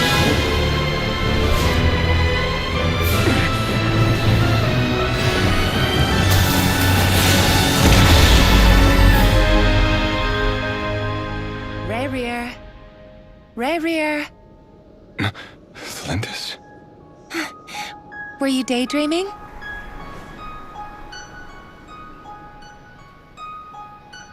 You still remember, Rerir? That question you asked me a couple of weeks ago? Oh. You mean the proposal? Yeah. I'm wondering, where do you think would be a good place to discuss it? Maybe in the garden? Or were you thinking a fancy restaurant? It's your choice.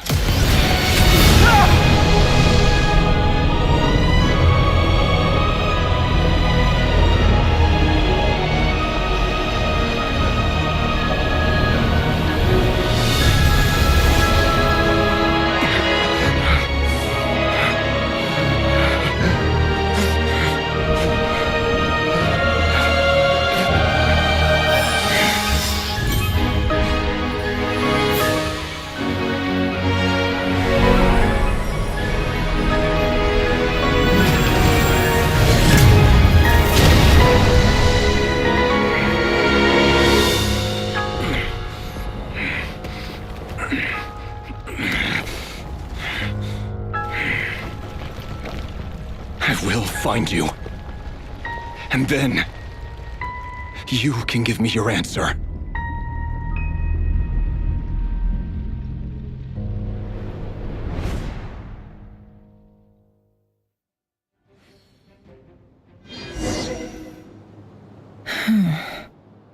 So that's how the Rerir of Solnari was born. A monster created by circumstance is a monster all the same. Viewing other people's thoughts for too long can get uncomfortable. In a nutshell, the story of Conria is what happens when the truth falls by the wayside. Time to get back. His past is filled with sorrow.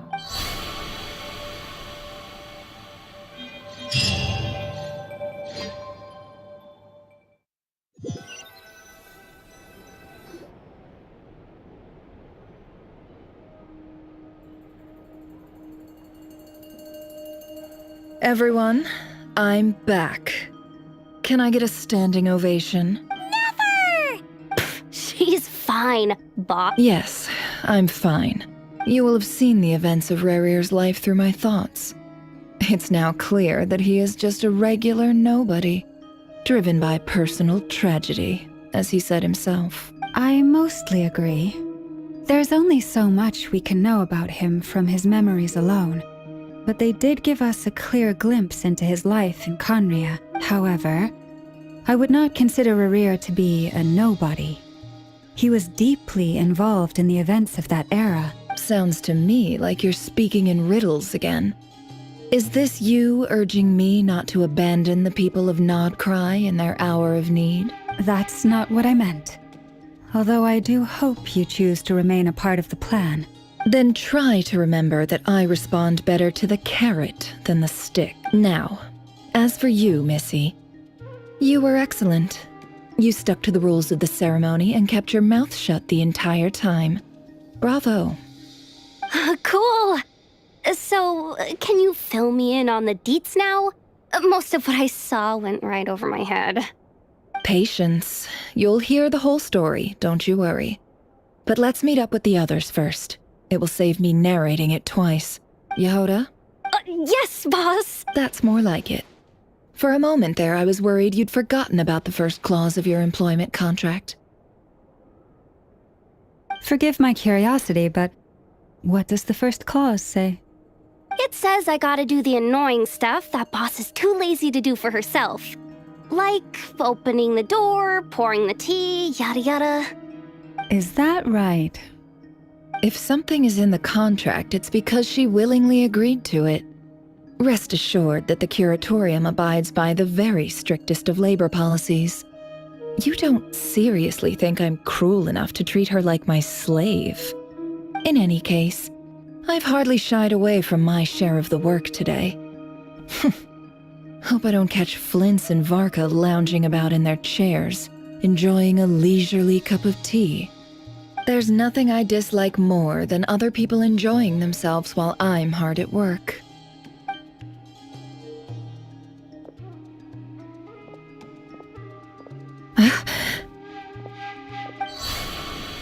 Oh no.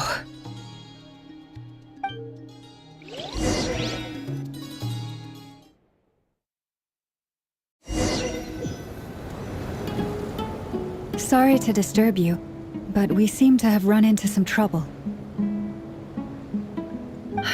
Evidently so.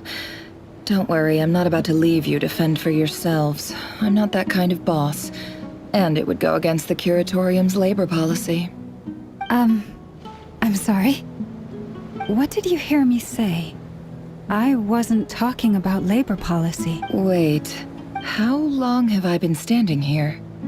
Not long. You just appeared by the door a moment ago. Boss, what's wrong? You look like you've seen a ghost. We've been tricked. We never left at all. Somehow I hallucinated that whole scene back inside the office. Hallucinated? But how? How indeed. This place should heed my will alone. All thoughts and actions that occur in here are just a result of pawns moving across the chessboard in a carefully calculated manner. So you control everything in here? More or less. But yes, it's a special technique of mine. Has anything like this ever happened before? Only once. It was the first time I used the chess set. Is there any similarity between what happened then and what's happening now? I suppose my thoughts are a little turbulent, which was also the case my first time. Is there anything I can do to help? The first clause of your contract clearly states that I only need your help with things that I'm too lazy to do myself. Meaning you're not feeling lazy right now? Meaning this is not something Yehoda can help with. The chess set is a personal treasure that I alone understand. I must be the one to find our way out of here. Boss, it's fine. Really. Let me do something useful. Oh, listen to you. Whatever would I do without you, Yehoda? What? Really? Yes, really. Where would I ever find another employee as obedient and servile as you? God forbid anything ever happens to you. Well, anyway, I was thinking of fetching some water. There's gotta be a source around here somewhere. I suggest everyone finds someplace comfortable to take a rest. Even though all this chess malarkey doesn't exist in a physical sense, mentally speaking, it's all real. And so is our tiredness and fatigue. You don't want to dismiss mental fatigue. Just because it isn't physical doesn't mean it's any less serious. Don't I have the best employees? Jealous much? If we can find a suitable time, I'd love to borrow Yehoda for a day to help out at the Frost Moon Scions. Oh, Lauma. Have I ever told you just how pretty you are? Beauty runs from the tips of your antlers to the depths of your imagination. Time to rally, everyone. Follow me. As we continue our journey, the same rules will apply. That means stay focused and no talking no matter what we encounter. You have my word that I will get us all out of here.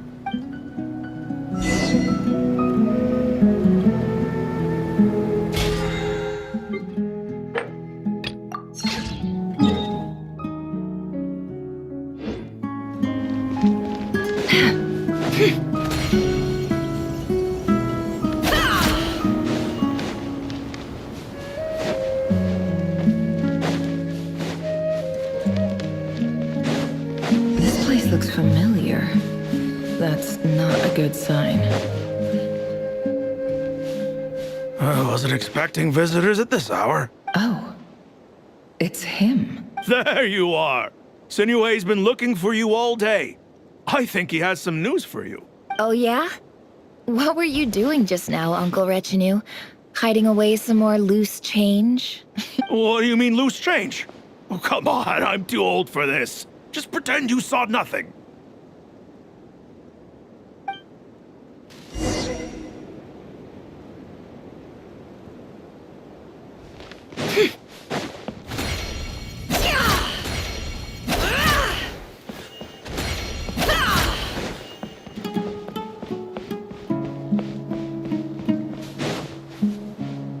Hey, kid. Mind telling me what Sinuhe's been up to recently? I'm trying to get in his good books and I need a way in. Get in his good books? Why? What do you want with my dad, Uncle Apepe? I've written a new song. I was hoping to showcase it at the next festival, but I'll need his approval. A new song, huh? I'd love to stay and listen, but unfortunately, Uncle Retinue says my dad's looking for me. Well, there's plenty of time and I'm not going anywhere. See that pile of stones? I'll be sitting there warming up my vocal cords. Come find me when you're done. Pile of stones. Got it.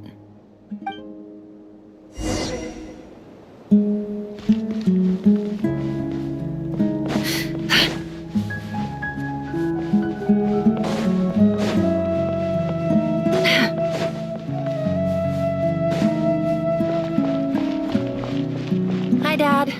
Uncle Retinue said you were looking for me. Ah, there's my little princess. If you'd gotten back just a little sooner, you could have shared the spoils of war with me. Spoils of war? Who were you fighting against, Dad? It was just a figure of speech. I was talking about our war against thirst. I went out to fix our water supply problem, and now I'm back. Which means... We have a well again! That's right. I found a new one and brought back as much water as I could carry. It should last us for a good while. If it wasn't for these blasted sandstorms, our wells wouldn't be caving in. You wouldn't be spending all your time out searching for new water sources. As the chief of our tribe, I'm supposed to be leading us out of hardship and poverty, onto better things. You know how prosperous our ancestors were. I've told you all the stories. And look at us now, squeezed into these hovels. No one would choose this, if it wasn't for the endless wars over the years. But things are looking up. I started working with some folks from the academia a few months back.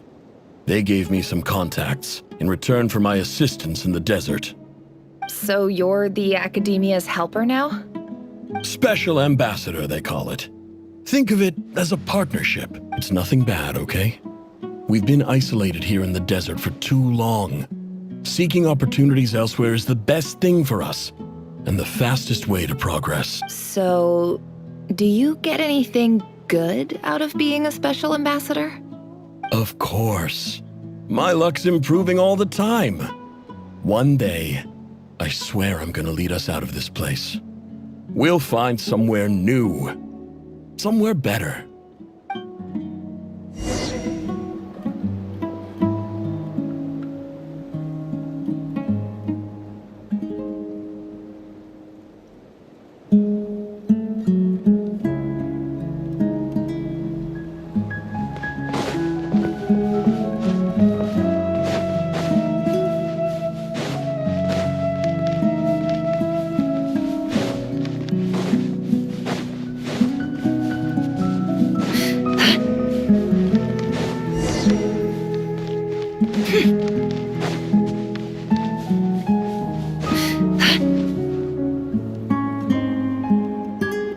That's our well, and you know it!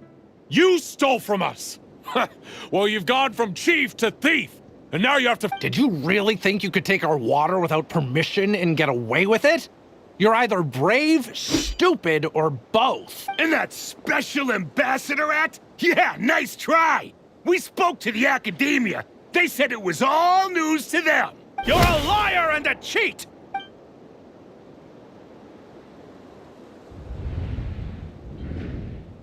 I heard Yehuda gasp, but I don't blame her. Most people are terrified by the sight of blood. Corpses strewn across the ground. The wounds are clearly from scimitars and daggers. The desert dwellers' weapons of choice. There's a handwritten note on the ground. Halil, this is Sinuhe, chief of the Shimti tribe. Surely you remember me. I was the one who helped you and your colleagues avoid the quicksand in the desert. This is my second time writing to you. I assume my last letter must have gotten lost in the mail, as I didn't receive a reply. I hope this one makes it to you safely. I'm writing to you because I need some help. That sandstorm the other day completely blocked up our well. Praise the gods. The well of the Eob tribe was intact. It was my last resort. I drew what water I could and left, but not without being spotted. I fear they will retaliate. You told me to write to you if I ever needed help. You said you'd be my ally in the academia. I urgently need you to formally recognize my title of Special Ambassador and send some of your people to assist me for a few days. This is an emergency. Please send help as soon as possible. Looks like this letter never got sent. The writer died a grisly death, and the letter was trampled into the ground. What a ridiculous lie the surviving Shimti tell.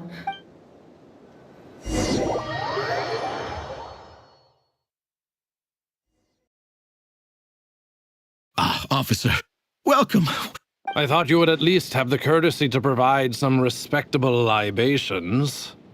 This is the finest wine Aru village has to offer. I promise.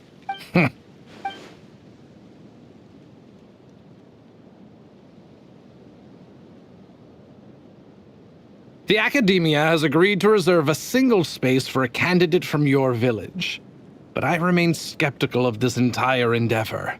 I highly doubt anyone in this desert possesses serious academic potential. Please, have faith.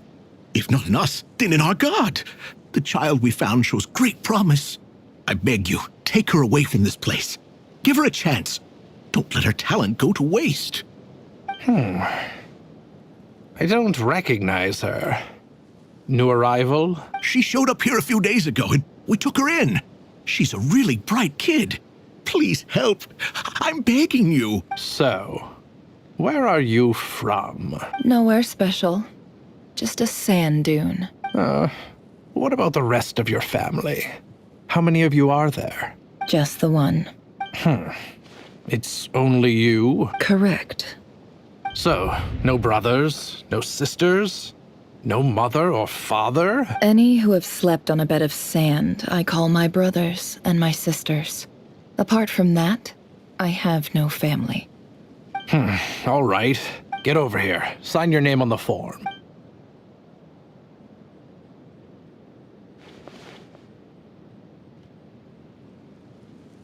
Never? You're rather fair-skinned for a desert dweller.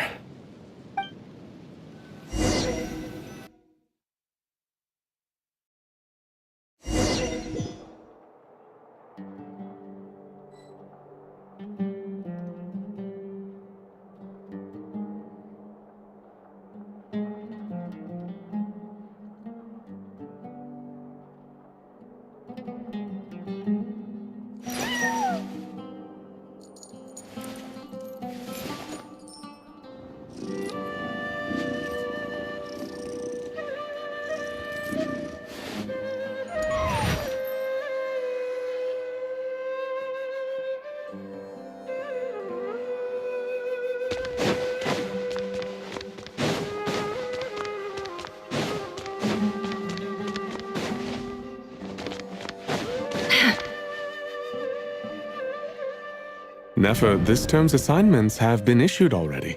Please read through the materials thoroughly, conduct your own additional research, and then write an essay on the topic. Yes, Professor, I'm aware. I just had a couple more questions I wanted to get your perspective on. Oh?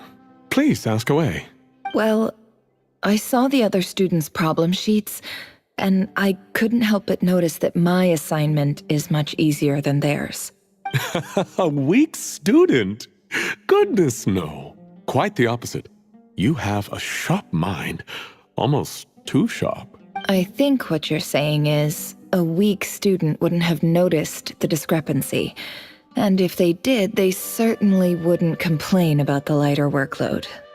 You see, sharp as they come. You see things the way they are. Because of where I come from. Because I'm different.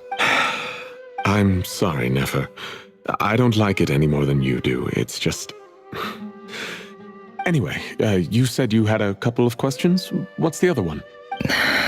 I wanted to check. If someone sent me a letter to the academia, where do I go to collect it? Ah, your family wrote to you.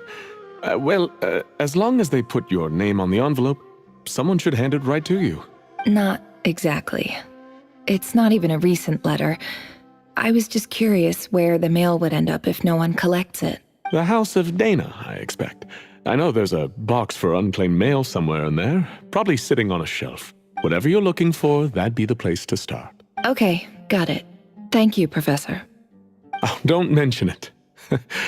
Honestly, I feel like I failed you. I'm supposed to be your teacher, but I haven't taught you anything. Hey, don't say that. You're a great teacher, and you do your best for all your students. But the rules are the rules. You're not allowed to teach students like me. It's not just the academia either. The whole world bends over backwards for the successful and leaves the losers to suffer and die. Oh, my dear child. I haven't. I just think that if you want to make it in this world, you have to find a way to become successful.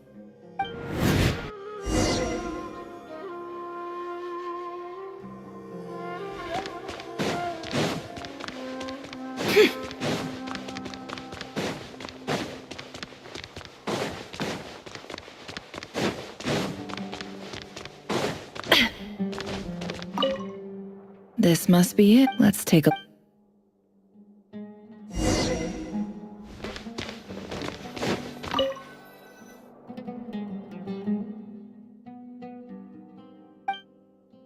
A dilapidation survey from Port Ormos. Looks like it's from a Core of 30 representative. This one was never even opened. I guess the recipient didn't care what the Core of 30 had to say about anything. Who was it addressed to? I don't recognize the name, but it must have been a Kasharawar professor.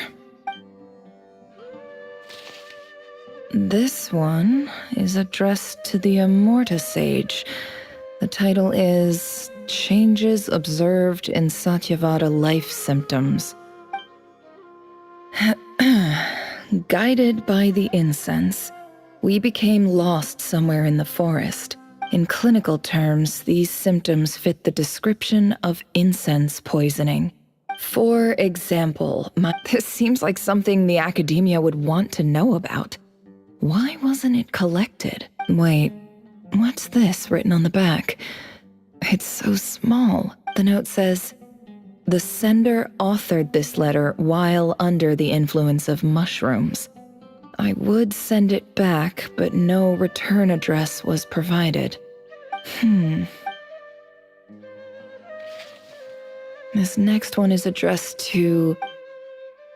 A few words of protest regarding recent changes in Sumeru's educational policy.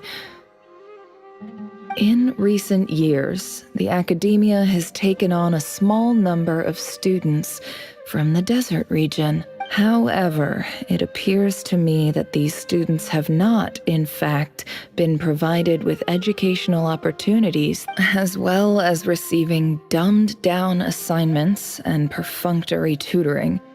They do not even have full access to the Akasha system.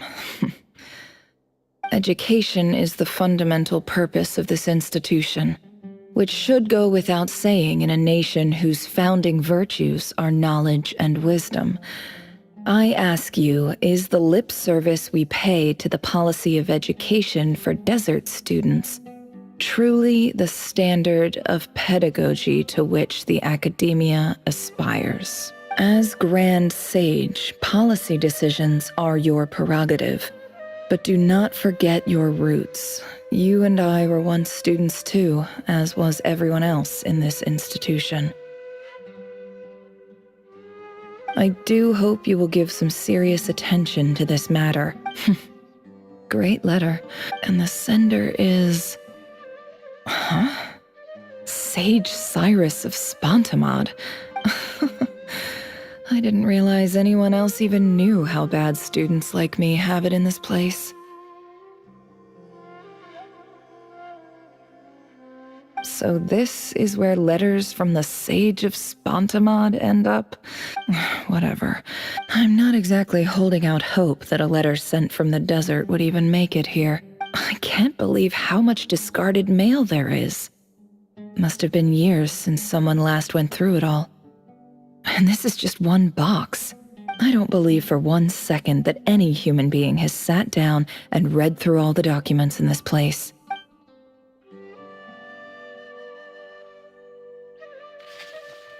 Wait, could this be it?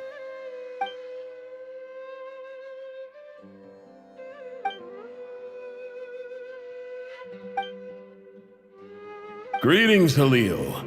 My name is Sinuhe, chief of the Shimti tribe. I was the one who came to you and your colleague's aid when you ran into trouble in the Great Red Sand. I don't know how well you remember it now, but I brought you to safety and gave you some water and other supplies. In my tribe, learning a person's true name is serious business.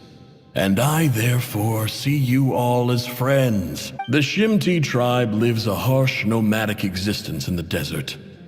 You were sympathetic towards my plight. This brings me to my reason for writing. Our tribe has fallen on particularly hard times. There was a terrible sandstorm a few days ago, which blocked up the well in our land. The Eob and Unut are descended from the Thamudians. While we trace our ancestry to Tulatala, I found a well belonging to the Eob tribe. They declined to help us, but I really had no other option. When we met, you assured me that you would be my ally in the academia. I would like to take you up on that offer, because I really need your help. That aside, the last time you were here, you mentioned that the academia had started accepting students from the desert, and I told you a little about my daughter, Nefer. We have next to no resources here in the desert, and my power and influence are limited. Would you consider enrolling my daughter at the academia? From the outset, the academia never took you seriously. Those things they promised were just empty words, and you were so emphatic that your luck had finally changed for the better. You swore you'd lead us to a better place one day. You spoke with such conviction, you liar. You lied about everything, and who fell for it? Just me, by the looks of it. Which makes you a pathetic liar. I think I'll take over from here. Let me show you how it's done.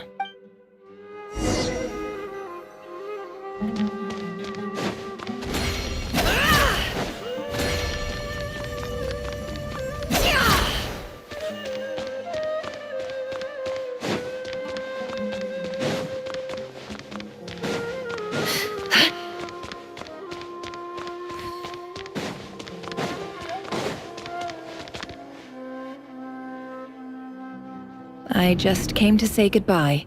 Nefer? You packed your bags. Where are you going? I'm quitting. Something's come up in my hometown. Gonna head back and deal with it. Huh? But this was a hard-won opportunity for you. You know that better than I do. It was, but it doesn't matter. I have more important things to deal with, and they can't wait. Oh, and I didn't want to overfill my bags, so I left some incense on your desk. What's wrong? I thought you liked incense. Although, I did read somewhere in the House of Dana that it has hallucinogenic effects. Don't use it all at once, all right? Isn't this the stuff you brought from your hometown? You're just letting me have it? But you said it's a rare and valuable commodity. Yeah, about that. I lied. It's not rare at all. There's this bunch of ruins near my hometown that are practically overgrown with this plant. It's not worth much. Keep it, it's fine. But never. All right, that's all from me. You take care.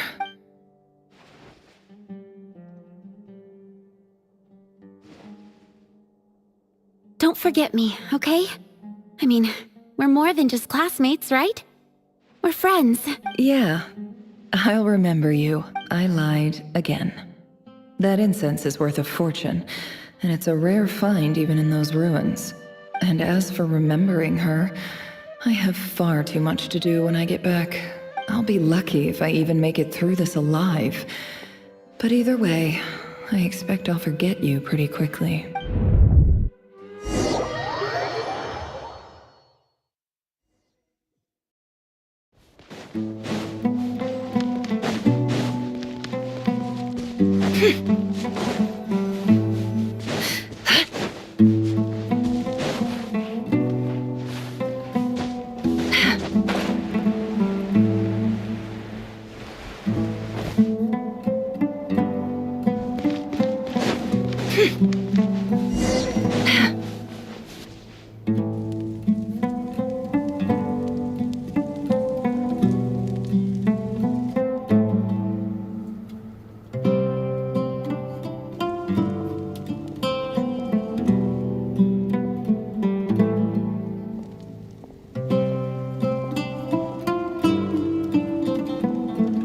It's a pleasure to meet you, Mr. Arif. So, what does the Academia want? Since they've sent their special ambassador, I assume there's a big business deal to be made. If not, I'd be very disappointed. Please, sir, lower your blade. You're lucky I'm the one they sent. Not all special ambassadors share my admiration for the Iab people. The ever-shifting balance of power in the desert reduced the once great civilizations of this region to rubble and sand. But the story of the Iab has a very different trajectory. Others grew weak, but you grew strong, beginning in obscurity and moving to prosperity. You're the only ones who defied the trend. Huh. So, you do know who you're dealing with? This well is the perfect symbol of your strength, is it not? It used to belong to the Unut, but it looks like you have control over it now. You're not wrong. But I'm sure you didn't come all this way just to flatter us. Of course not. I came to bring you some very good news. Some information that recently came to light, which might just be your ticket to freedom. Records uncovered by the Vahumana Darshan show that a certain well currently under Iab control is built on top of some ancient ruins. These ruins are of great archaeological interest to the Academia. I checked the map carefully on my way over here, and I'm confident that this is the well in question.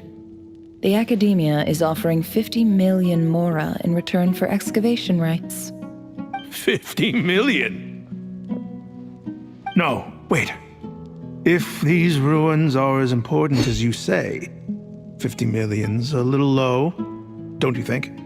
Don't get greedy, Iab.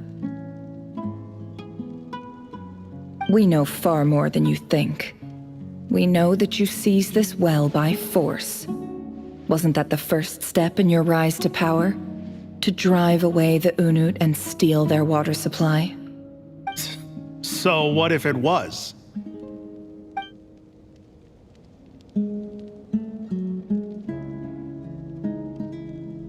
Don't worry. As unscrupulous as it was, it's something we're willing to overlook. Dealing with the de facto power holders in the region. I hope I am making myself clear. And I hope your words are the truth. If I find out the Academia is trying to play me, I'll hunt down every one of your people and make you watch as I cut their heads off one by one. I assure you, Chief, that would not be in your long-term interests. You see how I'm dressed, don't you? I appreciate that you've never been to the rainforest, but surely even you recognize an ambassador's attire when you see it. And what does a barbarian like you have to lose anyway? All right, I take your point. The Academia is the highest authority in the land. I'm sure you're trustworthy people. In that case, we have a deal. We will sell you the excavation rights. I'd like to thank you, Ambassador. This is good news indeed. Excellent news. In fact, it calls for a celebration. Gladly. I am partial to wine myself, and I trust you are as well. So let's indulge in a few drinks together, in celebration of this momentous occasion.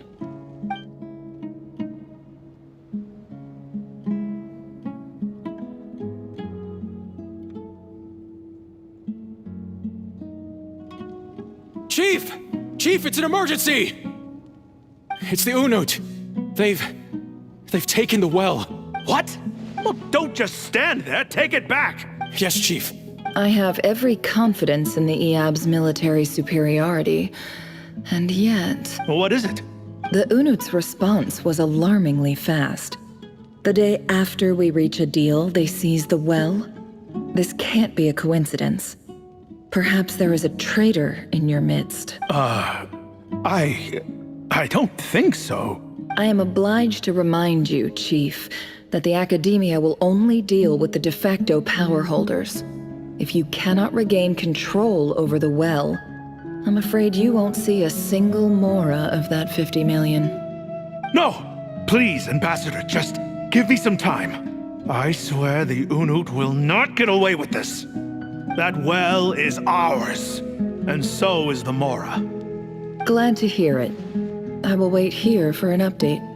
If there is a traitor, I will find them. In the meantime, make yourself at home. I'll report back as soon as I have an update. Much obliged. Wow.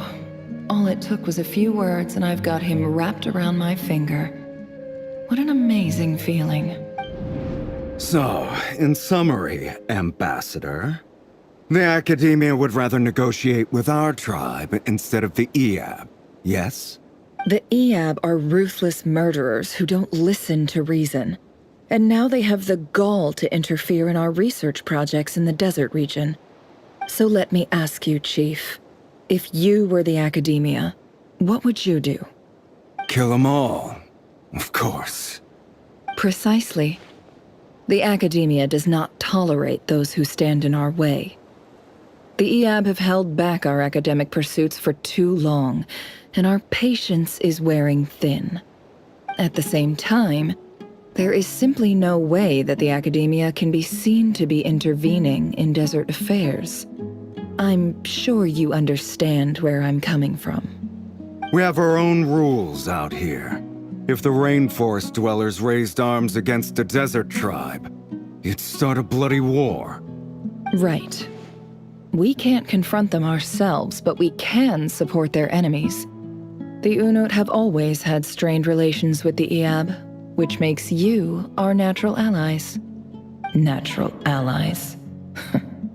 Weren't the Eab your allies once? You were quick to send them after us to protect your interests back when we stole that water. And now look at you. You're at each other's throats. Let me be clear. The Academia wishes to collaborate with the legally recognized rulers of the desert in this matter. We are asking for excavation rights to that well, and our offer is 50 million mora. Say no more. I believe we have an understanding. Good. Then I suggest you get to work. Get us access to that well, and the more is yours. You see, Dad? Lying is easy when you know how.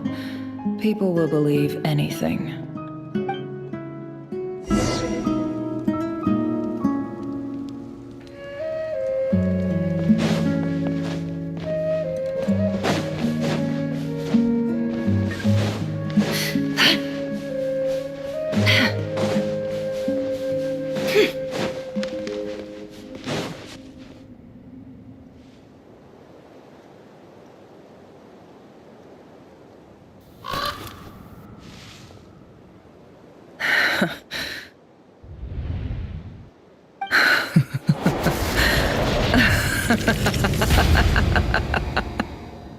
Look at yourselves.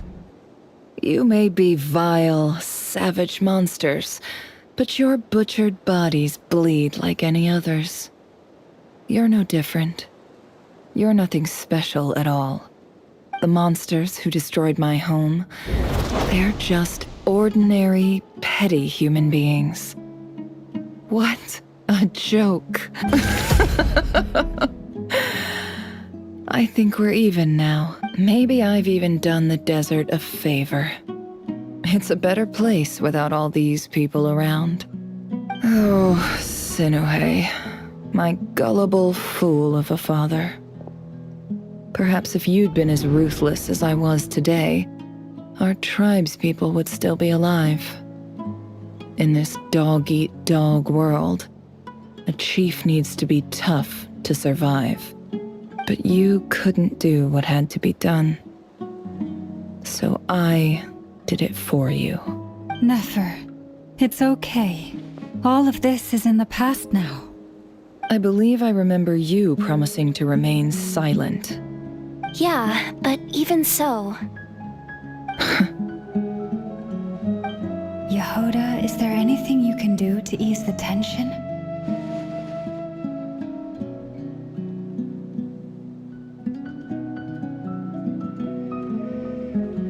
Alright, time for a sharp turn onto a completely different topic.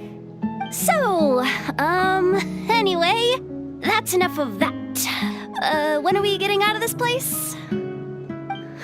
Feels like we've been walking forever. I'm getting pretty tired. Oh, Alma, you tired? Yes, if we can find somewhere to sit down, I could certainly do with a rest. It's not far now. There should be a temple just up ahead.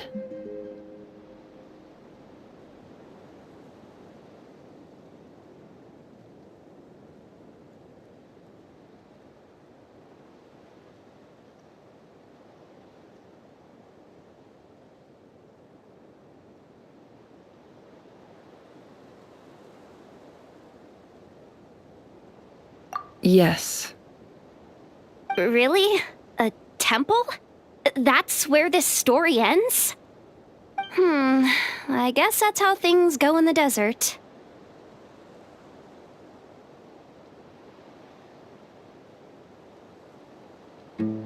Desert dwellers can never escape their destiny. Or so everyone says. I never wanted to believe it, but looking back now, I'm as desert as they come. You mentioned a temple. What's waiting for us there? My biggest trade secret of all. Ah. Then I'm guessing it's where you got your power from. The power to peer. I didn't know you were clued up on any other religions. I'm no expert in the history of Sumeru, but since you come from the desert, I would imagine it has something to do with King Deshret. Sounds impressive.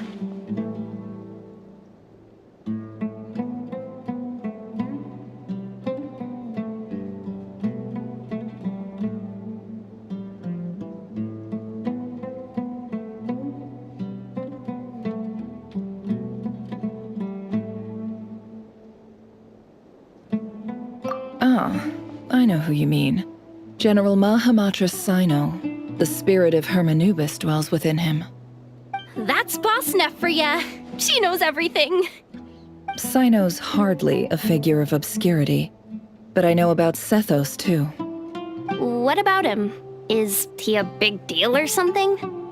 Well, he's not a small deal, let's put it that way. Please, this is the bare bone basics. Save the flattery. Thanks for your patience, everyone. I'm sure it's been a lot to take in. With any luck, that's our exit just up ahead.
This stuff. Like, look at that statue, for instance. I want to do the whole name-dropping, this girl knows her stuff. A statue with the head of a bird.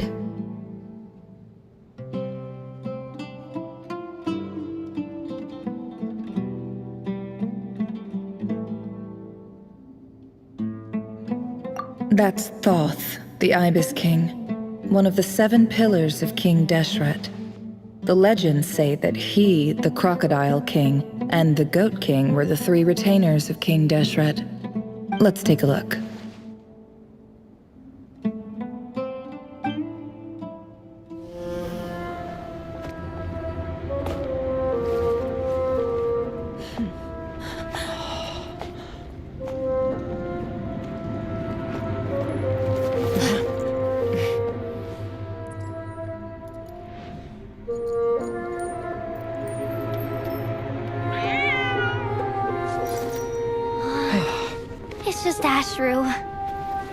So, all is well?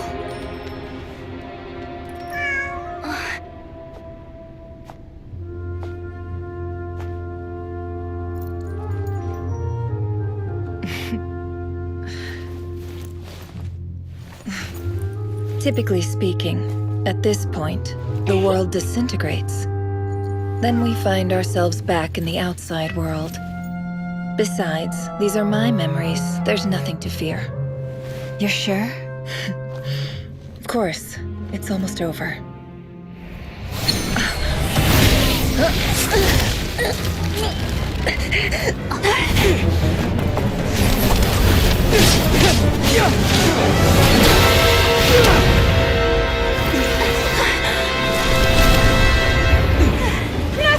Hold on!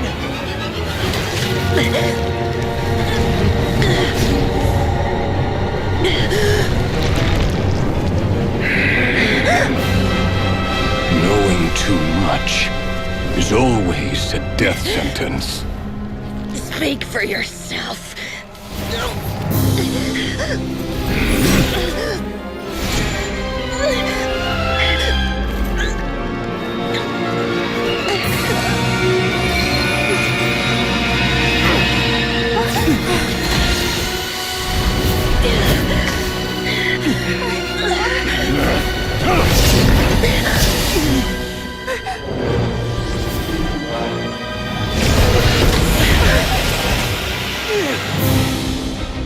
How repulsive.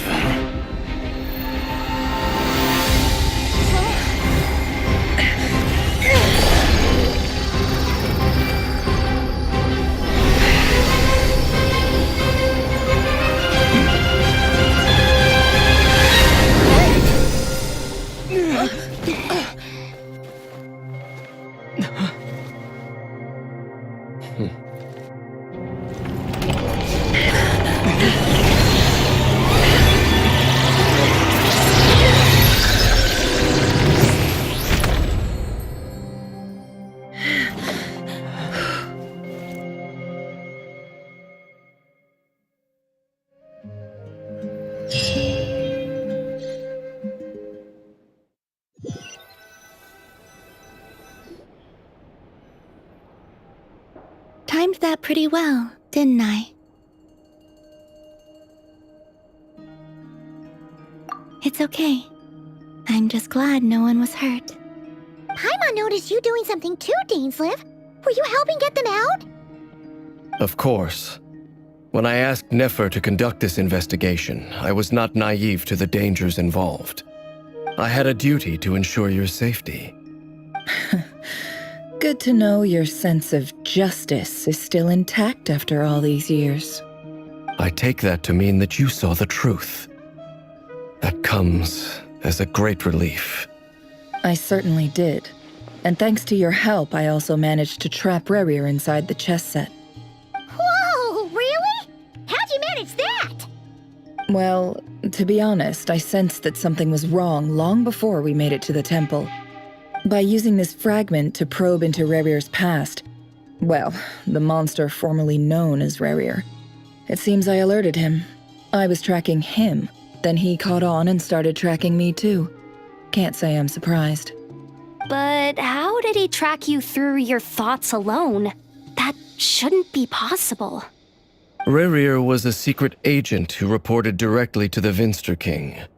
He is an expert at finding a trail and hunting down his pursuers. No wonder. He infiltrated the chess set, read my thoughts, and built a new virtual chess set inside of it. That's why we weren't able to leave at first. Speaking of your chess set, it's quite a remarkable item. Would I be right in thinking you have some connection to King Deshret? You overestimate me. I only have a connection with one of his underlings, the Ibis King. You all saw how this came to be. A long time ago, the Iab massacred my tribe, the Shimti, in our home village. A few years later, I enrolled in the academia, where some new information came to light. The Unut and the Iab fought a bitter battle over the rights to a well, all for the sake of a non-existent 50 million mora. The Iab ultimately won that confrontation, but their victory came at the cost of almost every warrior in the tribe. The final blow to the Iab came at the victory feast, when an Unut assassin beheaded their chief right before my eyes. The remaining Iab fled and have been scattered to the winds ever since. Having gotten my revenge, I returned to my hometown, where to my surprise, the nearby temple was still standing. There it was, seemingly immune to the relentless hostility of the desert, while my tribal home lay in ruins. As I stood there gazing at the temple, I noticed a cat just outside. This cat, as it turned out, was home to the spirit of the Ibis King. He led me to a gate deep inside the temple, and there he made a deal with me. This chess set is my gift from the Ibis King. The chessboard within is made to the same specifications as the one in the mausoleum of King Deshret, and represents his power of piercing analysis.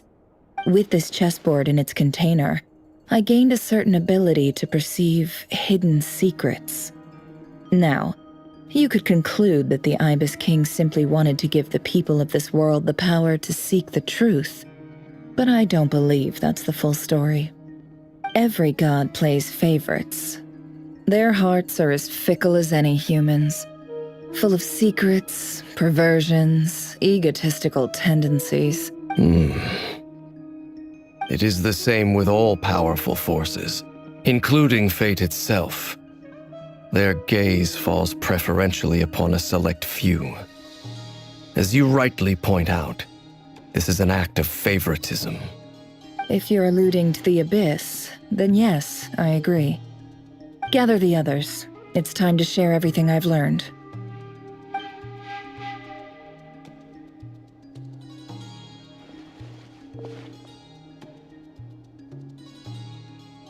Thank you all for being here. As promised, I did some further investigating into the Rerir of Solnari's background. I am pleased to report that the investigation has been most fruitful indeed. The Rerir of Solnari, real name Rerir, was once a Khanrian subject who served the Vinster King. I will now share the important details of his story. Please save any questions or comments for the end.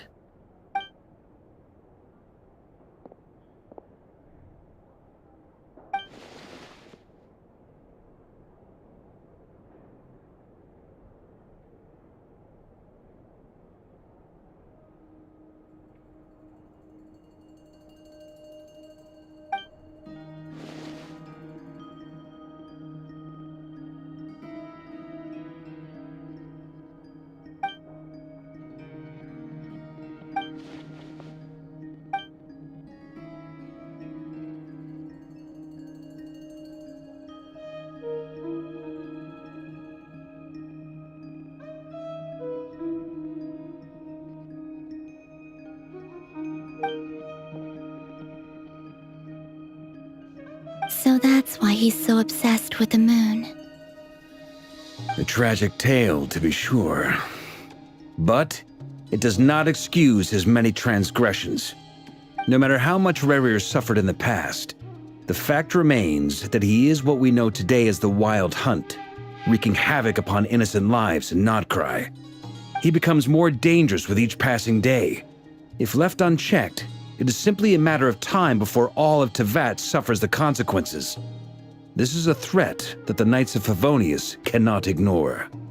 A question for Miss Columbina.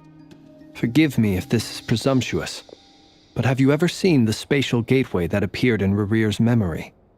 Never. But I have heard stories of something called the Moon Gate, and this seems to fit the description.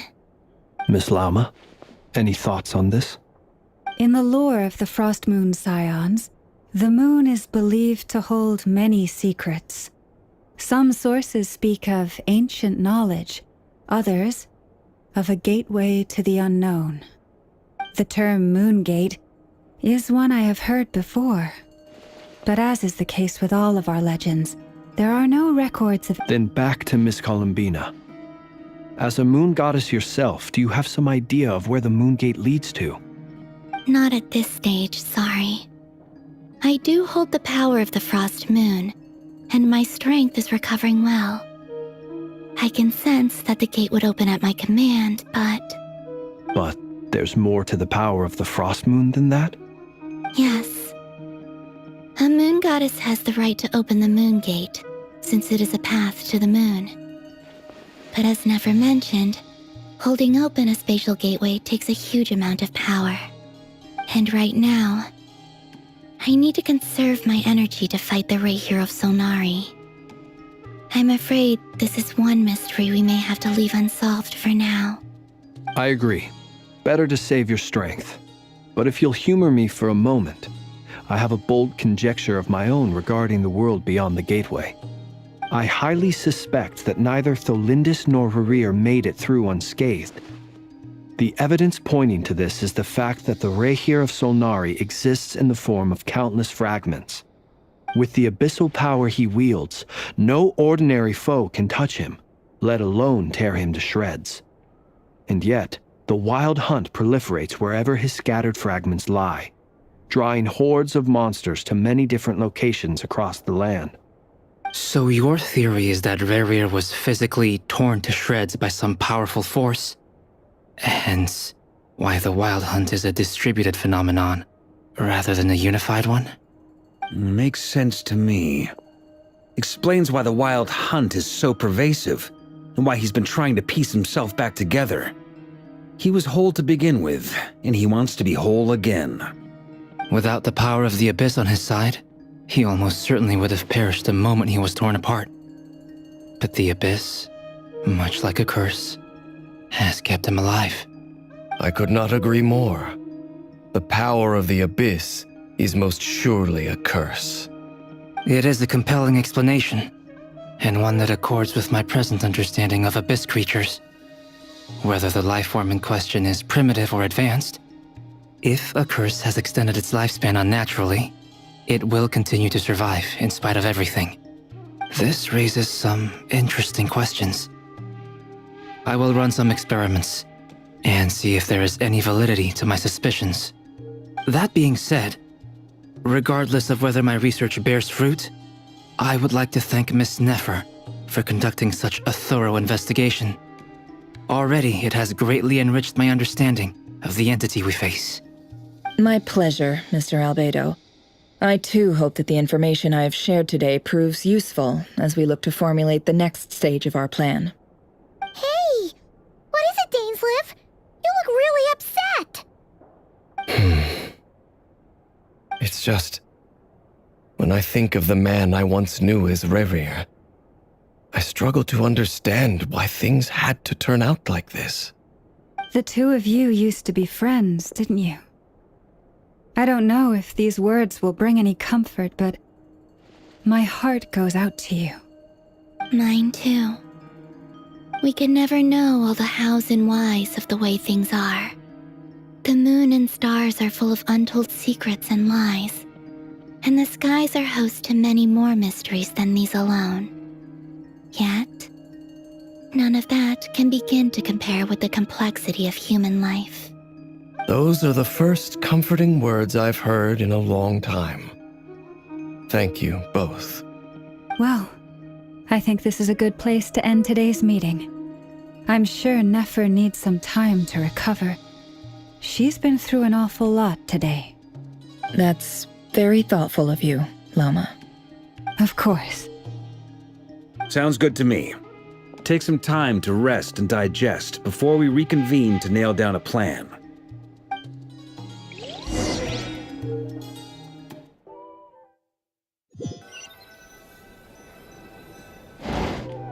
Hey, is this a bad time? Hope I didn't kill the conversation.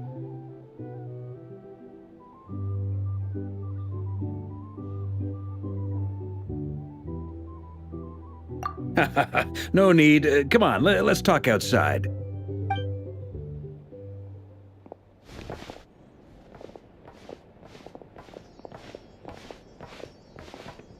Anyway, Nefer went back to the curatorium to get some rest. But before she left, she shared some things with me that I thought you should be aware of. Firstly, although she managed to trap the Rerir of Solnari inside her chess set, there's no guarantee that the power of the Ibis King is any match for one of the 5 sinners. Their powers are beyond our comprehension.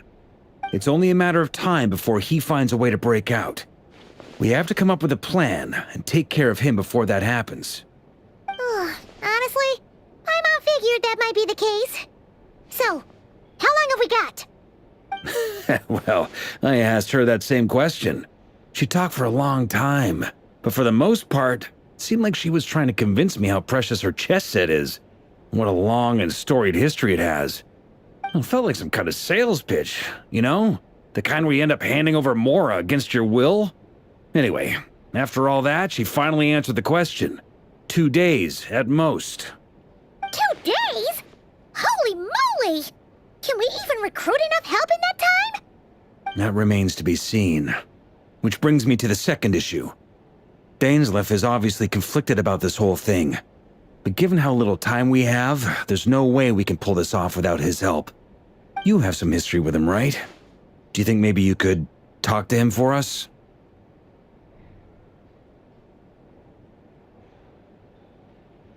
Great. I appreciate it. All right, on to item 3.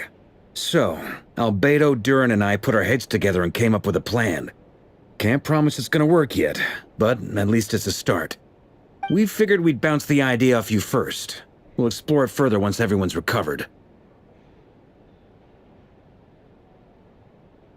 Oh, Paimon's dying to hear this. All right, so here's what we're thinking.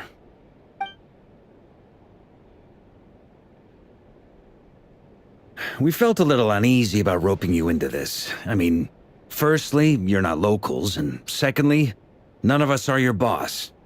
You're well within your rights to refuse if you so choose. Roping us in? Why would you even say that? We know the stakes here. It's all of us against the Rerir of Solnari, or none of us stand a chance. I choose my words very intentionally, I'll have you know. I like to think there's an art to striking a down-to-earth tone even when the stakes are... Sir Varka, I have a few thoughts about this plan. I'm all ears. I think we can be more flexible with how the roles are allocated. In my view, the most sensible lineup would be like this.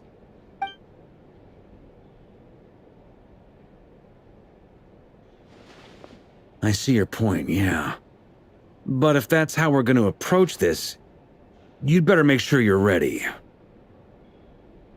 To be clear, I don't doubt your abilities. Far from it. I just want to make sure. Are you really willing to take all this on?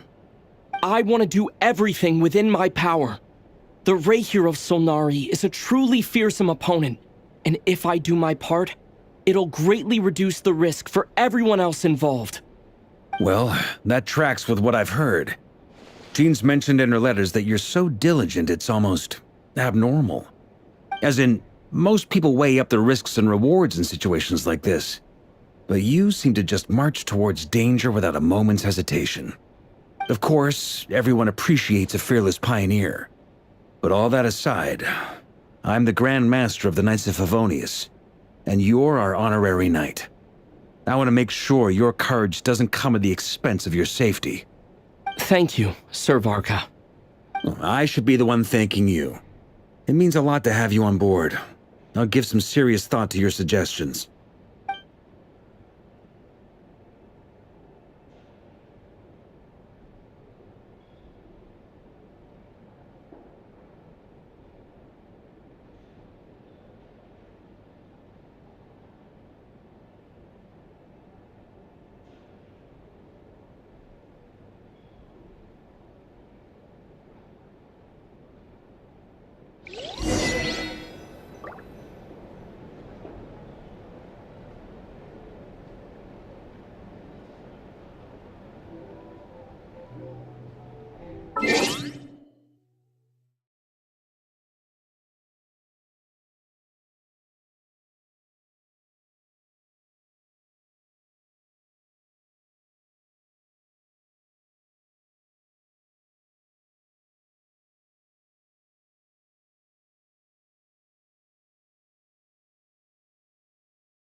This is a thorough plan, but I do have one last question before we take action.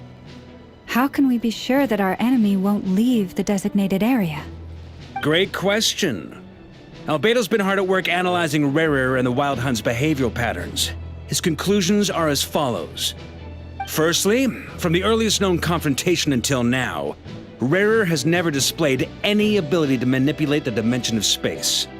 So it's unlikely he has any power in that domain. Secondly, he seems to have a particularly strong vendetta against our group. If we put him in a fight-or-flight situation, he'll choose to fight every time. Thirdly, finally, and most importantly, he is consumed by hatred, both for the moon and for his enemies. Turns out, we tick both of those boxes. We have a reincarnated moon in our ranks, and a spy who accessed his private memories without permission. He'll be baying for blood, not looking to escape. As someone who's had their fair share of interactions with the Wild Hunt, those all seem like valid observations to me. Understood. Then I will defer to the verdict of the group. Well, everyone, that's the plan in full detail. Albedo and Durin are carrying out their part as we speak. Plan approved. Scheduling. Okay, any firepower you need, I got you covered. Let's light this baby up. The Frost Moon Scions are behind you as well. And the rest of you?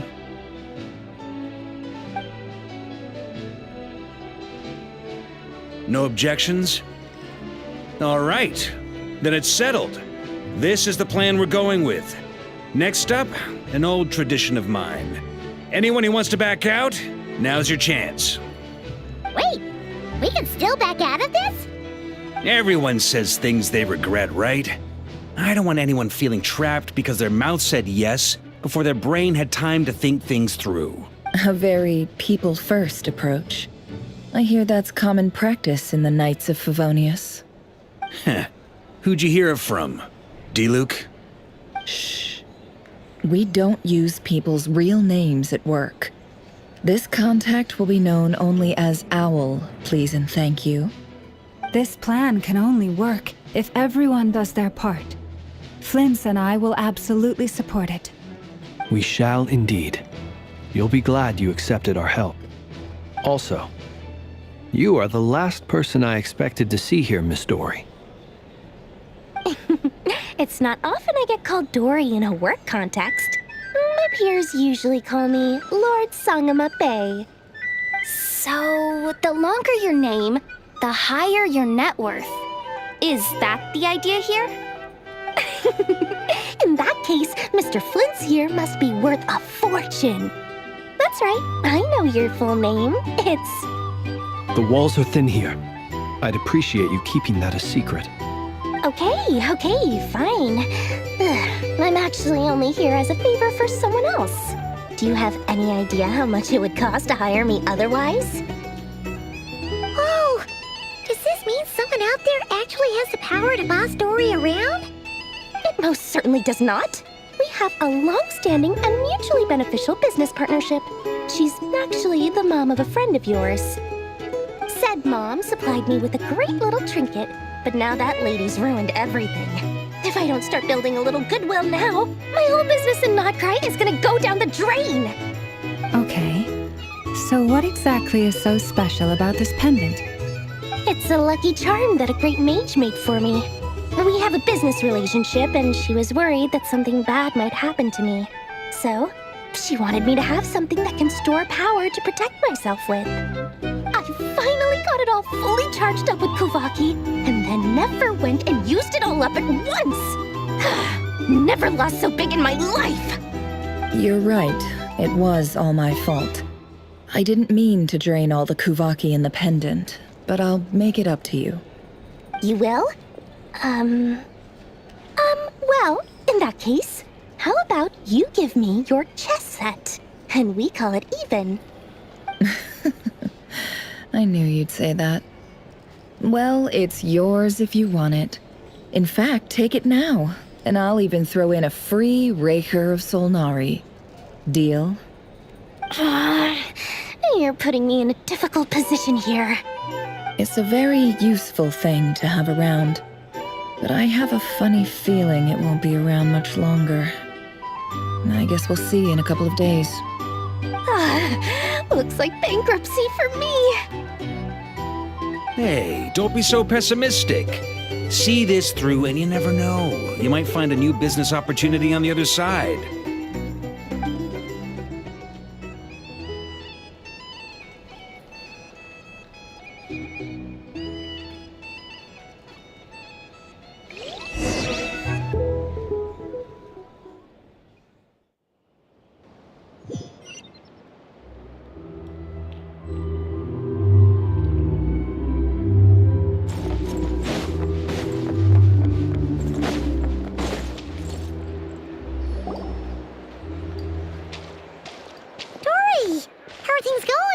Feeling ready?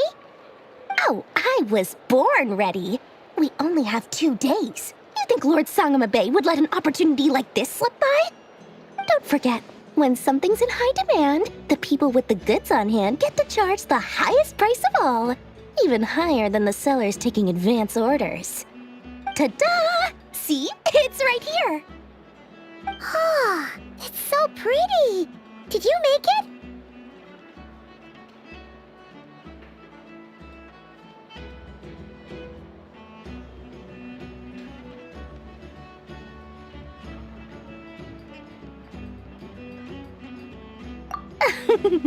No, I have a supplier.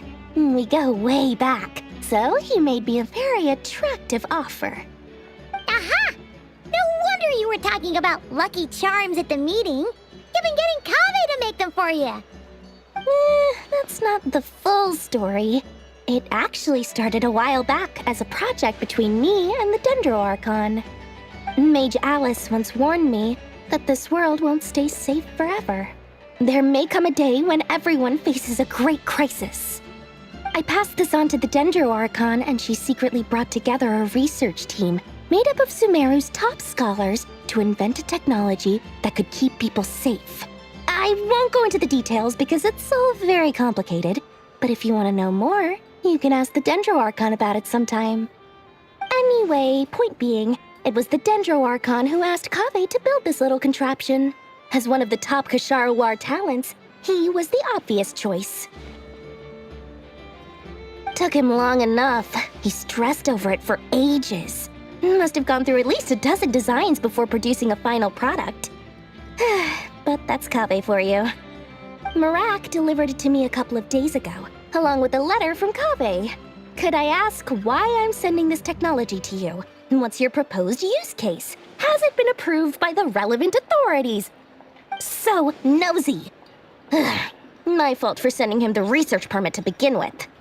Surely Nahida must have told him you were involved in this project. He was probably just nervous because you're always so secretive about your business. Could be. Anyway, I just replied, let's hope there never has to be a use case, because it would involve grave danger. Fair enough. But it sounds like he was just being cautious. He probably felt responsible as the one who made it. Or maybe he was asking as a favor for his housemate. He's done that before. Not sure why, though. His housemate doesn't seem to really care that much about this kind of stuff. Either way, all's well that ends well. I'm just glad to finally have my hands on the product. I wouldn't want to be without it, given the potential dangers that lie ahead. Huh? What does that look mean? Paimon's just super surprised. This must be the first time we've ever seen you actually get serious about something.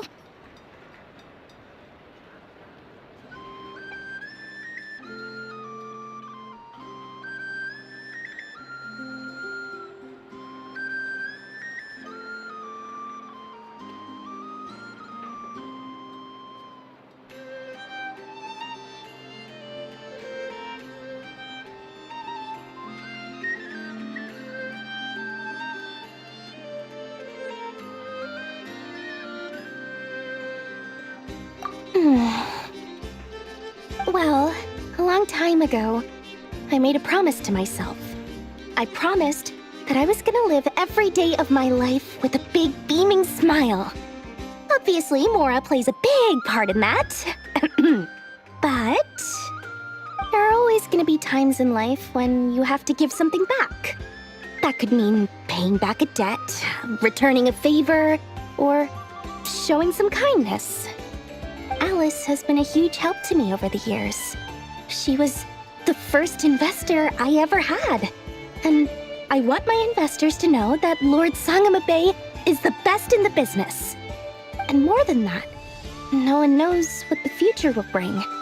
Whatever happens, I want to make oh, that? I was just making sure Nefer and I are square. Don't be thinking it was some sort of benevolent act. I'm no saint, so don't treat me like something I'm not. My priority is doing the business that I want to do, so long as my conscience lets me, but it usually does. That's the Lord Sangamabe business model. All right, if you say so. I do say so, and that's the whole point. I'm a businesswoman. Don't go trying to figure out what kind of person I am. You'll exhaust yourself. Much easier for everyone involved if you just take... Oh, and could you two help me get this stuff where it needs to be? Thanks so much. You're my favorite assistants.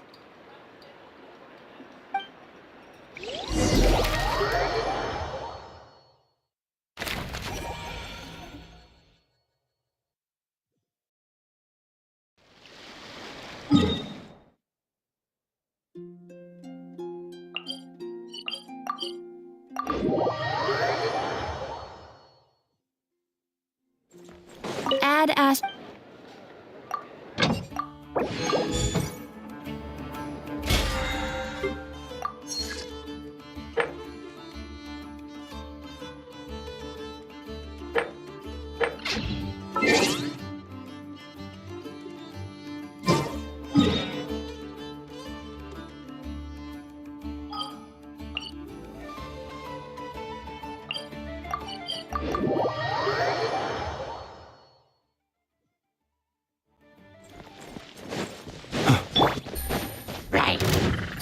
Quietly now.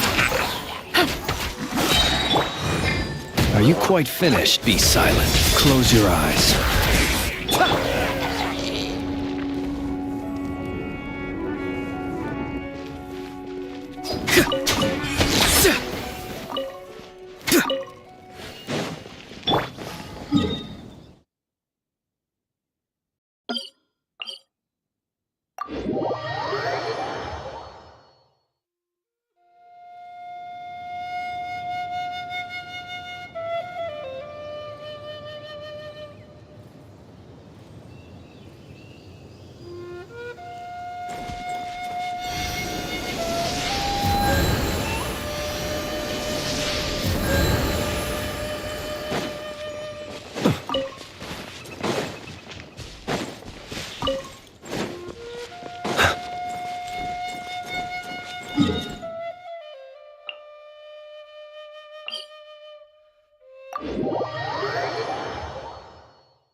Traveler, Paimon, it's good to see you.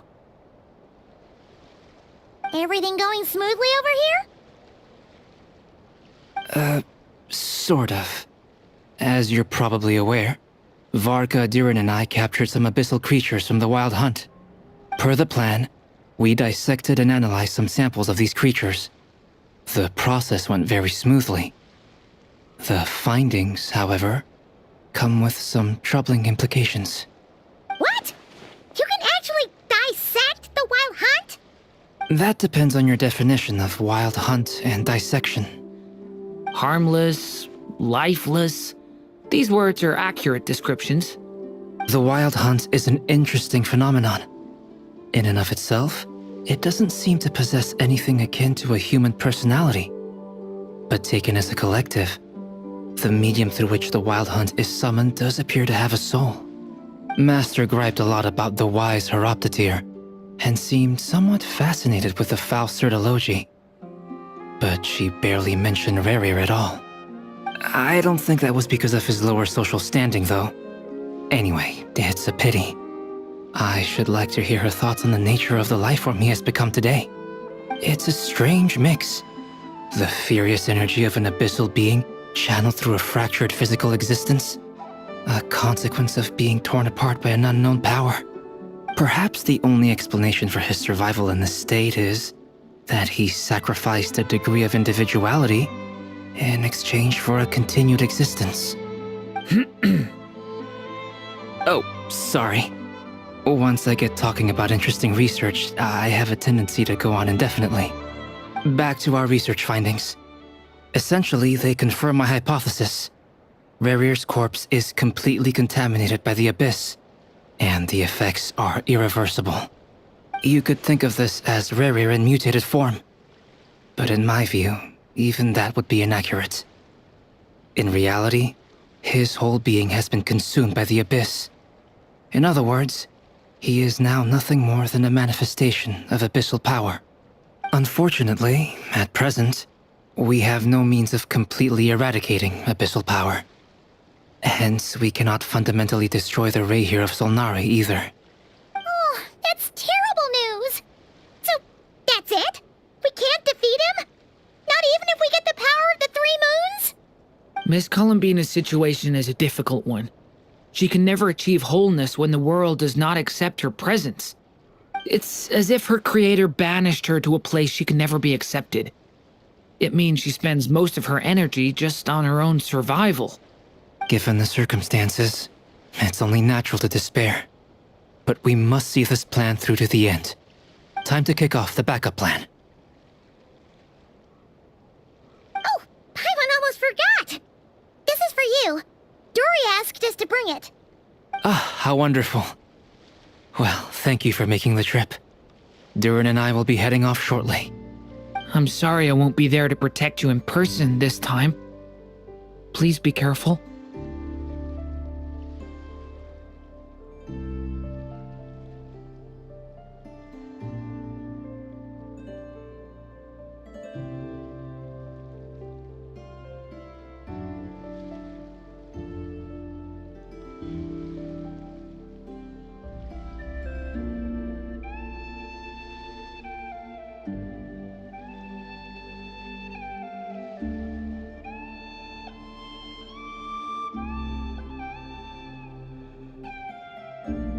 All right then. Stay safe.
Miss Lauma, is everyone here?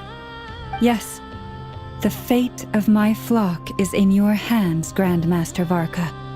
Please keep them safe. My lady, what are you saying? Within the next 24 hours, we will face the biggest crisis the world has ever seen. This is not a burden that we deserve to bear, but I believe that we reap what we sow in this life. So I intend to act. I must do what I think is right. For me, that means fighting for the future of Nodcry. This gentleman is the Grand Master of the Knights of Favonius, Varka, Knight of Boreas. In my absence, please follow his lead. Hey, everyone. Guess I should introduce myself. Well, to start with, I know my way around a battlefield. The biggest strengths are honesty and hard-workingness. Anyway, point is, I don't intend to let Lauma down. I'm gonna do everything in my power to keep every last one of you safe and sound.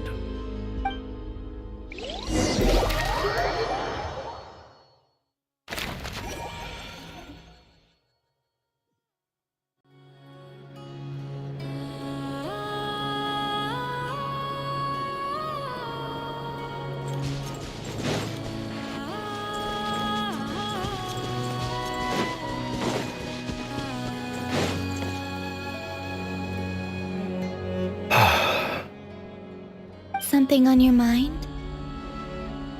Miss Columbina, was it? I believe that's how the others addressed you. That's right. Names are funny things. Have you always been called Dainslev? Yes. I take it your own name has a more complicated history. I have a different relationship with names than other people. To be honest, I'm not even sure that Columbina is my name. At least, not in the same way that Dainsleif is yours. But it's what everyone calls me, and I go along with it. A lot of my life has been that way. I get so used to things that I forget to question why they are so. I never used to think much about where names come from, or what they mean to people. Maybe something's wrong with me. You're different from other people. I sensed it the first time we met. You're more perceptive than most. I'm sure your long life and rich range of experience explains that. Do you ever find yourself missing Conria, Mr. Dainsleif? Difficult to answer. I have dreamed of the past many, many times. Sometimes I'm fighting tooth and nail. Other times I'm lying on the ground, defeated. I don't recall any happy moments from that time. It has been too long. Is that because hatred survives longer than love and affection? That would not be for me to say. I make no excuses for the grudges I bear. But whatever the reason, I remember little that was beautiful or sentimental. Thank you for your help with the Rerir situation. Without your efforts, I never could have learned the hidden truth of his story. You're welcome. I know he's your friend. Friend? He betrayed me. And I never really understood what he was going through in life. Some friendship, that is. Okay. So, do you plan to fight him with us? You see, you're torn. Now you know what really happened. You see the things he's done in a new light. I need some time. Of course. I completely understand. Anyone else in your position would feel conflicted too. Actually, I went through something similar myself recently. Something happened that changed my perspective on a situation. A situation I took for granted at the time, but now I feel very grateful for it. You mean the Harbingers who still support you, even though you've left the Fatui? Yes. I always thought they were only helping me because Harbingers are forced to work together. But then I abandoned them. A warrant was even put out for my arrest. And even now, they still support me. Which means I was wrong about them all along. Clearly, they view you as a friend. I feel a little guilty now. I regret not seeing her help for what it was, and not treasuring it. I see the guilt that you're feeling now, because I feel it too. Hopefully, talking about it will do us both some good. Have you noticed that the Traveler and Paimon are over there? I think they've been listening. Huh. Shall we say hello? Sure. Hello. Ah! They caught us!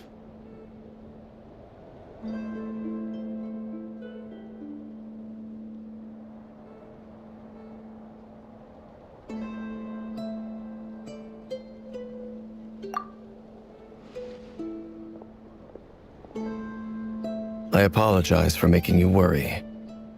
No doubt you wish to know where I stand on the plan to take down the Rerir of Solnari. I'm afraid I need a little time, but I will seriously consider joining you. You will? Oh, thank you so much! Everyone will be so grateful to hear that! They needn't be. This was something that I was going to have to face up to eventually. That doesn't matter to them. They're grateful to you regardless.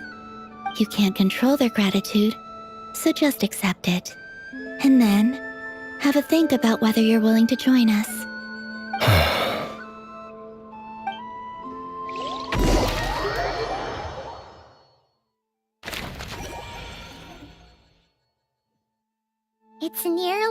fine.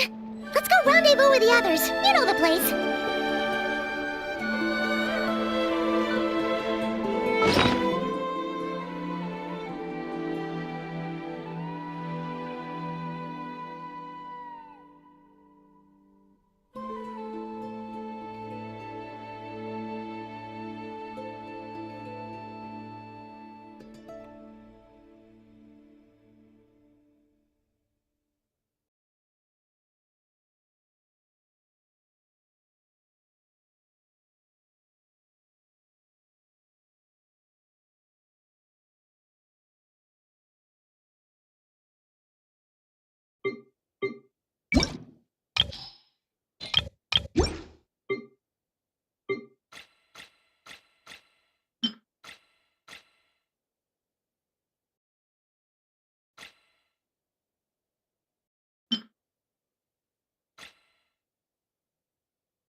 Close your eyes.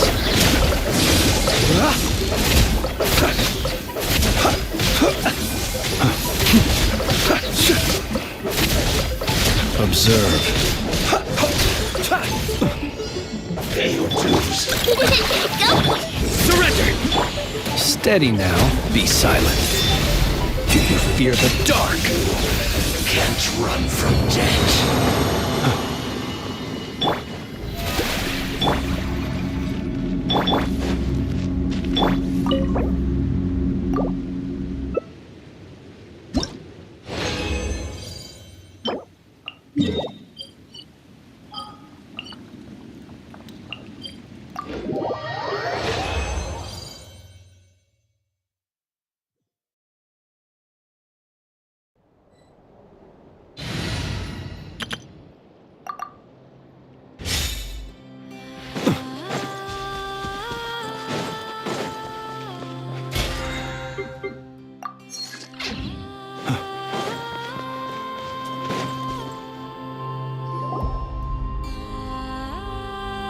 Ah, you're earlier than I expected. Hey, Flint's! Been waiting here long. Not too long. I came a little early so I'd have some time to think. Are you nervous about the battle? Quite the opposite. I'm reminiscing on my past battles. When I was awakened by the Radniki, I had not touched a weapon in many years. I felt like the battlefield was not where I belonged. But after waging war against the Wild Hunt for so long, I came to realize something. A life of absolute peace is simply not a possibility for me. My restless flame indicates that somewhere inside of me, there is a deep yearning to root out the evil in this world. Oh, that doesn't sound like such a bad thing. Well, in the past, when I was a Fae whose primary concern was hibernation, it was hardly ideal. But it certainly serves me well here in the present. And I am delighted to be able to join forces with you in this endeavor. Looks like I'm not the first to arrive. Ah, Miss Lauma. Did you sleep okay last night? I struggled to settle down at first, because of the nerves. But don't worry. I got enough sleep in the end. I'll be just fine. Please, I'm just doing my part. Never! Over here! Ino asked me to relay a message. She said Anefa will be on high alert and keep a close watch over all secondary districts where defense is required, providing support as necessary. Meanwhile, Ino herself will provide range support to us directly, using her latest invention. Excellent. The chess set's looking a little unstable. It won't hold him much longer. We should be prepared to engage at a moment's notice. No sense sitting around waiting. Let's make the first move while we still have the option. I agree. Paimon, find a safe hiding place. Got it! Be careful, Traveler! I will.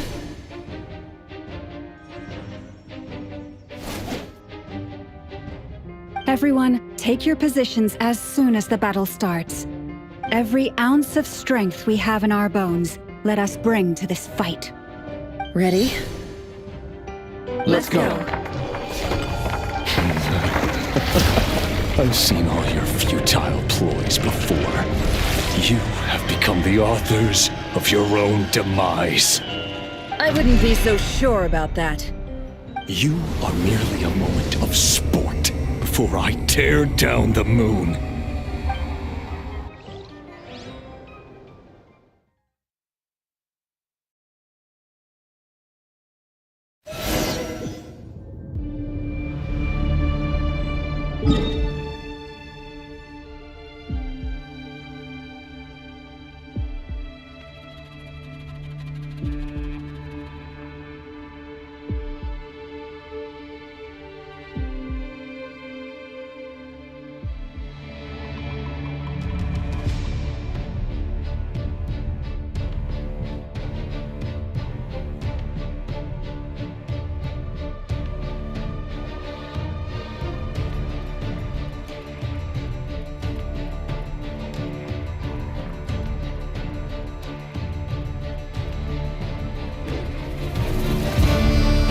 Stay on your toes. Yep, you too.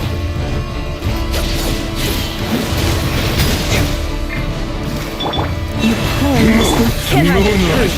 Betrayed. What the hell have you got?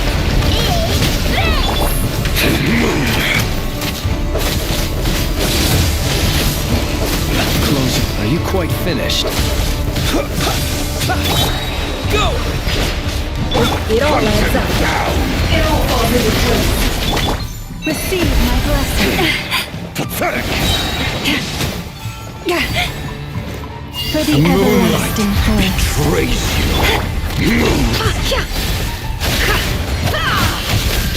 No more luck.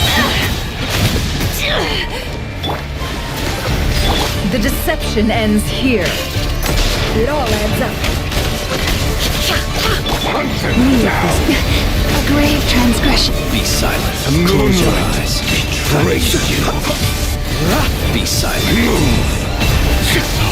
Futile. Water jet! Wipe out! By the frost moon of old, lush as the moonlight. Close your eyes. Be silent. Hunt him down. Water jet!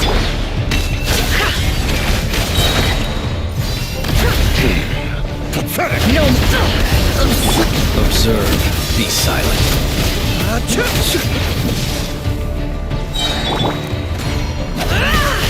It all adds up.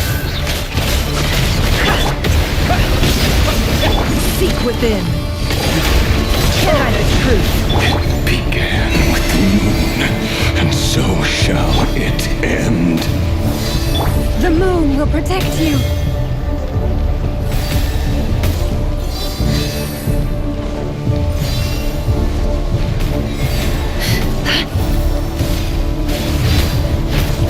No more lies.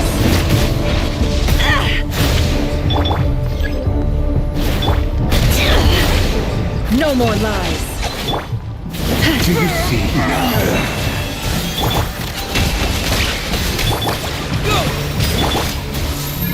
From here, when will it be as you foretold?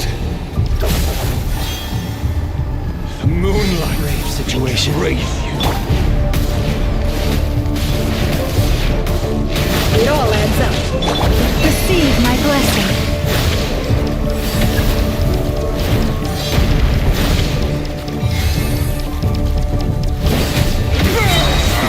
Welcome here. Bombs away!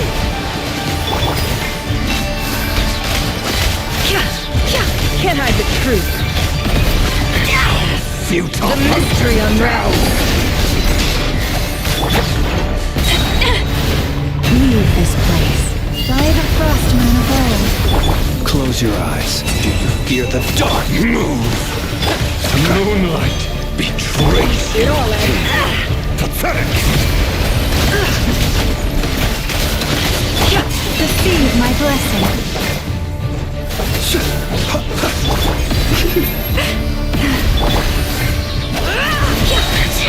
Futile. Go! Down. Close your eyes. Fear the dark. Pathetic.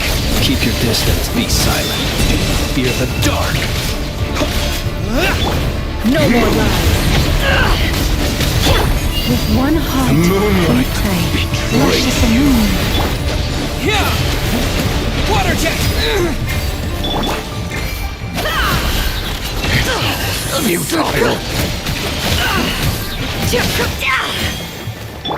Leave this Hunt place. him down.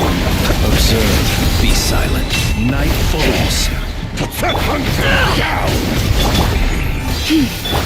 Water jet! Move.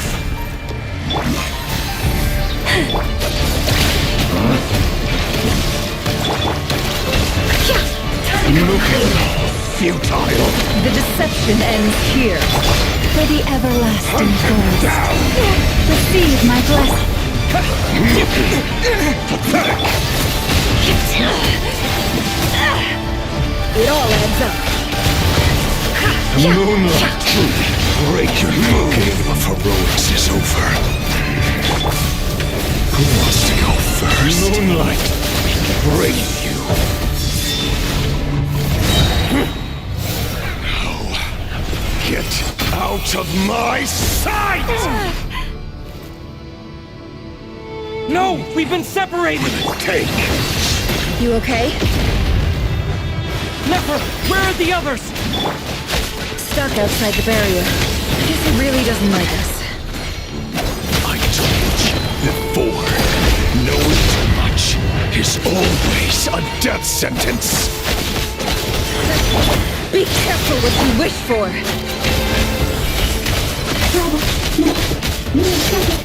Selma! Can you hear me? Hold on, wait. Silence. Destroyed. Breathe. I know they're still there. I need to focus. Stick to the plan. Remember my most important task. Just keep stalling him. If I can stall him for long enough, the moment will come. And here. Tango clear. It all adds up.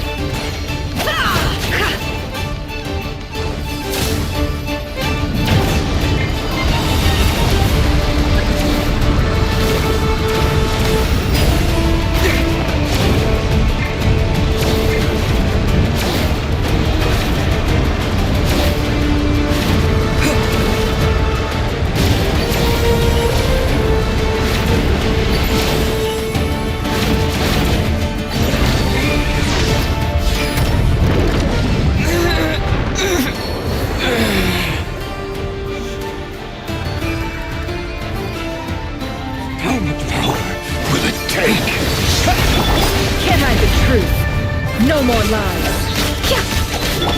Wipe out! It all adds up.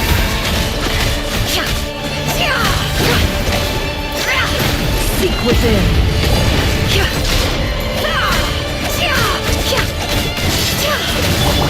Go! Can't hide the truth.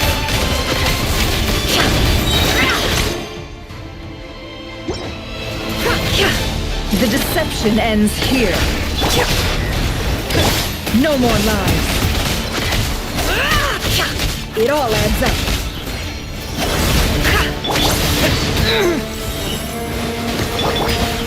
Time to come clean.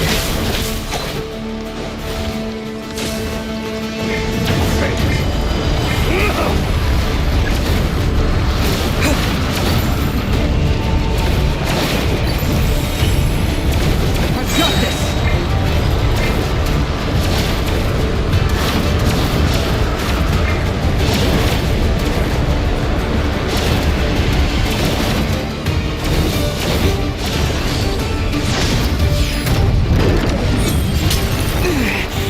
The shield's broken!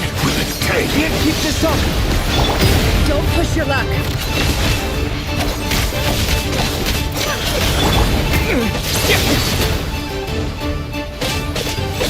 Water jet! It all adds up. No more lies. It all adds up.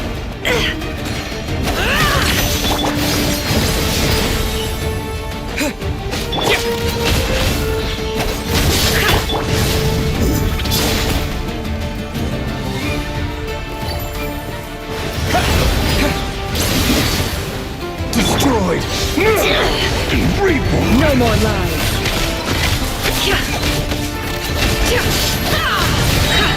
The sands of time got me. Run or hide!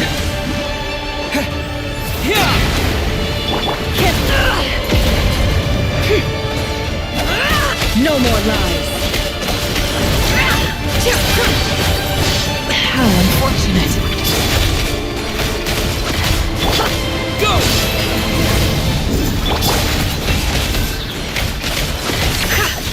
Seek within.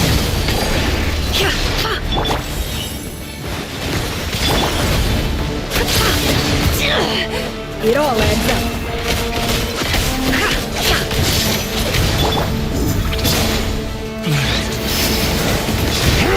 No more lies. The mystery unravels. Can't hide the truth. No more lies. It all falls into place.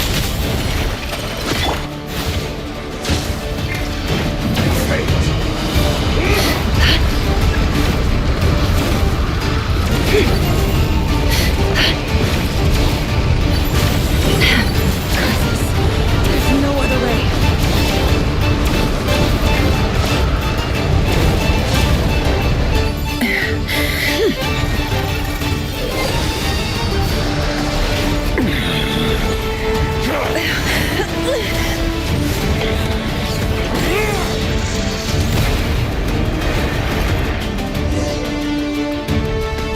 The only way to defeat Rerir is to borrow his own power. That means Columbina will have to disappear while you two bear the brunt of his attacks. You have to hold on. Find a way to keep him focused on killing the two of you.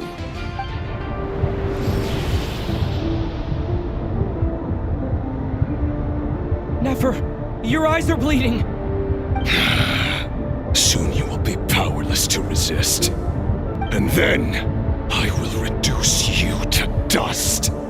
But that dust will plague your memories. Come on, keep holding on. Any other tricks up your sleeve? Let's see them. As entertaining as they are, you've backed yourself into a corner. You don't fool me. I see your fear clear as day. I have to stoke his rage. Make him unleash everything. You fear what you could never defeat. You fear the thought of never being able to save your beloved. You cannot win the fight against fate, Rerir. Is that what you think? Well, now it's your turn to feel afraid! You fear the sound of your own name? Is it us you hate? Or is it what you've become? Let's see what becomes of you!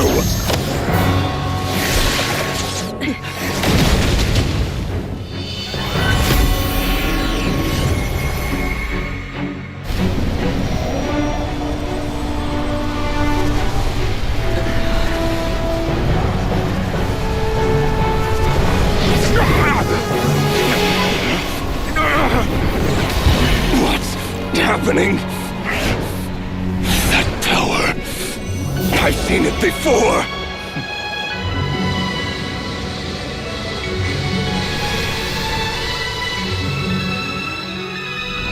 His power is on another level. We'll need to use an alchemical array to convert his power into a usable form. Then quickly channel it into Columbina, rendering her powerful enough to compete with him. I'll join you. I can help. If I release enough abyssal energy into a confined space, it'll create a potential difference, allowing us to extract a huge amount of elemental energy. Next, I'll synchronize with everyone's minds using pyro, then give you temporary access to their abilities and fields of view. But it won't last long. Can you see? Well enough. So, we have a student of Gold Rhine-Daughter in our midst! How about that?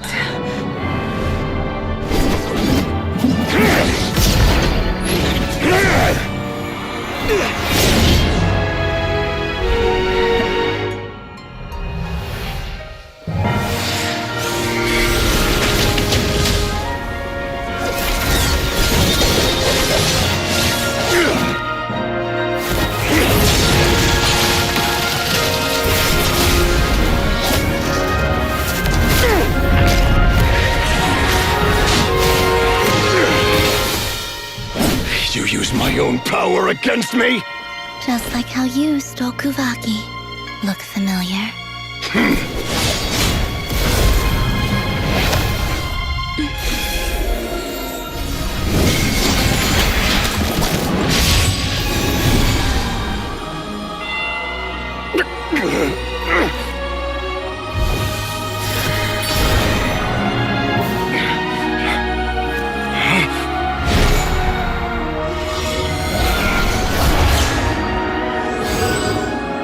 Don't you realize?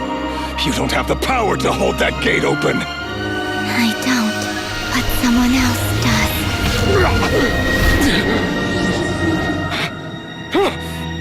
Goodbye, Rerir.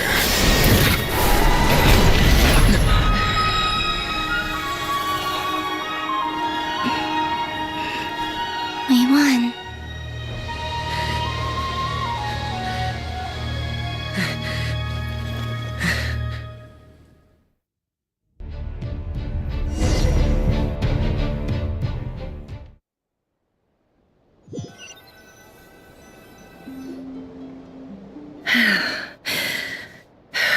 Nefer, how are your eyes?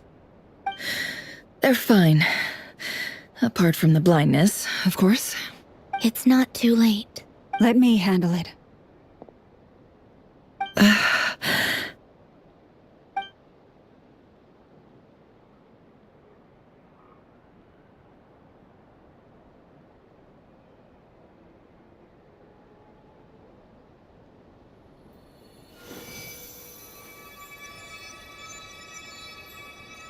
Miss Nefer, it's not like you to lose your composure. That was the most reckless thing I've ever seen you do. Reckless how? The situation was critical. Our lives were at stake. We had to do something. Even so. Okay. I guess you're right. Under the circumstances, it was a wise decision. You traded your eyes for an incredible victory. In business terms, I suppose that's a huge return on investment. I'd be hard-pressed to argue otherwise. Still, I don't like this outcome, and I don't want you to lose your sight for good. People suffer when they make sacrifices they shouldn't have to make, whether that means faith, strength, or in this case, your ability to even see. I had hoped you could win without sacrificing so much as a single hair on your head. Thank you. Really. All done. Don't try and open your eyes just yet. We'll see how you're doing in a couple of days. Until then, please follow your recovery plan to the letter. I'll send full details through Yehoda. For now, just get yourself home, relax, and rest. My dear friends, we have fought bravely and achieved a spectacular victory. A dark cloud has been lifted from the skies of Nodcry. All in this land will be grateful for what you have done. The moon will remember this day. Thank you both.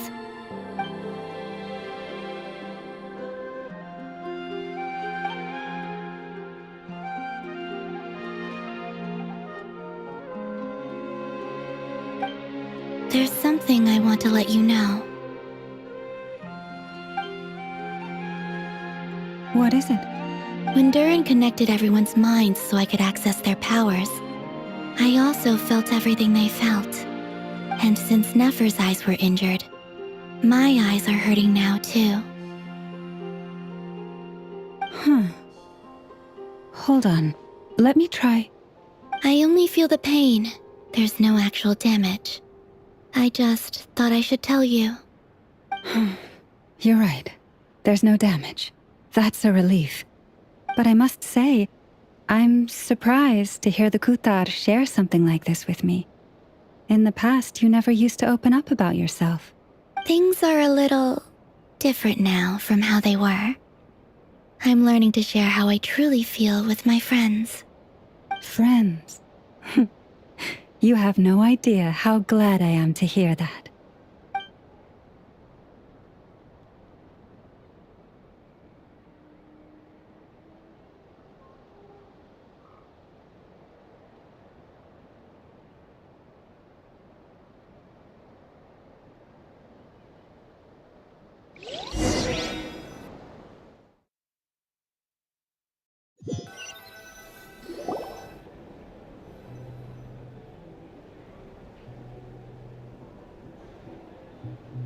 Yay! You're awake! How are you feeling? Any aches and pains? Did you sleep well? I'm doing all right, Paimon. No need to worry about me. Phew! Well, that's good. Paimon's been sitting on the edge of the bed worrying about you for ages. You slept a whole day and night. Poor Paimon had to eat all by her lonesome. Glad to hear you didn't starve. How was the food? Well, it wasn't the same without you there to share it. Honestly, Paimon just can't relax when you're not your usual self. She couldn't enjoy the food and settle down to sleep. Well, I'm back to normal now. Oh yeah, and Albedo swung by earlier. He said to tell you to head to the tavern when you woke up. Varker and the others are organizing a victory feast, and he also dropped off some medical supplies, but you seem fit as a fiddle, so guess you won't be needing those. If you're feeling up to it, let's head over now.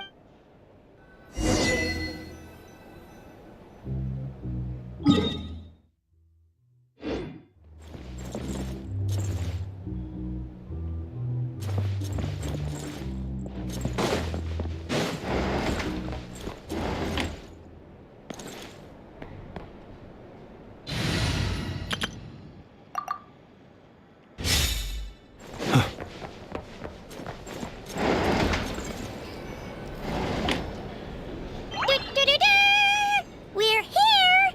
Oh, Traveler and Paimon! Perfect timing! We were literally just saying how there's no way we're holding this victory feast without you. And How are you feeling today? Much better. Thanks. Don't worry about me. Relieved to hear it. If that changes, just let me know. Happy to check you over at any time. Yep, we're here for you. Anything you need, just let us know. Oh wait, where's Nefer? How are her eyes doing? Nefer's right over there. I'm sure she'd love to catch up with you.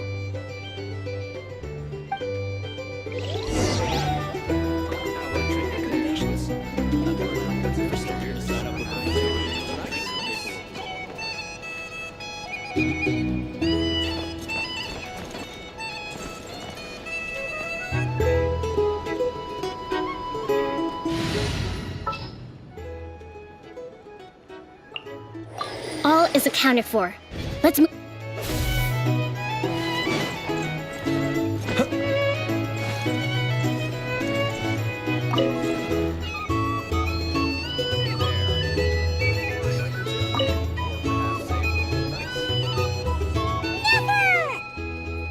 Traveler, Paimon, are you recovering well? Turns out that moon chanter has some real talent after all. My eyes were mostly recovered after just a couple days' rest. I can actually open them again now. Yeah, but you gotta be careful. Lauma says not to strain your eyes while they're still healing. Yes, thank you. I'm well aware. Yehoda, could I borrow you for a moment? I could do with an extra pair of hands. Oh, sure.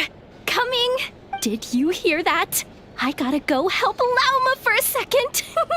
You guys chat among yourselves. I'll grab us some drinks on the way back. You bet.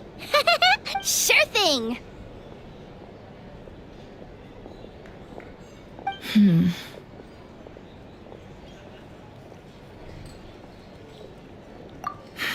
The Rerir of Solnari. Kind of a snake, don't you think? No, definitely a snake. A poisonous one who spewed his venomous hatred everywhere. Anyone who seeks revenge out of hatred for other people has become a snake. That's something my dad used to say. Perhaps. I'm sure it sounds like a very wise and open-hearted perspective to your ears. But me? I think hatred is a perfectly justifiable emotion. What else is left when everything you depended on in life gets stripped away? If you're worried about me, you can nip that in the bud. It's just... I suddenly feel like I was wrong to call my father a liar. He was just a fool. That's why the Academia turned their back on him, and why the other tribes ganged up on him. Oh, Father. How much better things could have been if you were a skilled liar. Look at the Ibis King. Thoth is a fiendishly cunning liar. And yet, strangely, he feels more like a father to me than my real dad ever was. He's never brought it up, but I'd bet he feels the same way. Why else would he give me the power to perceive the truth, while at the same time training me in the art of deception? Well, King Deshret banished him to Aru, which is essentially a prison, and posed 3 questions to him. He promised that he'd have his freedom if he could find the answers. His response was to take on a physical form and approach me, hoping that I could become his envoy and search for one of the answers on his behalf. Did he really think I'd fall for that? He's stuck there. He can't make me return what he gave to me. So that's enough for you to decide he's nice, is it? He's a prisoner, and he was scared. So he decided to perform some good deeds to win people's approval. He lives in fear because he's a deceiver. How is Rerir any different? You can't work as a spy your whole life and expect a happy ending. It's preposterous. Yet I can't say I don't understand it. Liars live in the darkness of their own making. But it's still human nature to want to go on living. They say that a liar's soul is the most worthless thing in the world. What do you think? Good. If you understand that, it means you're smart. And you see things objectively. If you ask me, the soul of a liar really is worth nothing. Because all they care about is themselves. For example, when something good falls into my lap, I don't go sharing the news around. Stops other people trying to steal it from me. So be it. They have sharp ears. I can't keep anything from them. Wow, is that what it looks like? Well, you all know my past now. And I can't simply eliminate everyone who knows too much. So I guess I just have to put up with you. For the foreseeable future, at least. When you find yourself in a situation you can't control, the safest play is to keep calm and start monitoring everyone involved like a hawk. In the intelligence world, you need to have a sense of perspective and play your hand accordingly. If you understand what's at stake, please ensure my secret is safe with you. I trust you'll respect my wishes as a friend. Very good. Oh, wait! Now that the panic's over and we've all calmed down, after all that build-up, our mystery ally never showed up even once!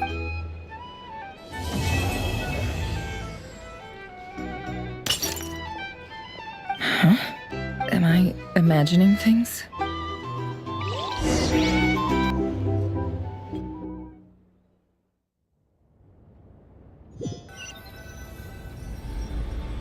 So, that close colleague who stayed behind with you? What's he been up to recently? Don't know, don't care. I get more normal human interaction from hanging out with Bosco too than him. Although, now you mention it, he hasn't bothered me in a while. I wonder if... If he's disappeared without a trace, it's the biggest gift he ever gave to the world. But I somehow doubt that's what's going on. He won't lie low forever. So we'd better stay on guard.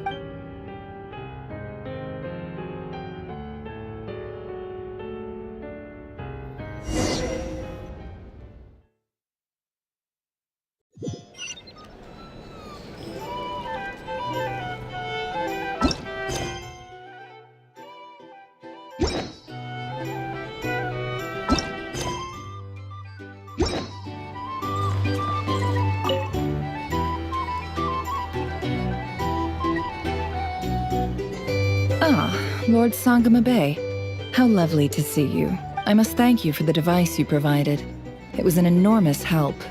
Would I be right in thinking that it was developed by the Academia? Why come and ask me when you clearly know already? I mostly came to thank you. That's more like it. A little gratitude goes a long way with Lord Sangama Bay. Play your cards right, and you might even... The chance to work with such a kind and charitable investor as yourself would be a great honor for the Curatorium. Huh? Charitable? Who said anything about charity? First time hearing about it. Let's see. The first plot of land you purchased in Nodcry, your desert interests, and... Stop! It's nothing to hide from. They're all perfectly legitimate investments. And some of the land you purchased was with the intent of building a sanctuary? How did you... You're a curious case, Lord Sangama Bay. You don't like people finding out about your good deeds, do you? But I'm afraid no matter how hard you try to keep things under wraps, where there's a will, there's a way. You did it for Sumeru, didn't you? It was empty land that was gonna go to waste otherwise. I figured if I built something there, it might at least get some use in an emergency. Disasters are capricious things. They strike without any warning. I've lost family to a disaster before, and I don't want to lose any friends or business partners if I can help it. My elder sister used to dream of finding a sanctuary. Somewhere with plenty of food, water, and medicine. Where everyone could live happy lives. It was something I looked into, but after discussing things with the Dendro Archon, I decided on a more effective strategy. The tech people handled the tech, and Moneybags provided the Mora. It just made the most sense. It's a pity that so few people know the truth about you. Everyone says that you view everything in terms of Mora. So? What's the problem with that? Everyone wants to be rich. But surely you have dreams of your own beyond just making Mora. You don't get it, do you? My dream is to invest in other people's dreams. Just thinking about it makes me happy. Thank you. For the device? And the pendant. Oh, that. Seems like we've both been away from home for a very long time. Yeah. So long that I barely remember what my family even looked like. That would be your mother, father, and sister? Yeah, though it's been years since my sister passed away. It's not like I want to forget them, obviously, but memory can be even more ruthless than the most calculating business person. Beyond a certain point, if something isn't helping you, it just gets rid of it. My sister can't help me now.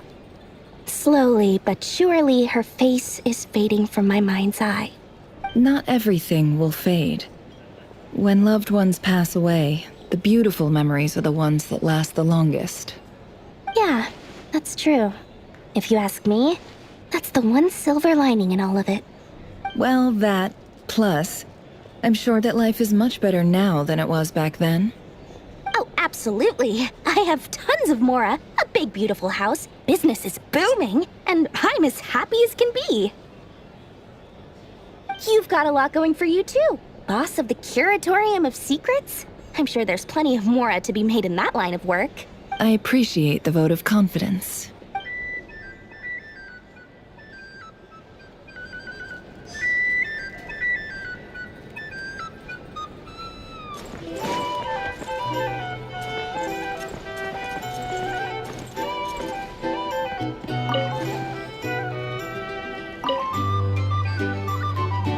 How have you been holding up?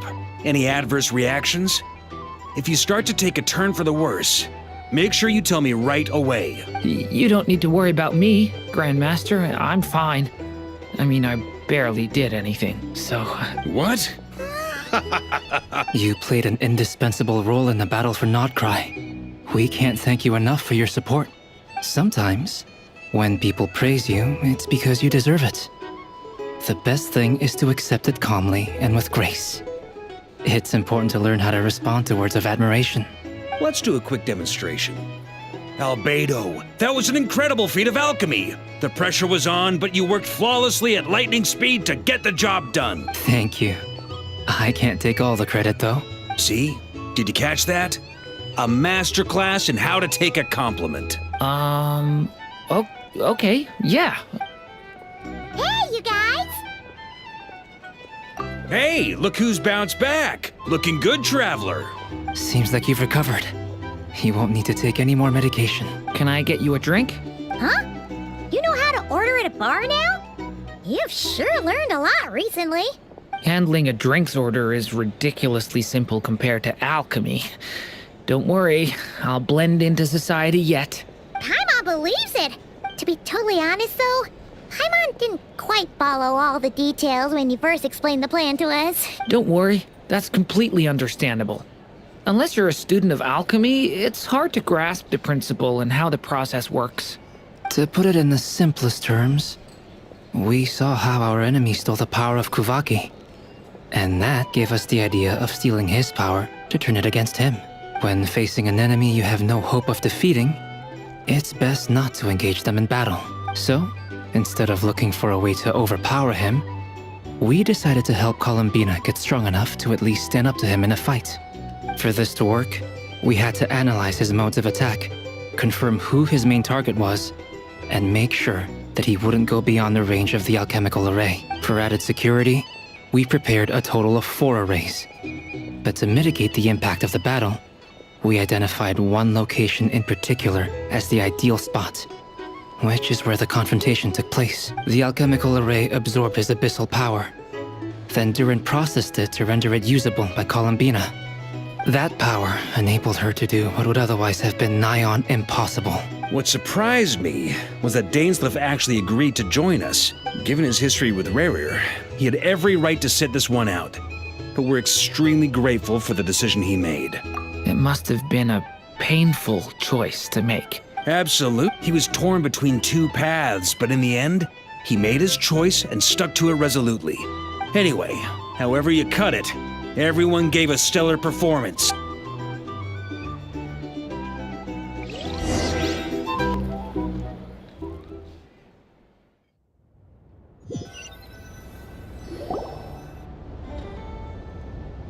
That's the only reason you're here. Yes. I've thought a lot about it. And I've realized that you, me, and Arlecchino should be friends. I think this is very important.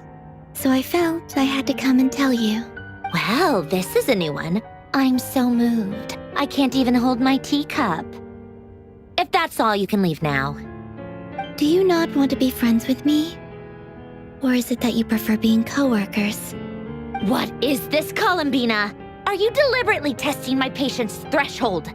Right now, my politeness module is active. But if you say another word, I swear I'll shut it down. If your politeness module was active, wouldn't you say the word please at some point? Polonia, Please see Lady Columbina to the door. Will you still invite me to your next tea party? What? Yes, I think you will. Bye-bye, dear Sandrone.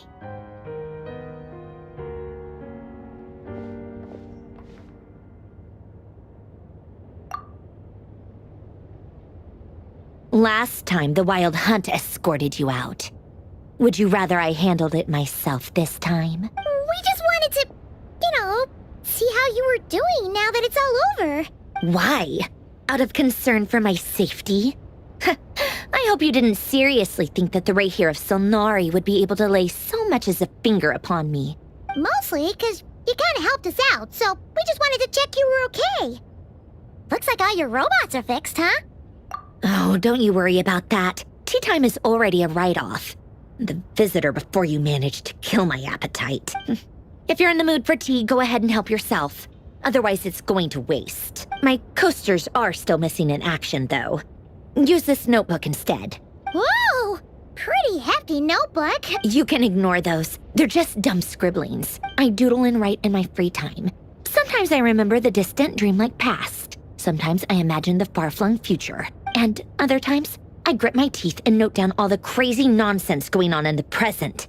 Trying to predict the future is like daydreaming. And writing about the present just makes me furious, huh?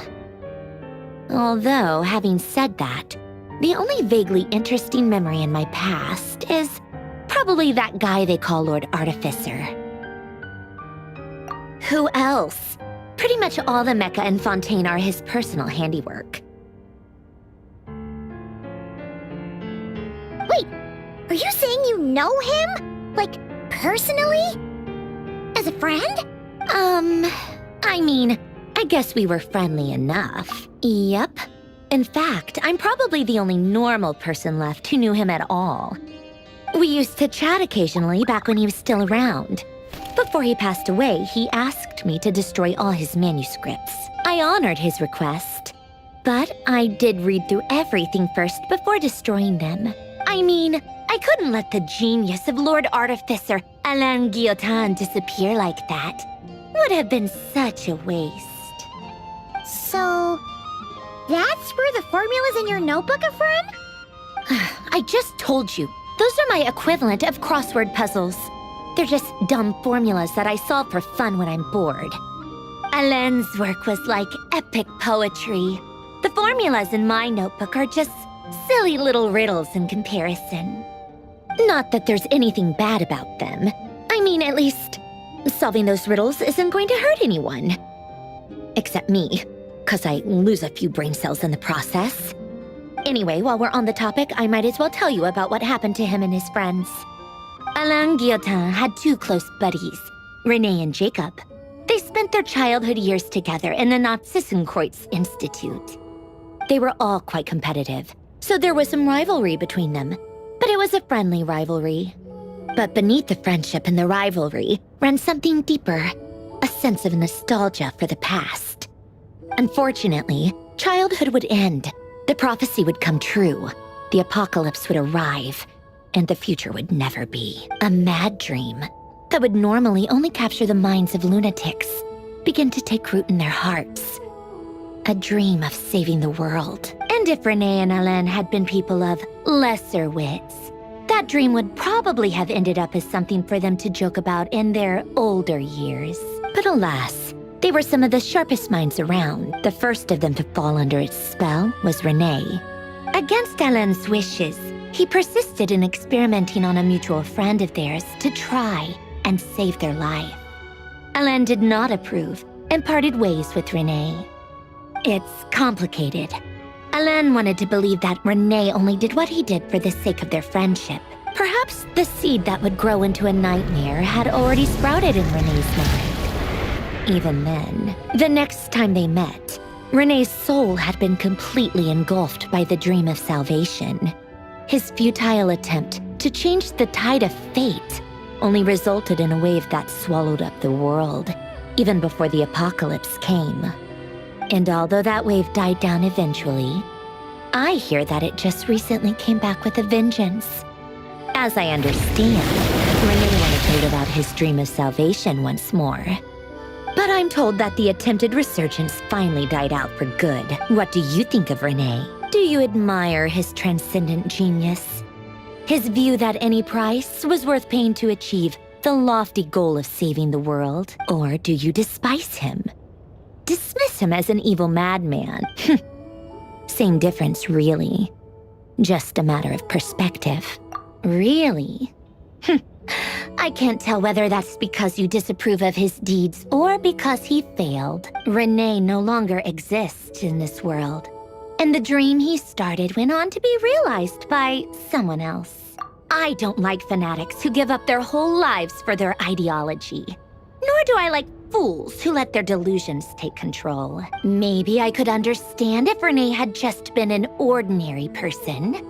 But he had a sage-like intellect, and still managed to get himself lost in the labyrinth of his own desires. Anyway, that's enough about Renee. Now, moving on to Alain Guillotin, the Lord Artificer. He managed to put a stop to the first storm whipped up by Renee. But after that, Alain lost his friends and family. To his credit, I suppose, the loss of his family and friends was purely a tragic accident. After that, the only thing supporting his work was the same dream that had dragged his closest friend down to the abyss.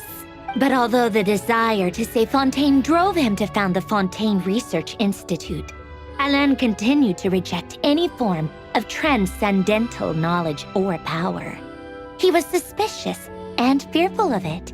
I think that formulas and machines derived solely from human intellect were the only thing that gave him a sense of spiritual comfort. Yet Alain's intellect was simply too great. Once he realized that the end of his life was approaching, he finally accepted the truth.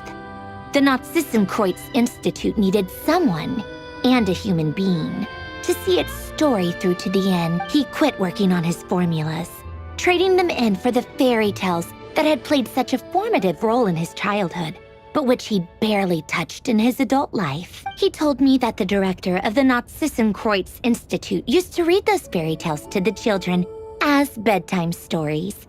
I think that all he wanted at that time in his life was to be able to sleep deeply without being plagued by depression. At the very end, he laid down to rest in the ruins of the former Nazissenkreuz Institute orphanage. Many years after that, tensions over competing dreams would once again cause a rift, this time between members of the Fontaine Research Institute. And that is the story of two people from the Nazissenkreuz Institute who both wanted to save the world. One went all in on his fantasy of salvation without ever looking back, and ended up calmly sinking to the bottom of the deepest sea. The other sought desperately to burn bright in his life, even though he wasn't sure where he was going. I do sometimes wonder, why is it that people like them have such grand hopes of saving the world? Even the grandest tree starts as a tiny seed. So perhaps, for each of them, their mission to save the world began with a very simple desire: to save themselves. They were young children with friends and family who mattered to them, desires to explore the meaning of life, ambitions to have a successful career. They didn't want to see all of that taken away in one fell swoop. Or maybe they just wanted to find something to anchor themselves within the chaos, to stop them getting quietly swept away by the storms of life. But instead, the search for their own salvation took them down the rocky road laid out by fate. Do you think the desire to save oneself is enough of a justification to try and save the world? The way you said that sounded just like Alain. I asked him the same question back when he was in his prime. He gave the exact same answer as you did. No elaboration, just a quick short answer before getting right back to his work. All right, tea time's over. I owe Arlecchino a favor for telling me these stories. I'll have to bring a whole sack of gifts the next time I visit the House of the Hearth. I'm gonna go tinker with Polonia now. You guys can do whatever you want, as long as it doesn't involve interrupting me. Polonia, exit hibernation mode. Begin diagnostics.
Ah, you're earlier than I expected. Hey, Flint's! Been waiting here long? Not too long. I came a little early so I'd have some time to think. Are you nervous about the battle? Quite the opposite. I'm reminiscing on my past battles. When I was awakened by the Radniki, I had not touched a weapon in many years. I felt like the battlefield was not where I belonged. But after waging war against the Wild Hunt for so long, I came to realize something. A life of absolute peace is simply not a possibility for me. My restless flame indicates that somewhere inside of me, there is a deep yearning to root out the evil in this world.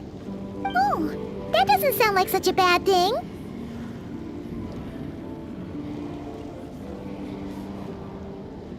Well, in the past, when I was a Fae whose primary concern was hibernation, it was hardly ideal. But it certainly serves me well here in the present. And I am delighted to be able to join forces with you in this endeavor. Looks like I'm not the first to arrive. Ah, Miss Lauma. Did you sleep okay last night? I struggled to settle down at first, because of the nerves.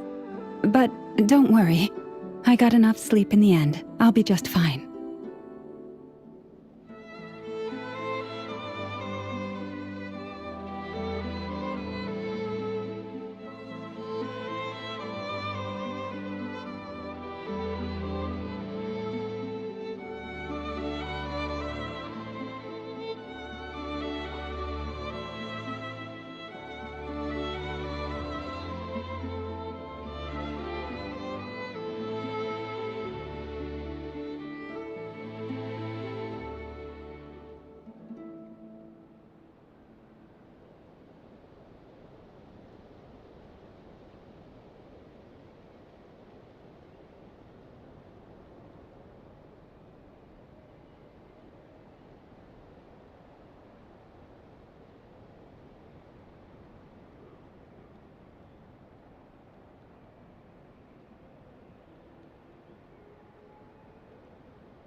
Please. Never!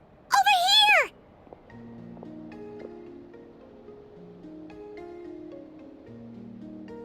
Aino asked me to relay a message. Meanwhile... Excellent. The chestnut's looking a little unstable. It won't hold him much longer. We should be prepared to No sense sitting... I agree. Paimon, find a safe hiding place. Got it! Be careful, traveler! I will. Everyone, take your every ounce of strength. Ready? Let's go. I've seen all your futile ploys before. You have become the authors of your... I wouldn't be... You are merely a moment of sport before I tear down the moon.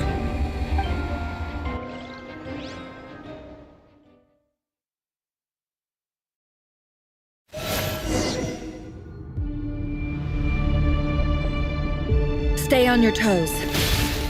Yep, you too.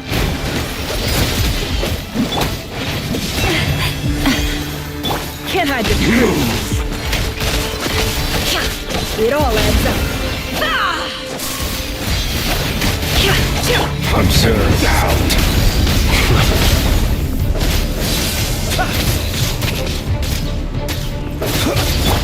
Water jet! Can't hide the truth. The moonlight betrays you. Observe. Be silent. Night falls. No more lies. Futile. Shameless. Why the frostman falls? It all adds up. Betrays you.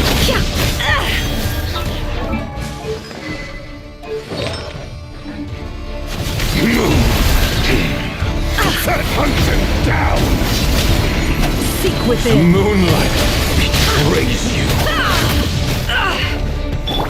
Water jet! Move. Let me help you guys. Eat this! The moonlight betrays you. Futile. Observe. Close your eyes. Are you quite finished?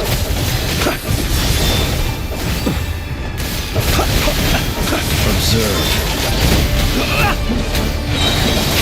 Fear the dark. Go! Wipe out! With one heart, we pray. Branches soul. No more. The riddle remains unsolved. The moonlight betrays you. Leave this. Close your eyes. It began with the moon, and so shall it end. The moon will protect you. Be silent. Observe. Do you see?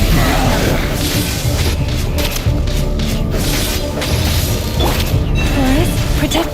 From here. When will it be as you foretold? The moonlight betrays you.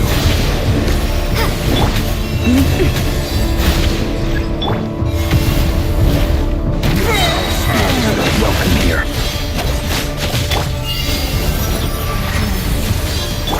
Bombs away! Be silent. Close your eyes. Observe. Night falls. The deception ends here. No more lies. Pathetic! It all falls into place. You poor lost. Close your eyes. Observe. Night falls. Futile! Water jet!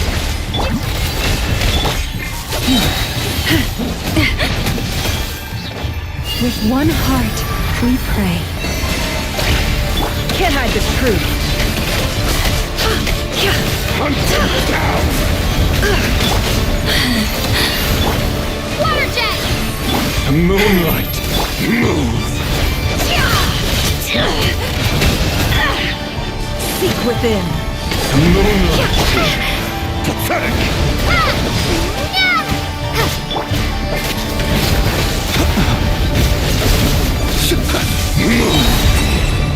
It's all futile! Receive my blessing. Go! You just did me! By the frost moon of old. No more lies. Let's see what you're made of. A grave trip lush as the moon. It all ends up. Moonlight betrays you! The mystery unravels. With one heart, we pray. Receive my blessing. Hunt them down! Can't hide the truth. Your little game of heroics is over. Who wants to go first? Raise you. Now, get out of my sight! No! We've been separated. Take. You okay? Never! Where are the others? Stuck outside the barrier. I guess he really doesn't like us. I told you before. Knowing too much is always a death sentence. Be careful what you wish for.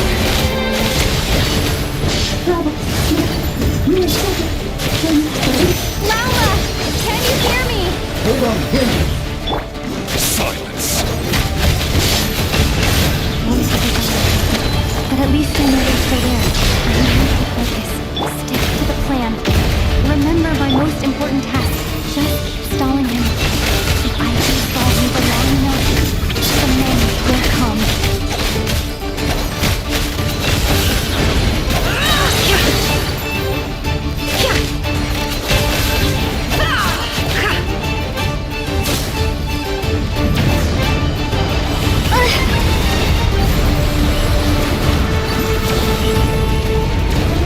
I've got this.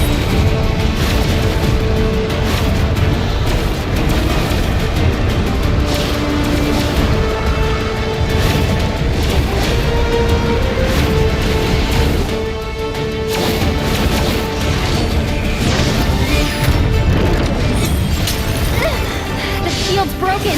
I can't keep this up. Don't push your luck. How much power will it take? No.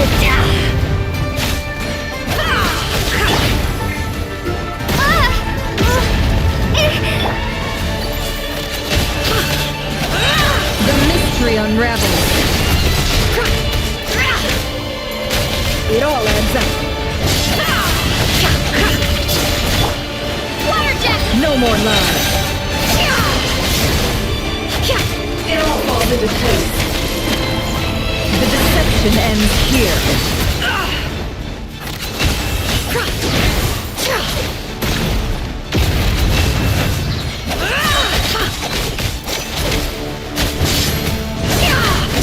The mystery unravels.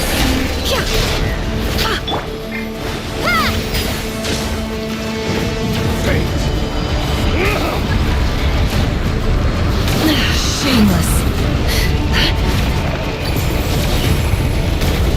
Curses. There's no other way.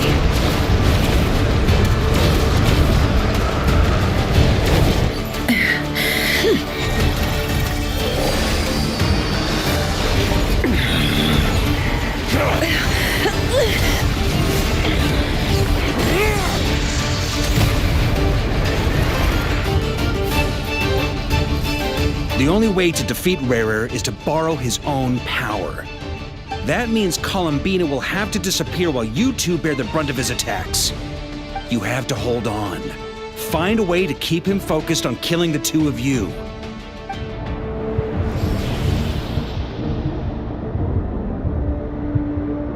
Never! Your eyes are bleeding. Soon you will be powerless to resist. And then... But that dust, come on. Any other tricks as entertain... You don't I have to you fear. You cannot...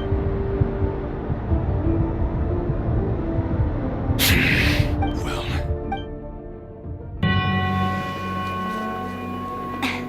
You fear the sound of your own name? Is it us you hate? Or is it what you've become? Let's see what becomes of you!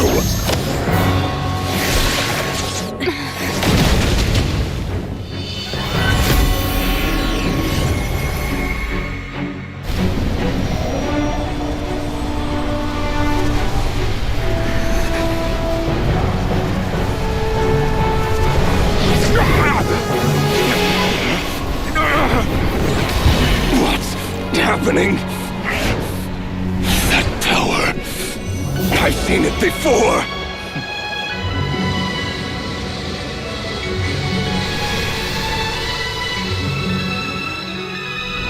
His power is on another level. We'll need to use an alchemical array to convert his power into a usable form. Then quickly channel it into Columbina, rendering her powerful enough to compete with him. I'll join you. I can help. If I release enough abyssal energy into a confined space, it'll create a potential difference, allowing us to extract a huge amount of elemental energy.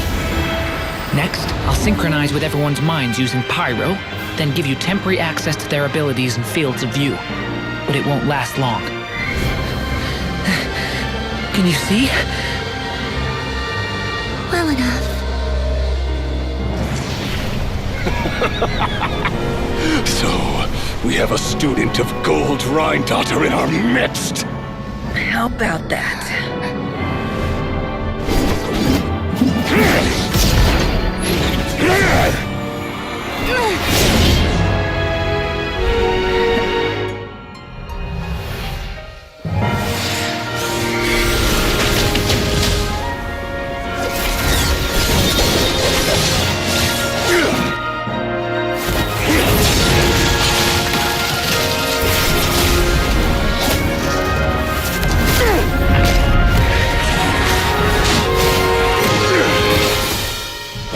You use my own power against me?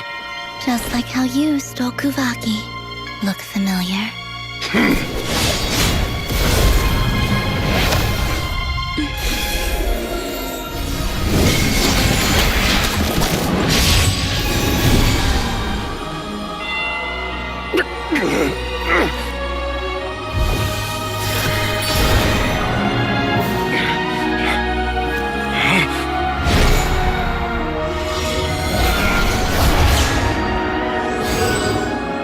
Don't you realize? You don't have the power to hold that gate open! I don't, but someone else does.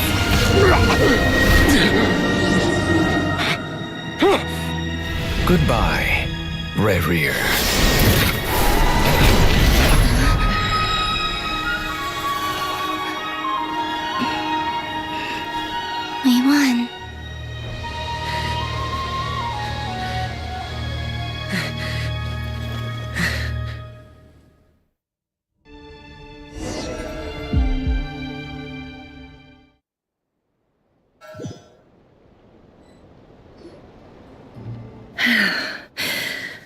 Nefer, how are your eyes?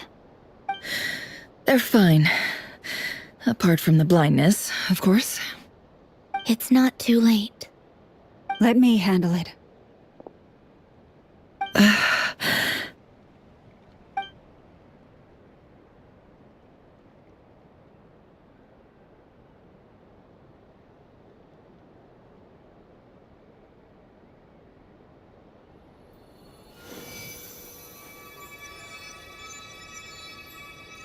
Miss Nefer, it's not like you to lose your composure. That was the most reckless thing I've ever seen you do. Reckless how? The situation was critical. Our lives were at stake. We had to do something. Even so. Okay. I guess you're right. Under the circumstances, it was a wise decision. In business terms, I suppose that's a huge return on investment. I'd be hard-pressed. Still, people suffer. I had hoped you could win. Thank you. All done. Don't try and open your eyes just yet. We'll see how you're doing in a couple of days. I'll send full details through. My dear friends, we have fought. The moon will remember this day. Thank you both.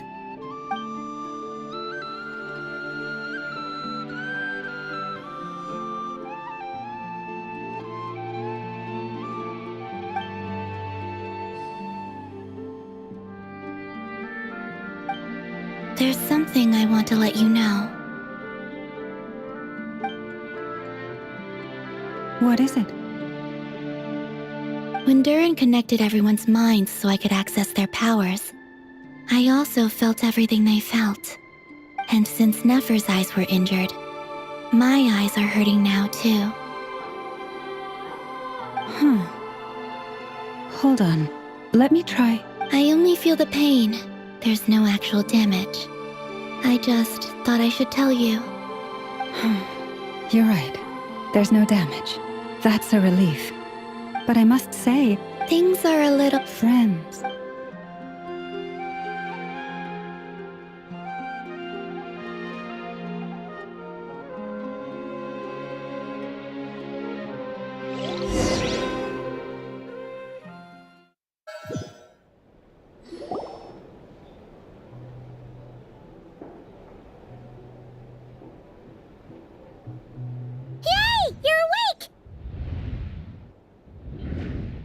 How are you feeling? Any aches and pains? Did you sleep? I'm doing all right. Phew. Glad to hear you. Well, honestly, Paimon just can't relax when you're not your usual self. She couldn't enjoy the food and settle down to sleep. Well, I'm back to normal now. Oh yeah, and Albedo swung by earlier. He said to tell you to head to the tavern when you woke up. Varker and the others are organizing a victory feast and they want to celebrate with you. He also dropped if you're feeling up to...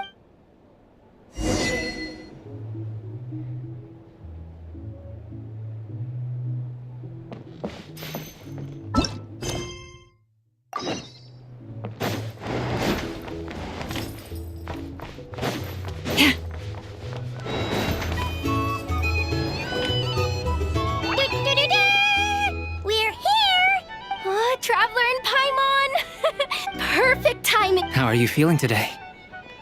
Much better, thanks. Relieved to hear it. Yep, we're here for you. Anything you need, Oh wait, where's Nefer? How are her eyes doing? Nefer's right over. I'm sure she'd love to.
Traveler, Paimon.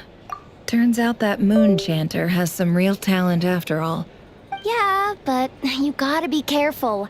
Lauma says not to strain your eyes while they're still healing. Yes, thank you. I'm well aware. Yehoda, could I borrow you for a moment? I could do. Oh, sure. Coming. Did you hear that? I gotta go help Lauma for a second. You guys chat among yourselves. I'll grab us some drinks on the way back. Paimon, you still like 'em sweet? You bet! Make it extra sweet, because Paimon's earned it! Sure thing!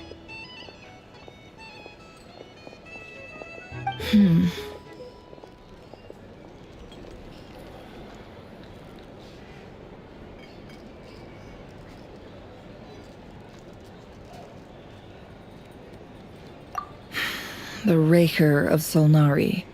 No, anyone who seeks revenge out of hatred for other people has become a snake. Perhaps. What else is left when everything you depend? If you're worried, it's just... I suddenly feel like I was wrong to call my... Oh, look at the Ibis King. He's never brought it up, but I'd bet he feels the same way. Why else would he give me the power to perceive the Well, his response was to take on a physical form and approach me, hoping that I could... Did he really think I'd fall for that? So that's enough for you to decide he's nice. He's a prisoner. He lives in fear because he's a deceiver. How is Rerir? It's preposterous. They say that a liar's soul is the most worthless thing in the world. What do you think? Good. If you ask me, for example...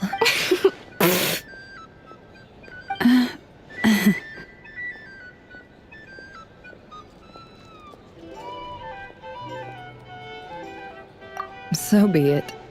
They have sharp ears. I can't keep anything from them. Oh, is that what it looks like? Well, you all know my past now. When you find yourself in a situation you can't if you understand what's at stake, please, very good. Oh wait!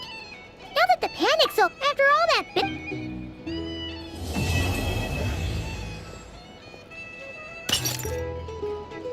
Huh?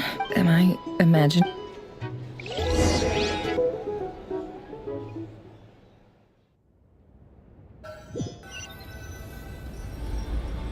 So, that close colleague who stayed behind with you? Although... If he's disappeared, he won't lie low.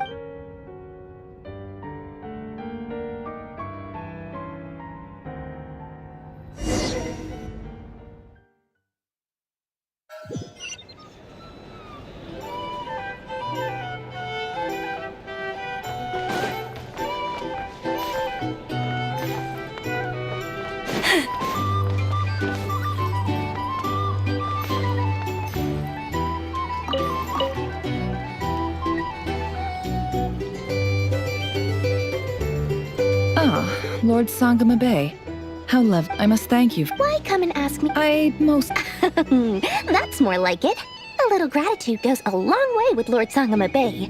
Play your card. The chance to work with such a kind and charitable investor as yourself would be a great... Huh? Let's see. Stop. It's nothing to... How? You're a curious case, but I'm afraid no matter... You did it for... It was empty. Disasters are capricious things. They strike without any warning. I've lost family. My elder sister used to dream of finding a sanctuary. Somewhere with plenty of food, water, and medicine. Where everyone could live happy lives. It was something I looked into. But after the tech people handled... It's a pity. So? But surely you have dreams of your own beyond just making Mora. You don't get it, do you? Just thinking of... Thank you. For the... And the pendant. Oh, that... Seems like we've both been away from home for a very long time. Yeah. So long that I barely remember what my family even looked like. That would be your mother? Yeah. Though it's not like my sister can't help me now.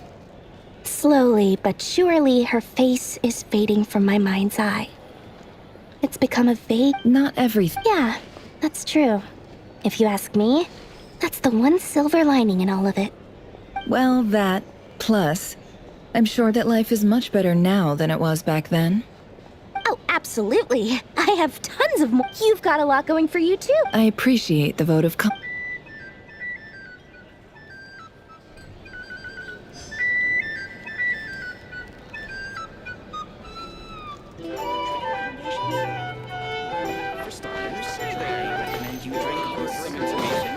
Either way, I'd be happy to oblige. How have you been holding up? You don't need to worry about me, Grandmaster. What? You played sometimes. Let's do a quick dip. Thank you. See? Did you catch that? A masterclass in how to take a compliment. Oh, okay. Hey, you guys!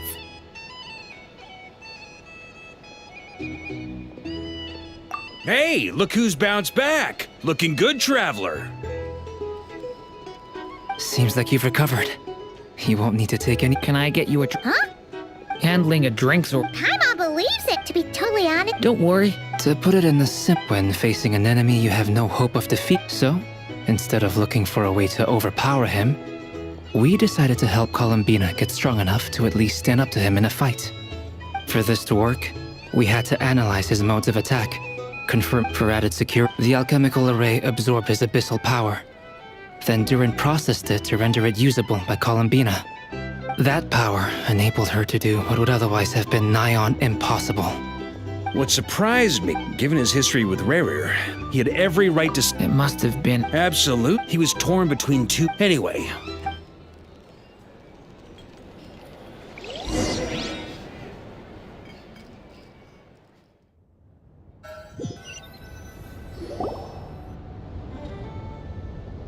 That's the only reason you're here. Yes. I've thought a lot about it. And I've realized that you, me, and Arlecchino should be friends. I think this is very important. So I felt I had to come and tell you. Well, this is a new one. I'm so moved. I can't even hold my teacup. If that's all, you can leave now. Do you not want to be friends with me? Or is it that you prefer being co-workers? What is this, Columbina? Are you deliberately testing my patience threshold? Right now, my politeness module is active. But if you say another word, I swear I'll shut it down. If your politeness module was active, wouldn't you say the word please at some point?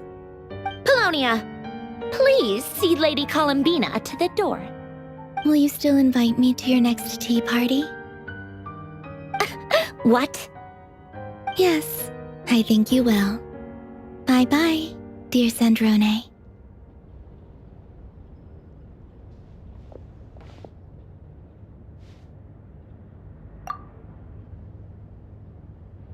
Last time, the Wild Hunt escorted you out.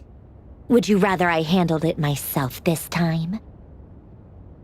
We just wanted to, see how you were doing now that it's all over. Why? Out of concern for my safety? I hope you didn't seriously think that the Rerir of Solnari would be able to lay so much as a finger upon me, given how prepared I was. Mostly because you kind of helped us out, so we just wanted to check you were okay. Oh, don't you If my coasters are still missing in action, though, use this notebook instead. Whoa! Pretty hefty notebook. Look at all those calculations.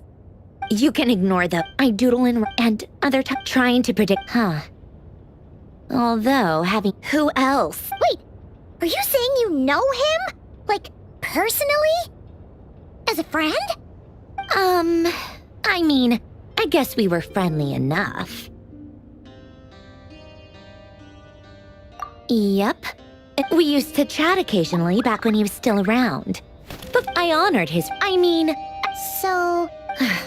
Alain's work. Not that there's anything... Anyway, while we're on the topic, I might as well tell you about... Alain Guillotin had two close buddies, Renee and Jacob. They were all quite competitive, so there was some rivalry between them. But it was a friendly... But beneath the friend... Unfortunately, childhood would end. The prophecy would come true. The a mad... And if Renee and Alain had been people of lesser wits, that dream would probably have ended up as something for them to But alas, The first of them to fall under its spell was Renee. Against Alain's wishes, he persisted in experimenting on a mutual friend of theirs to try and save their life. Alain did not approve and parted ways with Renee. It's complicated.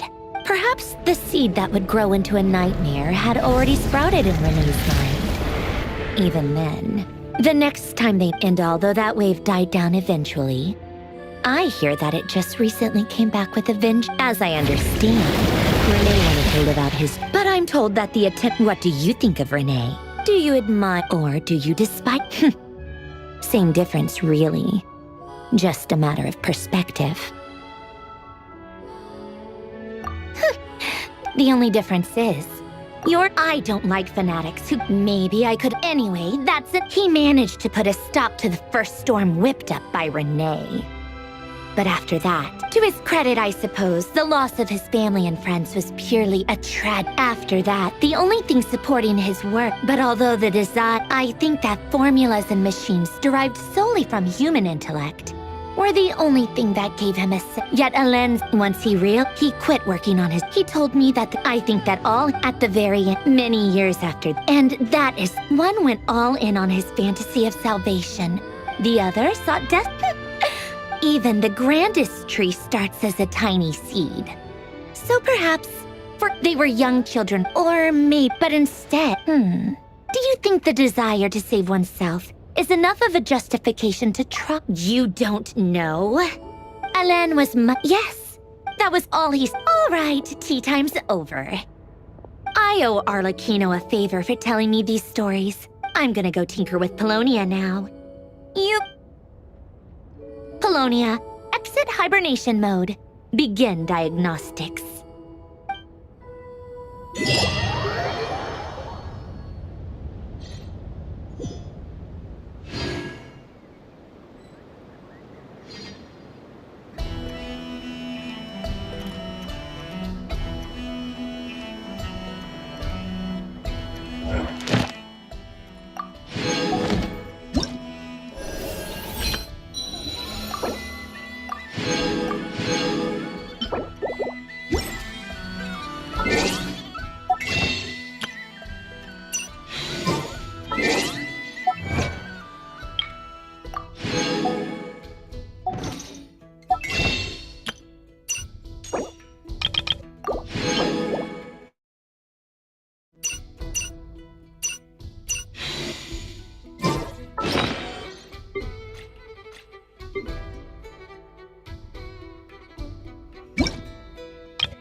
Have you decided where you will go from here? If not, why not find a patch of soft grass and rest a while?